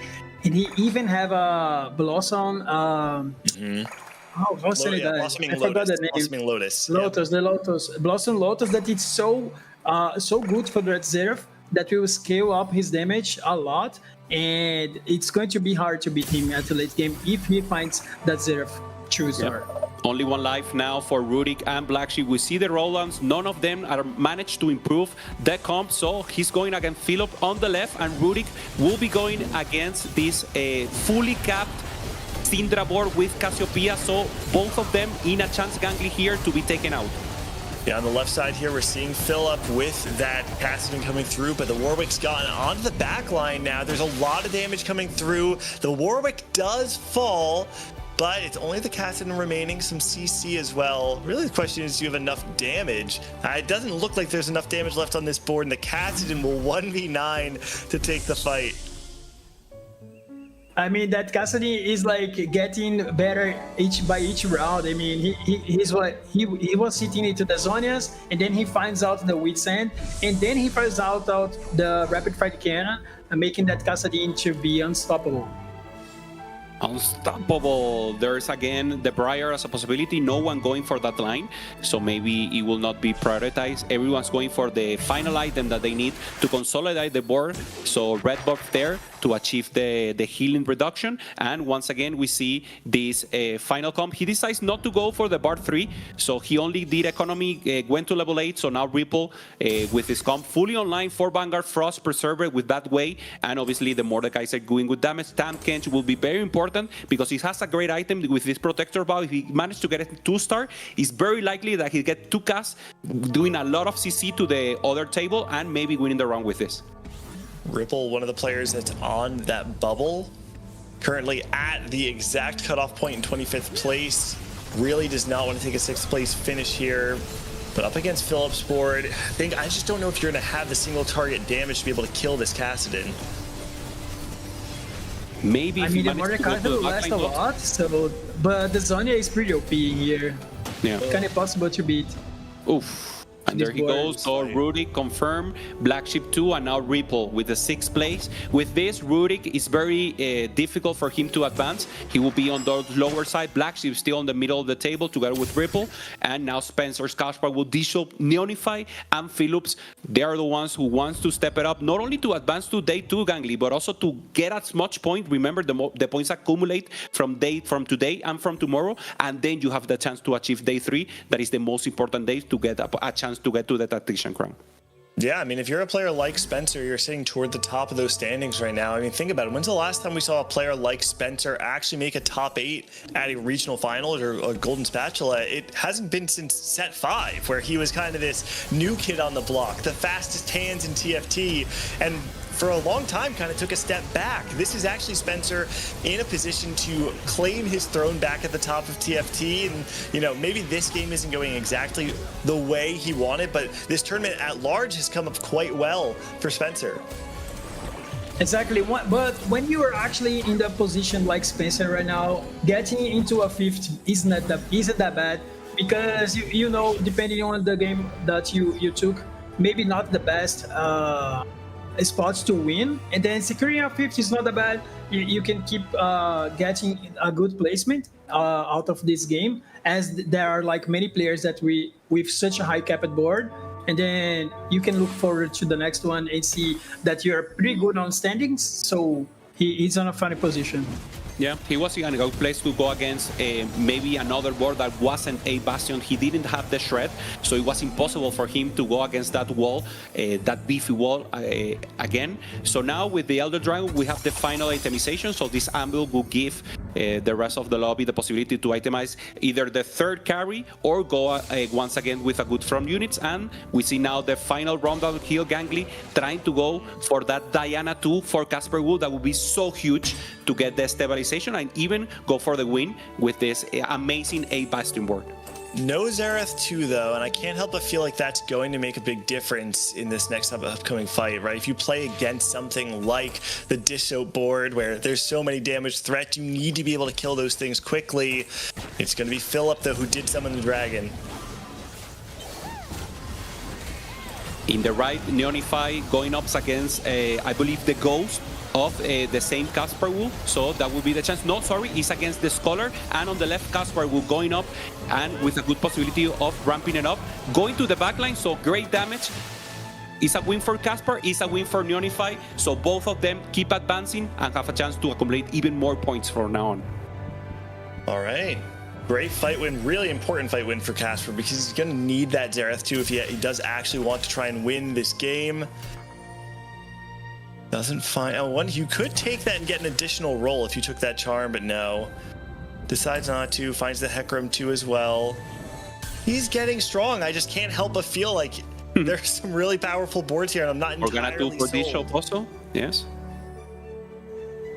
No items. 2 Diana shields actually in this game. Popping off Diana on the center. I like to put it on the border, but she will be more tanky this way. And now Casper will once again trying to go up against Andisho. Very low in HP. Any of them could fall out in this round.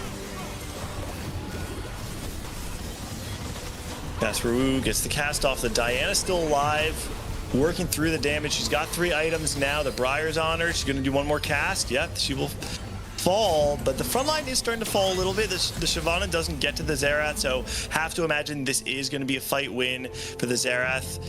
You do have, though, the Zhonyas coming in from the Kassadin. No, not, or the Cassiopeia, not going to be enough damage, though. Neonify will take a little bit of a hit. Philip on the other side, though, does fall. We've got our top 3 locked in.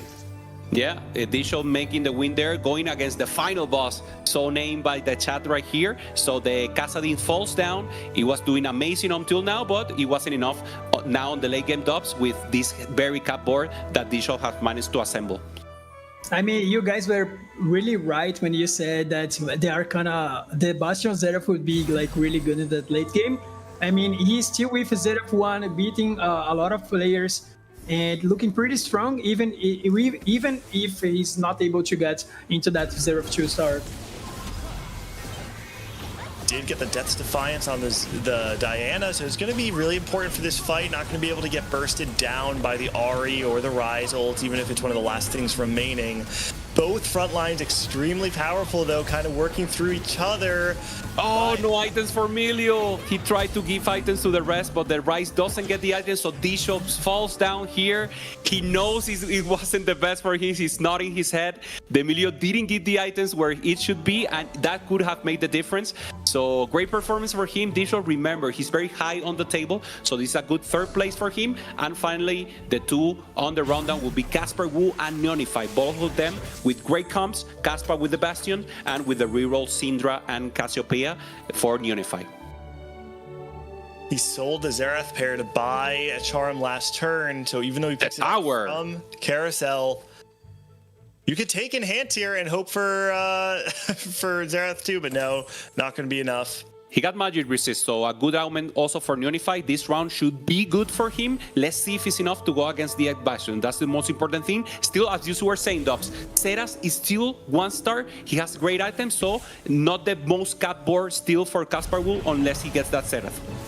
I mean, one thing that can happen in this fight, if the Briar hits into the Xerath and takes out his Zhonya, it can be a turn. Doesn't look like it's going to quite yet. The Diana, though, getting into the back line, drawing some aggro as well. That's going to be huge. The Zhonya's just popped on the Cassiopeia as well. And the items for the Emilio. Good for Emilio, and amazing. No, totally broken down. So he takes the win. Casper Wu with the win once again against Neonify. Very beautiful board going to the 8 Bastion and getting this important win for him. He was very low on the table, and now he has a chance to go to day 2, Gangly. Yeah, I mean, 32nd place coming into this. We said it before. Casper is a player that many people think of as a known quantity. You know what to expect from him, and people don't expect him to make a deep run at the Golden Spatula. He has an opportunity to rewrite his history, and this is how it starts. With one more game remaining, Casper pulls out the first place finish and now puts him in a spot where he has control of whether or not he's going to be able to make it into the next game. So we're going to be back in just a few minutes. Don't go anywhere. We'll be back with game number 6, day 1, Golden Spatula of the Americas. Whoa!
Hello, everybody, and welcome back. We are towards the end of day number 1 of the America's Golden Spatula, which means we only got one more game left for everybody to see who's going to be making it forward to day 2 of the competition.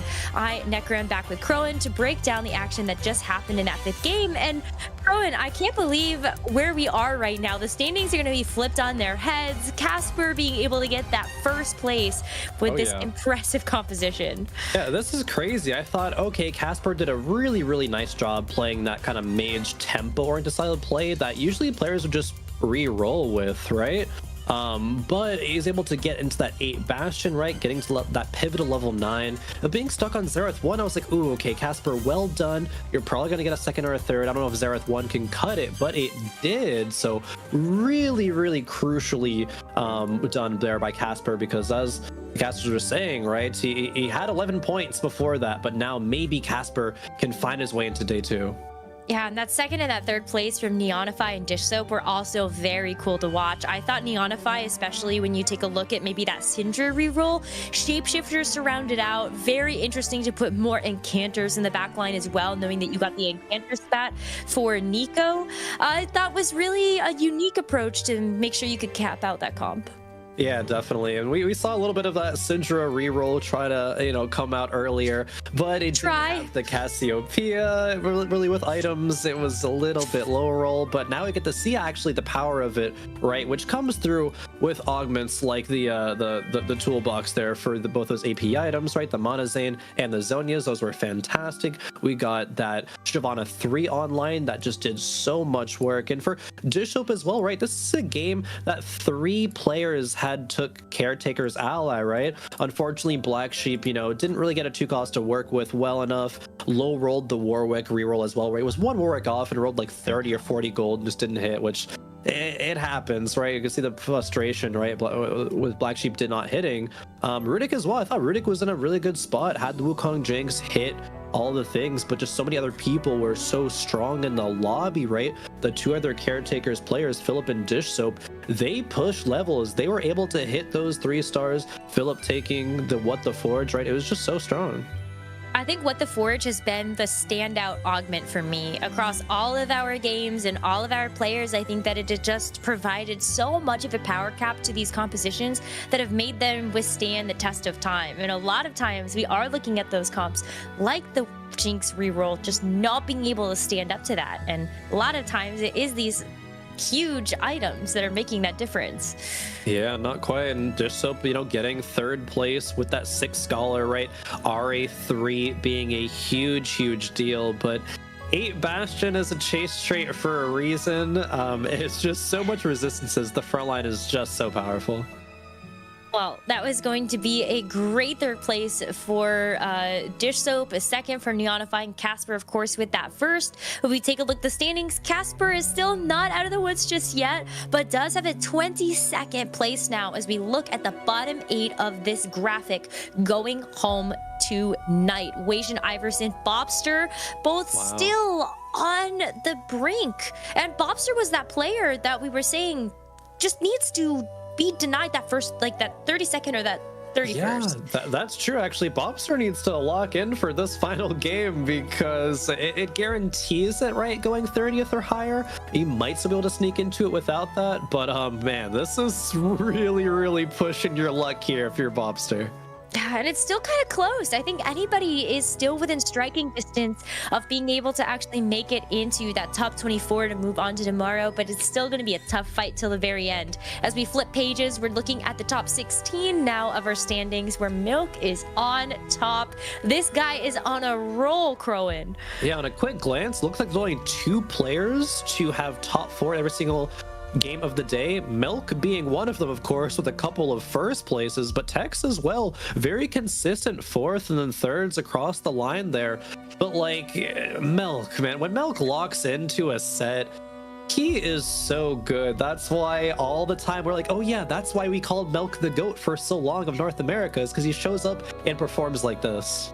Yes, and there's only so many players that can get a couple of first places. Dank Beams is going to be another one that can get a couple of firsts in some of these games, but we only have one more game to go. So let's send it right back over to our casters to bring us through the action of our final game of the day.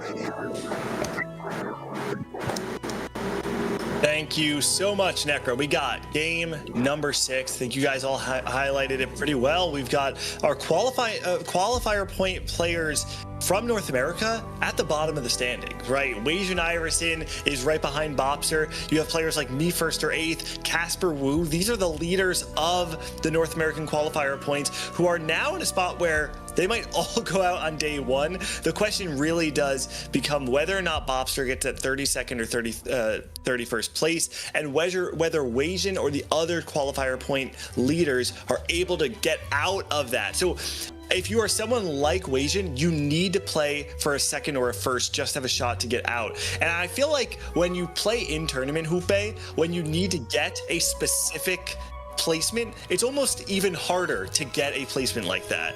Yeah, you have to take what the game gives you and maybe go for the volatile play to get the line that gives you. But you cannot force, for example, I don't know, a sugar because you want to go first. You have to accept what the game gives you and then play with some risk and trying to go for a lock. Now we're seeing the lobby will have, I want to recognize Ego, Bio directly, and also Tech, the 3 Brazilian player. There are 4, 5, and 6. I hope you're proud, Dobz. Brazil is making a huge statement here on the America's Golden Spatula.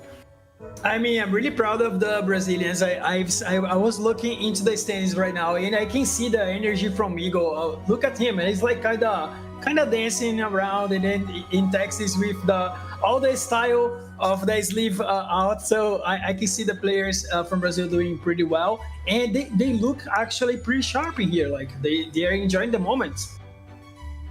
Yeah, it's feeling good if you're Brazilian today. I think if you're North American, you're a little surprised to see some of our favorites at the bottom. Prestivan is a player that's on that cutoff threshold right now and considered by many, myself included, to be one of the favorites in this event. Personally, I thought that this was a guy that was in that tier just below the huge elite, and now he's in a place where he's just trying to stay alive in the tournament. Game 6 is coming up. Let's do it, boys. Okay, everyone going for the upgraded champion, so maybe no volatility here, 100% chance, unless someone goes on the end and maybe do something funny, something interesting here, but no, upgraded champion, so everyone will have one cost upgraded champion to 2-star, and this will give you great direction. Now the Lilia for Buster could be the Ari angle, but it will be very interesting. Anything you can get here actually can give you the perfect direction for a good comp that even if you like is even better. So no one will go for economy, maybe everyone will go for tempo and trying to use these resources as best as possible.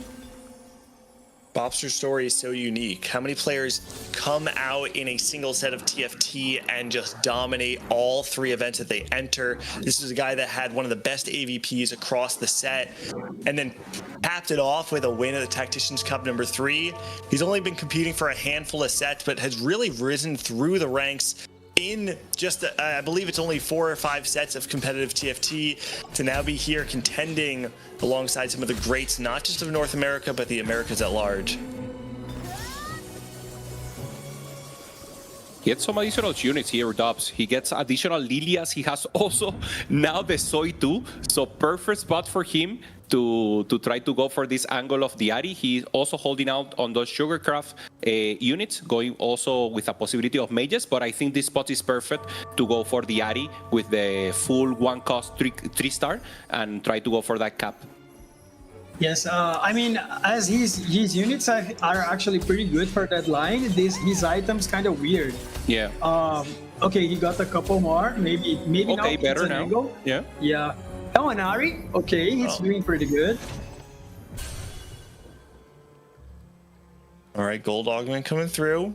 No super clear direction. Probably not trying to play into the Honeymancy line with the units he's been dropped already. There's a question whether he wants to take Three's company, but no, it does not. I mean, big gains, if you're trying to play this 1-cost reroll, plus, with the Ari and everything, I could definitely see that being well. It also does synergize with the Bastion synergy quite well to be playing big gains. You get the additional health to make the armor and MR even more effective.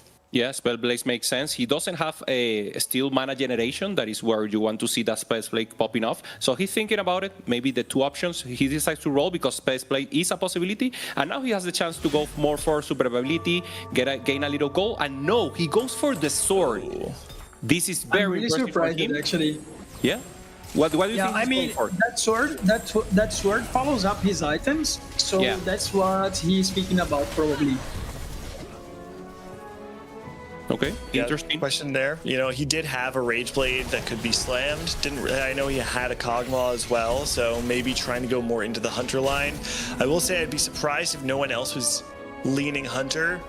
From what I can tell, there's a handful of players, Jungle Book and Bruce, both taking the Gold Collector augment. So there's going to be a lot of players leaning into AD. So we'll have to see how Bobster tries to navigate this.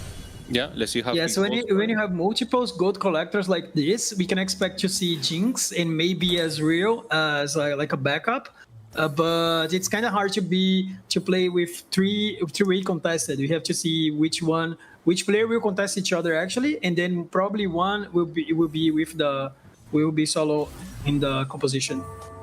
Very interesting. Now we're seeing Ego playing this Eldritch line. He will for sure go for the Eldritch tempo, I believe, and maybe try to go for more lines. Normally we have seen so far only the reroll line, but he doesn't have good items for Syndra, and he doesn't have a Syndra. So he will have to play it differently and maybe show us a little more about the possibility of going for that vertical Eldritch and maybe trying to find another Emblem Gambling that allows him to see maybe the 10 Eldritch that we've been looking for since the start of the game. Nekkra was saying she really wanted to go for it, but well, he has one. He needs one additional and then try to go to level 10 to achieve it, so it's actually very difficult.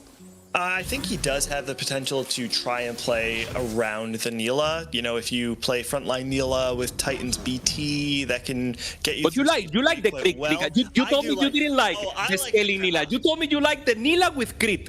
You are correct. I don't like the Bruiser Nila, but there are, you know, it's definitely playable. And the valuable part of it, though, is that you can have Nila hold your Briar items, right? And if he does high roll the Nila 3, for instance, he can even play Nila 3 with Bruiser items. And then once you have Briar 2, you just take the items off the Nila 3, put them on Briar 2 anyway, right? So I think there's a decent amount of agency in the way he wants to play the line.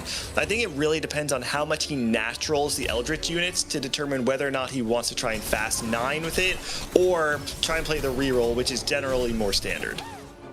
Yeah, I feel that when you're playing like a reroll Eldritch, you kind of want to play even Nila and Syndra because it kind of those two units are like two costs, and then you're not rolling just for one unit. You know, it kind of optimizes your gold. And then when you're not able to have like a Syndra early on, it's kind of hard to reroll because doing that just for the Nila may stuck you in the bad position. And so I actually expect Ego to play leveling up and try to find a Briar early on. Yeah, makes sense. That could be the possibility. And now, again, a 3 cost that will give additional angle. Bobster decides to go for AP. Maybe we go deep into the line that he already determines, going for that Kog'Maw. Ginso double sword, so he wants to go maybe for an additional Ginso and try to go for the Hunter line for him. And the rest still defining Soba. Bio fully open. We saw them. He only had like the training dummy in his comp, so he's actually going for the full lose streak and trying to buy it. Now Hecarim, so okay. But obviously trying to ensure the lose streak, ensure he gets a lot of economy, and then try to go for the comp according to the items that the rocks give to him. I am curious to see, because Bobster took the rod off the carousel while having open belt and glove. I don't know exactly if he just felt like he couldn't take anything else to shore up the comp, or if he is trying to take something like Morello. Like, you know, if there is a world where you're playing this Kog'Maw with Morello through stage 3, the unit can hold it really well. But it doesn't look like he's slamming anything. So I'm not exactly sure what Bobster's line is from here. Bio obviously does secure that loss streak with Escort Quest. Is going to be very, very rich going into the beginning of stage 3. And yeah, no items slammed here. So it's playing with 3 open components, which I will say, maybe this has to do with the fact that he lost the last 2 rounds, but usually we see players try to make an item out of their stage 2 carousel pick. And so to me, this does feel like he's probably greeting for something like the double Gintus if he's not going to make this Morello now, because I don't know what else he'd be using this rod for. Yeah, it's difficult to see what setup he's going, but actually one thing I'm pretty sure is that why he got out of that Ahri setup is because there is another player that is playing actually the exact same setup with big gains in Ahri and Bastions, and already have like 3 items on Ahri. So this guy might have a better setup, and Bobster recognized that and got away from the contest. So it probably going to the open line should be improving his placement at the late game. Okay, Forego very clear now with the 5 Eldritch, so strong in the mid game. So he has a clear path to keep pushing lines, and now slamming the Morello, also great for him. Still with great components. Thinking also in the late game so far, and Bruce Lol managed to achieve this win streak gangly that gives him a lot of tempo. He's playing with the Smolder as a carry. He already have the Hunters, and he has a good front line. With the Nomsi, yeah, I changed the name, the Church of Nomsi. And obviously those vanguards that will help him so much to maintain tempo. And he already has the Jinx, so maybe that's the reason that other players are not considering it. Well, yeah, this is why I am concerned about Bobster's position. Like Dobz said, he saw that there was another Ahri player in the lobby and says, hey, I gotta get out of here. And he goes into this Rage Blade, Death Blade setup. Now I'm concerned, if he was trying to play around this Jinx, there's someone like Bruce who's playing it from ahead, who has a better setup. And we saw in game 1 that Bobster had to try and play a sort of like melee bruiser line because the other 80 lines were already contested, and he went 8th that game. I'm not entirely convinced by Bobster's current setup, and I think he's going to have some creative play to try and get out of that. As you can see here, I think Bio is actually playing like Kalista, because Tex should be playing reroll Cassiopeia and Syndra, so I don't think they are kind of contesting each other, as I know Bio and Tex, they don't like to do that. So I expect to see the first Kalista in the tournament. I mean, maybe other games we didn't see, but from the games that we were watching, we didn't see any. Yeah, we only saw it maybe with multi-striker and simply as a bot of synergy, but it's not the main protagonist. And we saw it maybe on screen, people were playing it. Results were not being good for this Kalista. While we said that, Bruce Lord maintains the win streak, so he's actually in a great position here with the Nomsi, and probably with the possibility of pivoting out of the comp and maintaining this Hunter gangly. Now, second augment to see direction, and he got the Hunter crest. He doesn't even have to think twice about it. Instant pulls the trigger on it. I mean, is there not a better spot to play Hunter from, right? You're 100 streaking, and the best part of this, not only are you 100 streaking, all of the items that you natural fit quite well into the composition that you're playing, right? He's not going to have the double gargoyle setup. Instead, he's going to have the damage reduction plus the additional health on the Wukong. But he has so much power built into this composition right now that's going to make getting his Hunter composition on 7 online very easy. If he can find a single Olaf, he's got a Bloodthirster already and waiting for it. And if he doesn't, he can hold this Bloodthirster on the Wukong or whatever his frontliner is until he finds the Olaf. I mean, this feels like a really strong setup to me. Yeah, I mean, I actually want to see if he's actually playing that level 7 setup, or if he's kind of trying to push that into a Briar Hunter or something that's actually pretty strong as well. So I'm curious. Okay, that would be interesting. We were talking about the Briar Hunter when we started the transmission today. Obviously, something very ideal as a as an utopia that could happen. So maybe this is the spot. But as you were saying, Gangly, he has the perfect spot for going for the 6 Hunter, and any frontline could work for him. Obviously, you want the Wukong, but if the Wukong doesn't appear, he can maintain the 2 vanguards and obviously get some chance of more sugar possibilities and cash out, only getting that Rumble. That normally the Rumble comes in at level 8. So now he decides to make the change. He finds the Wukong and he wants to commit from now on, and great spot for him, great spot for Bruce. Yeah, the best part about playing this comp from ahead is that it gives you the flexibility to react to what you're hitting, right? If you have additional gold, you can afford to hold more units. He can hold this Rumble 2, whereas if he had to try and save every amount of gold, he probably doesn't have this Rumble 2 right now. In the same vein, he might actually be more willing to hold something like Shyvana and Swain's too, right? Just in case he does find the Briar on 7. There's a world where he has more flexible, no, not the world, we're living in the world where he has more flexibility than any of the other players who are trying to play into this Hunter line. So I think Bruce is going to be able to play either more conservatively and react to what the other players are doing, or can take advantage of his lead and really push down hard to try and cap out on level 7 faster than anyone else. Yes, and actually he has an augment that not just gives him a good item for Jinx or either another hunter that he chooses. He can actually give him like extra economy, and then that can allows him to wait to see if he's going to spend a lot of gold on that level 7 or maybe push level. So pretty good augment to play that line with some flexibility on how the game works for him best. Yeah, now we see the comps on the bottom, most of them already with a clear line going up against this Eagle with the Eldritch, and on the right we see also the rest. Syndra also has a possibility here and ramping up with the Ginso in the early, and Bruce is looking strong, it's looking great, he's looking amazing now, and let's see if he ramp up. Obviously, remember this is the final game of day 1, and just to remember, tomorrow we'll have day 2 and all points accumulate, so it's very important even for the people that are on top to keep performing and also give the most of them and try to achieve that third day that is so important to ramp up. And now Prest even achieve this Jack 3-star, still very far from the Ashe, so I don't know if he will go for it or he will simply up level here, Gangly.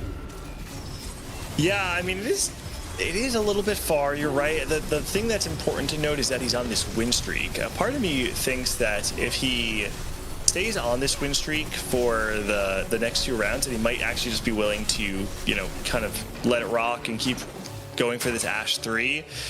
But it is hard because you also could just go vertical from here, right? You do have the Jack 3. You have the opportunity to go up and try and put these items on Callista instead. And it's important to note, this is probably the pivotal moment in Prestivin's game, whether or not he decides to play Ashe 3 or try and go up, because he is one of the players that's on the bubble. And whether or not he wants to gamble on losing tempo by rolling for Ashe or missing, or trying to save placements by just leveling up, is oftentimes going to determine what happens for the rest of his game. But we got to look at the board in front of us. I don't know what patch this is, because we're watching what might actually be vintage comp. Yeah, this is Tristana reroll. We haven't seen this in quite a bit. I mean, I'm actually surprised that he's playing that line. I really want to see if he's going to maintain that. He seems to be playing Tristana reroll, as he doesn't seem to be like he has a lot of gold. I mean, just 50 gold out of the 5 lose streak. With that board, it seems that he is actually rolling. Yeah, let's see what he does. Have that many units though for the amount of gold that he has. It's not like he has very many Tristanas. 3 Tristanas on a 5 loss streak, 6 loss streak as well. This is unfortunately not the spot that really inspires confidence from Bobster, and I wouldn't be surprised to see him bot 4 from here. Yeah, this is the position he has is to scrap some points. Maybe use the gold, try to perform, try to cap out, but he will never be able to cap out. Normally, if you want to cap out with this board, you need to hit everything very quickly and then go for the Arcana that will move almost naturally into it, but it's very difficult because you're rolling for 3-star and then you want to go for the Arcana. So in his spot, maybe a 6 will be amazing for him. So he's just in scrapping points position right here. Now we're seeing Bio with I think Fairies for now. Yeah, it looks like Callista. He does have the double Ginsu. Finds one Callista. Still needs to find Rakan. Has the rest of the pieces already on the board and waiting. Prestivin does decide he wants to commit for the Ashe 3. Finds it now on 4-1 while maintaining the win streak. So this is a really important round. He wants to make sure he can get back up. Doesn't have very many items for the Cassidy 3, but he's only one off. If he can win this round, maintain his win streak, get additional items or something that to empower this Cassidy, and then level and roll for Cassidy 3 next turn, I think Cassidy will be Pressman will be in a very strong spot to try and get to those upper levels while win streaking. Okay, Dobz, do you like it to maybe a third item for the Ashe, or try to wait for the Cassidy? I think both options are good. It will depend on the icon he gets now. And we have a pause once again. Yeah. Okay, as he has the gloves, the ordinary gloves, he can actually put that on the Cassidy and wait into cooking some Cassidy items. I guess I would go to the Ashe item to finish her build as she is 3-starred already, and then you can you always want to focus on finishing the champion's items because it gives you more value. Yeah, makes sense. He does have the 3 components on his bench right now. I believe it was chain, rod, cloak, right? And so if he does get anything that he also does have a Reforger too, but if he finds any augment on 4-2 that allows him to, find, I think like big grab bag or something would be great here to allow him to not only get the glove, but maybe more items for either the Khroen or the Cassidy. What the Forge though? One more time. I don't know. Good. Okay, yes. I would say that's kind of risky because you're relying on Ashe 3. It doesn't seem that you have a lot of options to play with her, maybe.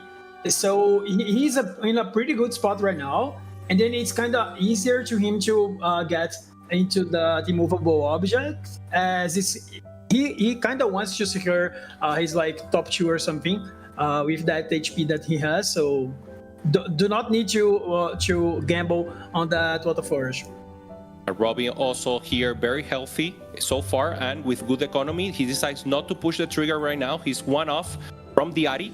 Good front line, not going for items right now for the front line, only on the Poppy. So good Sterak for her. Normally your tank carry or your tank will be the Lilia, but he has this Sterak, Poppy obviously, and physical damage also dealer, and will support him on this. He decided not to pull the trigger here, Gangly. He will lose, but he's, as we say, very healthy. He can decide when to put it, and he will probably now overachieve and then wrap up once again. Remember, this comp needs the Sis Bastion to outperform, so he wants to get as soon as possible the Ahri, and then up level, and there it is, natural, as you want to see it. I wanted to pose this to the two of you. Do you think you would have sent it there to find the RE3? He was on a 3-win streak, only one off. To me, it did feel a little passive to not dig. You can go down to 40. I'm not sure if this was passive because he actually got a lot of gold from his augment. He might roll it down a lot. Yes, it's invested. I mean, how much gold is that? 40 or something? I don't remember. It's 20 something in the first one. I don't remember what it is. But I like the investment plus. I mean, from the 4-2, I guess it's kind of 14 something. I mean, 40 something. Pretty sure. Okay. And then I actually think he rolled it down a lot. He gets 45 instantly, and then he gains 1-shot reroll for every 10 gold above 50. So that's why he wants to be maybe 60, something like that, get that additional reroll. So perfect position here. Now we understand. Yeah, sure. Yes. All right, let's it kind of looking pretty good for him there. Yeah, it does look good, but whenever you take some sort of econ augment, you want to try and. It's a lot harder to win out once you take an econ prismatic augment, right? Unless you're trying to go for some sort of fast 9. But because he is rerolling, I am a little bit nervous that he's going to, even though he hit, lose to some of these boards that have found a lot of combat power in stage 4. We'll have to see though. I mean, at this point, he basically is he's not going to get that much stronger for a while. Right now, he has 4 Bastion with 4 3-star units and a 3-star Ahri with Arcana in. So it's going to take a little bit until he can actually get something that makes his board that much stronger. Yeah, and now what Bruce is looking for, get that strong position, is to roll. He decides to maintain 70 now. He's very close to it, so he just needs to get that Jinx. He's actually not that close. He only has 6 Wukons and 5 Jinx. So he's actually thinking about other options here. He's still very healthy, so he doesn't want to commit so far, but he goes up against Steven that he's so strong now, Dobz, with the full multi-striker going up with so many 3-star right now on place. I mean, the board from Bruce is looking pretty good, and I mean, he's actually sitting on that 70 gold. I mean, he's trying to get the best out of his augment right now. Looking very patient just to hit everything. Steven maintaining what I think is, a 5 or 6 win streak at this point in time. I think maybe even more. 8 win streak for Steven.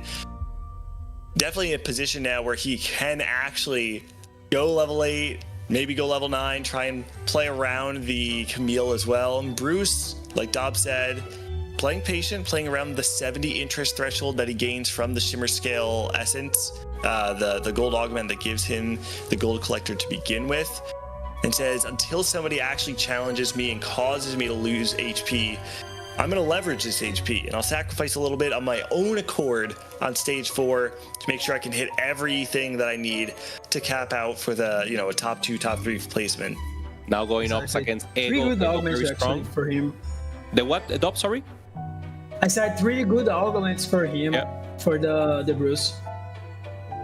And Ego, let's see if it's enough. I think it is. And the Syndra is already ramping up. Very strong for him, holding up until the Karma. So he's going for that tempo line that we've been talking about. Maybe no reroll right now for the Ares. This is the first time we will see it today on the AMER Golden Spatula. So let's see if it's enough. As we know, this is a comp that requires the Briar. So he will have to roll a little more at 8 to get maybe the Karma 2 and try to get at least 1 Briar 1. Meanwhile, Bruce here getting the Kog'Maw, getting the Jinx in. And now only 2 away from El Mono. Also 3-star, the Wukong, who will be so amazing. And everything in place here now, Gangly. At this point in time, do you ever consider going level 8 instead and rolling for Wukong 3 there to try and maintain tempo? Or do you think it's better to just find the Wukong on 7 and then go up? I guess you're pretty near to the Wukong 3, pretty close already. So I guess you just hit it and then you go 9 and go 8, I guess, because it like kind of loses a little bit of the odds. And those units that you can't like put in the board, you have like kind of a lot of them. I mean, you can put a Rakam and you can put like a Milio or maybe a Zillion normally, yeah. Yeah, he actually can put the Zillion because he's at 6 Hunter, so good call. Yeah. Enters perfect for the Frost, getting also the Preserver. He decides to roll. That was the correct decision. He didn't hit, so very tough for him right now because now he's like in a prison, no? He needs to keep rolling for the Wukong, but he wants to go up to level 8, as you were saying, Gangly. So the game does not recognize him, and he has to wait. Now Bio, with the other hand, also with the Kalista. First time we're seeing this Kalista with the Fairy vertical. Let's see if it's enough. Jinx access the backline, so Kalista falls down, and it's a win for Bruce once again. Also, that's kind of optimal that he also is going to the Bard. So as he's not that far from the Bard, so you're rolling down for 2 units. It's pretty good. Yeah, I think it's good recognition knowing that, you have this tier that you can't kill in any other way. Wow, Bobster actually did end up making the pivot, trying to play Vertical Hunter instead from a spot that I thought looked, like he was fully committed into the Tristana line, tries to make the pivot instead into this Hunter board. He's got the Shapeshifter front line now. Does have Olaf too, which is nice with 6 Hunter. It is going to be a lot of power. Unfortunately, I just don't really see a world where he does anything more than salvage, a 6th or a 7th at best. Yeah, he doesn't see it also. We see it in the face expression. He knows this is not the best game. And it all comes down to the beginning. In the beginning, he got a lot of units to play Ari reroll, but the items did not accompany him. So he had to pivot out of that and try to play this Kog'Maw. And then once again, going up with the Jinx. And he's totally contested, so it's not possible for him to ramp up. Even though he tries to maintain alive, but no, he ends up going out 8th place now for Bobster. And a good win for Ego Illusions, one of the promises from Brazil.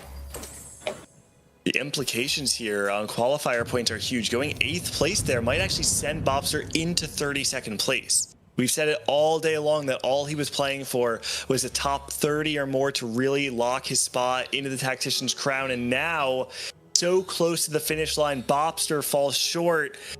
and it's no longer in his hands. We won't know until the standings at the end of the day to see who remains and is able to contest his spot at the Tactician's crown.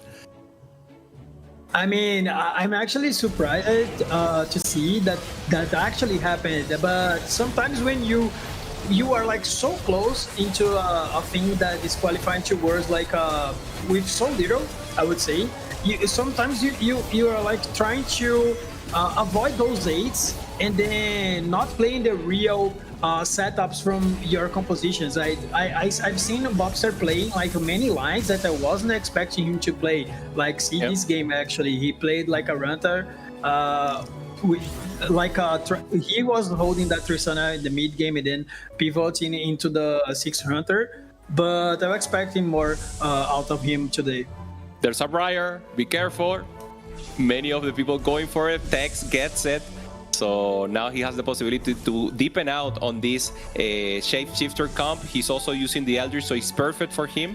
So now Tech only with 1 life together with Bio, and also Ego probably, and also Jungle Book together with 13 HP. Perfect spot for him, but he needs to at least enjoy some matchmaking until he managed to get the items onto the Briar Gangly. All of these players, you can expect them to be rolling for a charm or for an upgrade, anything to make them a little bit stronger because you are running out of life, and this is the most important fight you'll be playing in this entire game. With everybody being under 15 HP, it means that this is the fight that's going to determine up to 4 placements for any individual player.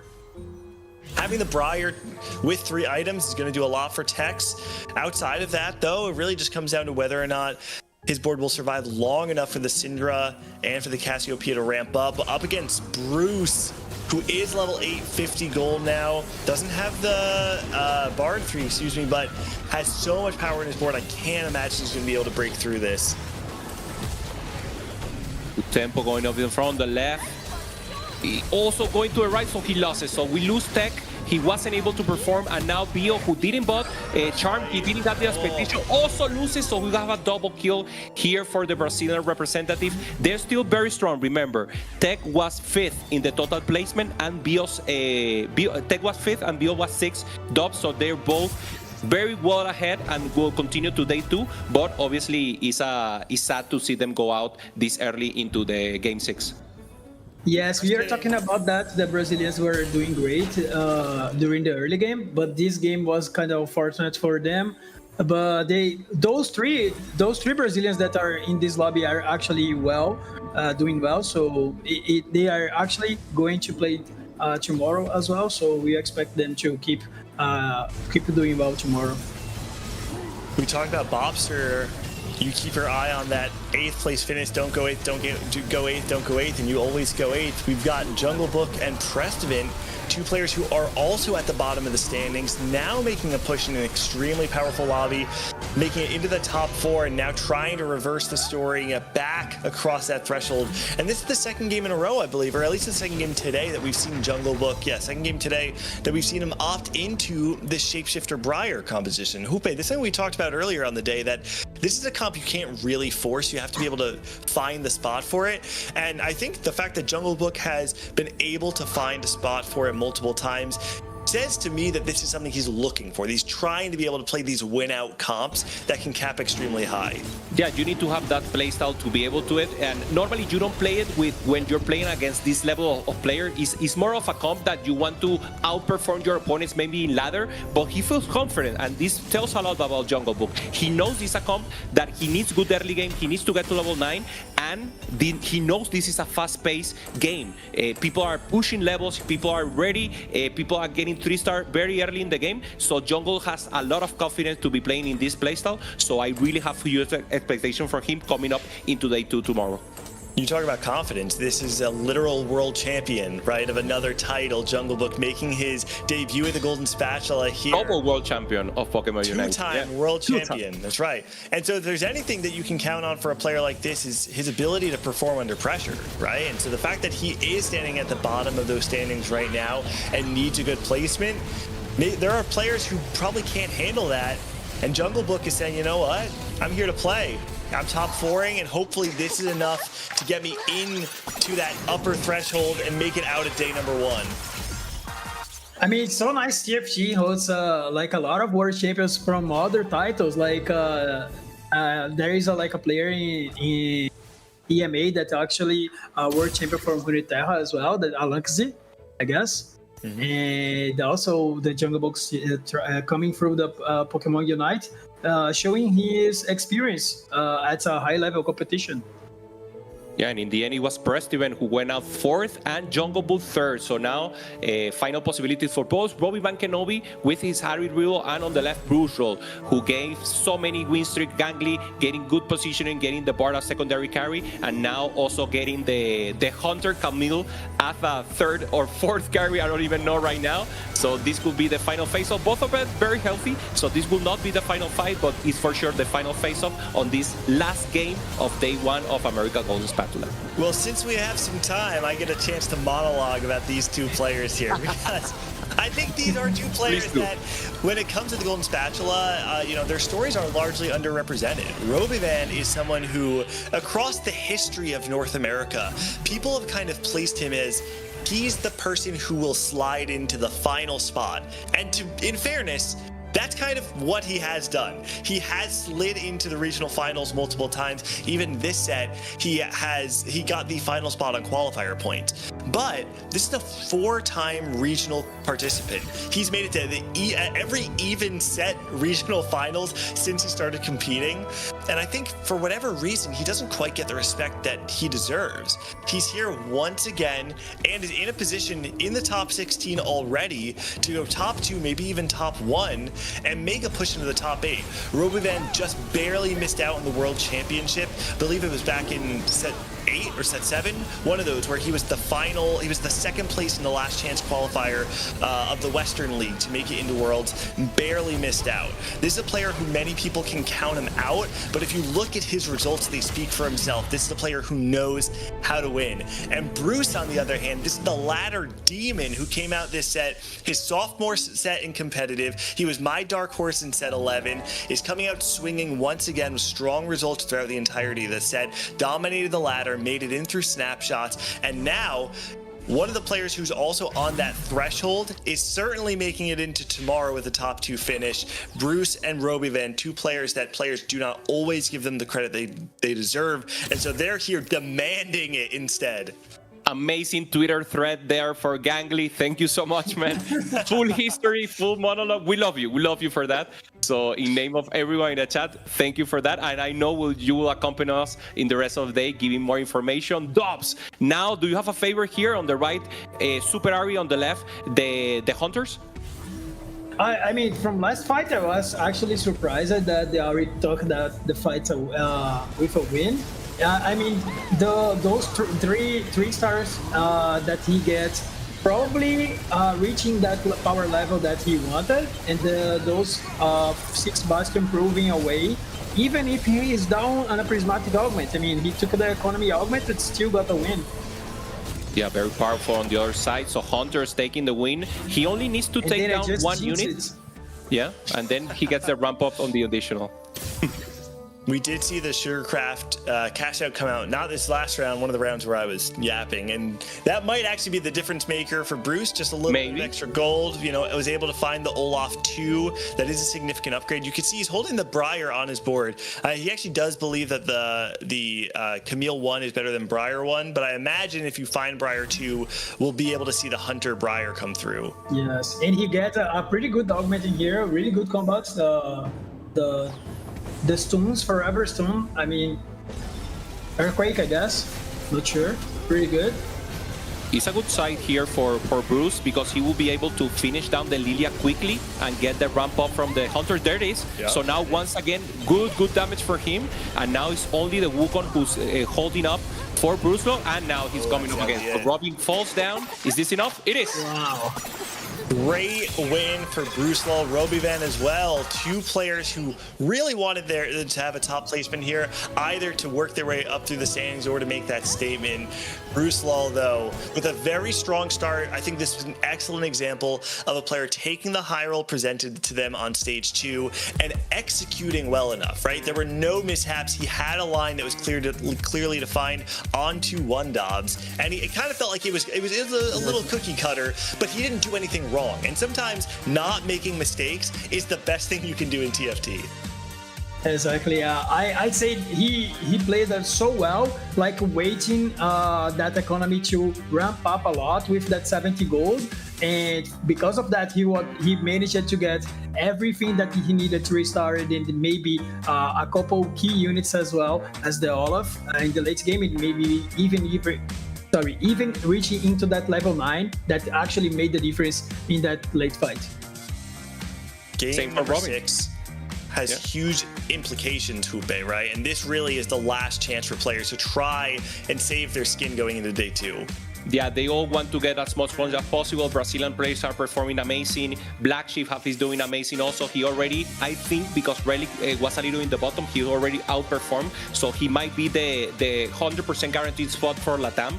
So now stories will be accomplished also with Dobz going down. Maybe we'll see that race against Weish and Iverson come up into a placement. So a lot of things that we already know that will happen. So toss it to a break, my friend Gangly.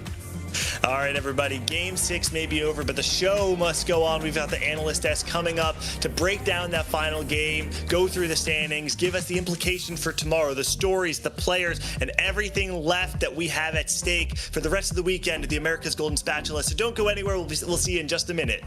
Vamos. Level.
everybody, and welcome back for the conclusion of day number 1 of the America's Golden Spatula. My name is Nekkra, and I'm joined once again by Khroen to break down that final game of the day and show which players are going to be moving forward to day 2 of the competition. Khroen, that last game, there were so many things we were keeping track of. Not only were we trying to pay attention to where Dobz finished that game, but also if there were any players that were in that bottom 8 that could claw their way into that top 24. Yeah, definitely. Even players who are just impressive for the whole day, right? Tex as well. But take a look at Dobz, right? Junglebook, Precedent, Roby, Bruce, right? All of these players, right? We have to be looking at with such interest, and we get to see Bruce Lal taking this game, right? And with the Jinx Wukong reroll, and this is not a composition that we've seen like take lobbies that much, but it's so strong, and Bruce had such a dominant way to get there. And overall, I feel like when we have been able to see this comp, it's still been able to net top 4s. It's still been able to be very, very consistent. But the wins definitely need to come with a little bit of extra sauce, like something like the Gold Collector on that Jinx, in order to make sure that you could actually get the wins that way. This is actually not going to be the game that we just saw. But, you know, it's a little bit of a blast from the past, as we can kind of get a chance to look at some of the other compositions that have done well across the day. Yeah, it's just a good overview of compositions that we have seen, right? I looked at the bottom, I was like, oh yeah, Dobz played Jinx. So this must be the right one, but it wasn't. But I guess I'll take the time to talk about Dobz's spot in that game, right? It seems like he had a direction going. You have my sword early game. That AD direction was unfortunately always really contested with the Hunters, but still, I mean, it just didn't work out, and Dobz really a lot of expectations coming into this event, but last few games, right, went 8-8-8. It just seemed like maybe the pressure got to him, and it's hard, right, in a tournament such as this to have that pressure not get to you. It is really hard to do that because you are facing up against the cherry-picked best players in the Americas. And yes, while you've proven yourself in a different environment, still of a similar caliber at the Tacticians Cup number 3, you have that name you have to live up to. And the meta is still a little bit different. You still have this mixing pot of all of these different players from all of these different regions coming together with an even greater goal in mind, which is to get to the Tactician's crown, which is an even juicier prize. Oh, absolutely, right? There's a huge prize to be here, right? We got a lot of money could be divvied out. We have to unfortunately say goodbye to some players today, right? But that's the nature of competition, the nature of how it has evolved and continuously is evolving, right? As we see in each game, just such good action. This final game was no much less than the rest of the day in that regard, right? Our top 4 just being so hard fought, right? Between Precedent, Junglebook, Roby, and Bruce.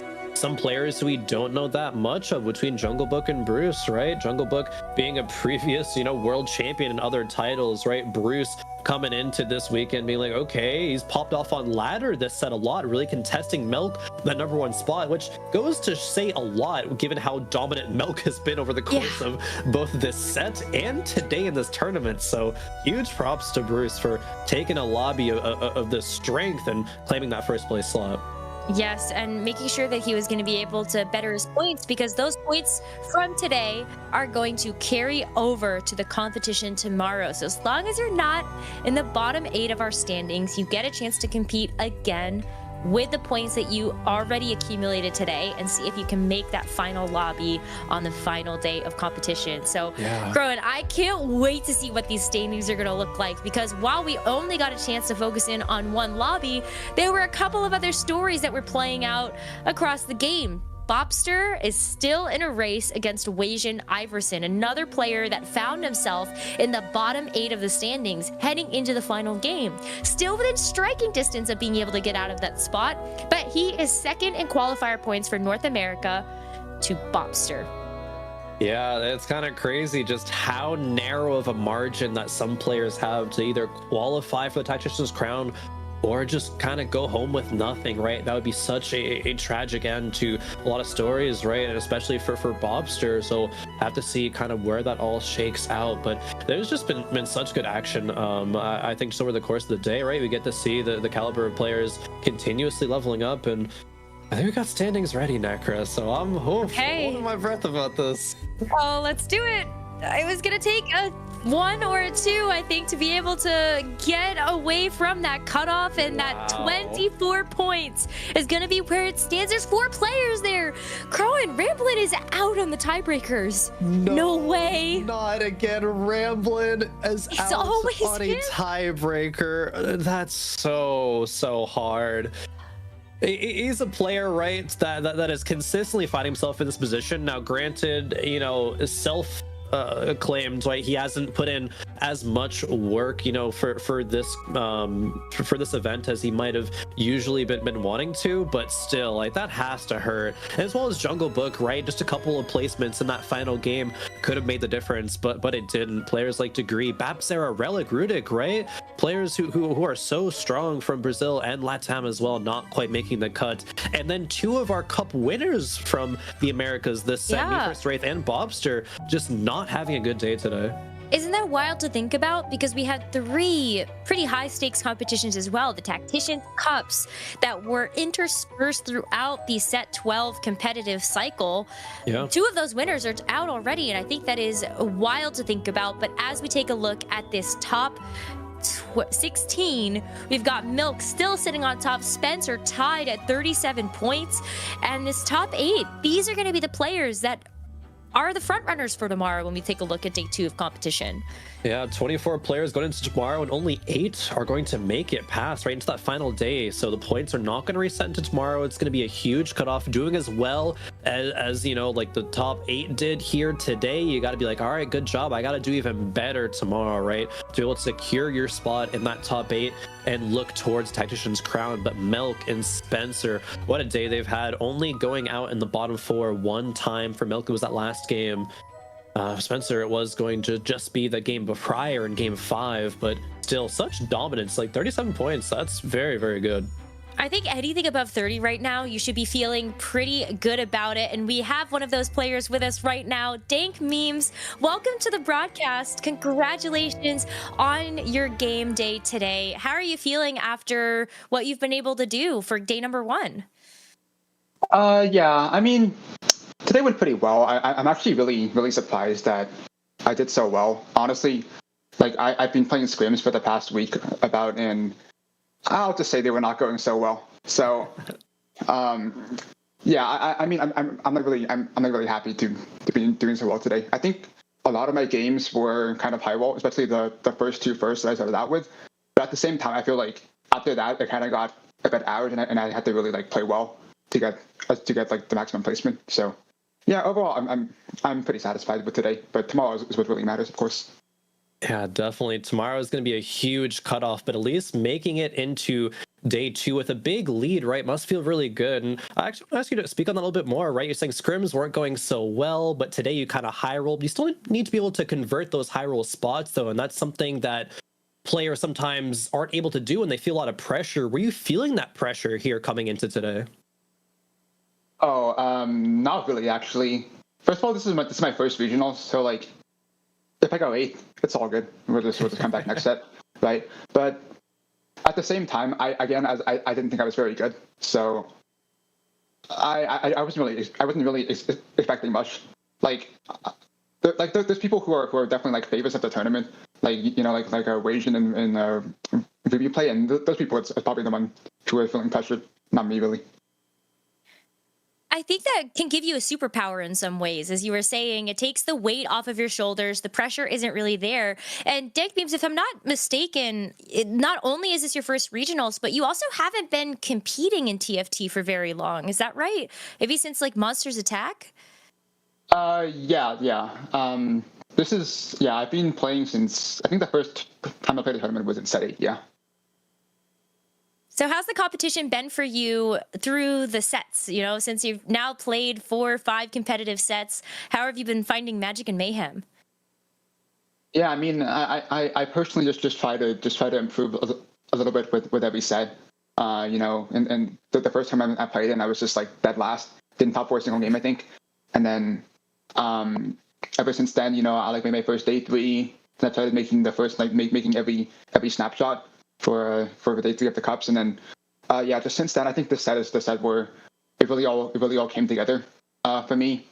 my performance has definitely been really good this set. I think yeah, there's not like one specific thing that I did, but I'm just really having a good time with this set. First of all, I think set 10 and 11 personally weren't that fun for me, and set 11 actually quit after like the first cup. But I think this set it's really fun. I've been able to just like sit there and just play as many games as I want because I'm not getting bored. So yeah, that's probably why. Yeah, definitely. And I want to ask a little bit about your preparation coming to this event, right? You said the scrims weren't going so well. Did you practice like similar compositions to what you played today, or like how different was that practice in your scrims versus today, besides just high rolling? Okay, honestly, yeah, honestly, it was a really different. I think today I got a lot of unconventional lines, like for example, 2-1 open portable forge into Zonias into Kassadin. And then game 2 trainer golems, game 3 trade tracker, stuff like that. So I mean, yeah. So the comps that I thought I was going to play the most going into today were probably Magus and Jinx and Ahri. I mean, I don't think that's like a surprise. If you ask any player in the field, they'll all probably say those are the best 3 comps. And I didn't really end up playing a single one of those comps today. So I mean, tomorrow I'll be playing some Magus, I think. But yeah. It sounds pretty likely, but I wanted to call back to that game 2 because that was what we showcased on broadcast. You got that first place with the 5 Arcana, the Scholars, the Rise. You had that Arcana spat as well. We were talking about how much damage amp you must have had with the spat on the Zoe. So that's kind of one of the creative things that stuck out to us about the way that you were playing. When did you kind of know in that game, like, I've won this game, like this is mine to take? Okay. Yeah. So I mean, at the start of the game, it was trainer golems, right? Which I was not very happy about because, yeah, it's not the most competitive portal. I'm not really sure. I'm not really sure why you would send on trainer golems in regionals, but it is what it is. But yeah, I mean, as soon as I saw, I think mine was a Sugarcraft, Scholar, and Incanter. So as soon as I saw the Scholar, I mean, there's only really one thing you can do, which is play Wise. But then on Krugs, I got dropped Spat with a Forger from a Gold Orb, and then at that point, I knew I was guaranteed. Basically, like at that point, you can fit 6 Scholar and 8 without healing Milio, so you're basically guaranteed top 4. And then not only that, on level 7, I found a Zerath, and yeah, I mean those Arcana charms are not very balanced, so you just click one of those, the game's over. Yeah, GG. There you Amazing. go. I just got one more question for you. You threw out a couple of names earlier, like Wage and Iris and Riri played, like the tournament favorites. Are there any other really big tournament threats on your radar besides those two? And why do you view them as such?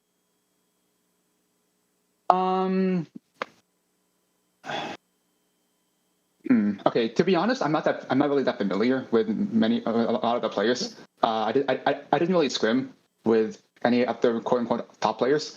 Gotcha. I guess so. I guess the one player I would be scared of is Milk. I mean, I've just always like really enjoyed watching Milk play. I think he's the best player in North America. I don't think it's that close. I think when he's in peak form, he's the best. So, I mean, I would be surprised if he doesn't make it to the final lobby, or if he doesn't make it to Worlds. So I would hope to not get him in my lobby tomorrow. There it is. Yes, well, we're very excited to see all of you play tomorrow. But Dank Memes, before we let you go, wanted to give you one final opportunity to maybe make some shout outs to people supporting you or people cheering you on today. Yeah. First of all, thanks to all my friends for watching me. Dranox. Thanks to my mom, who doesn't know anything about TFT, but still wants to make my stream every time. Yeah, and I guess shout out to Flames and Robiband, who have been helping me prep. They've just been sitting there and listening to me ask some really stupid questions. So thank you guys for that. Well, that's awesome. Thank you so much, Dank Memes, for joining us on the broadcast. Congrats on today, and best of luck tomorrow. Thank you.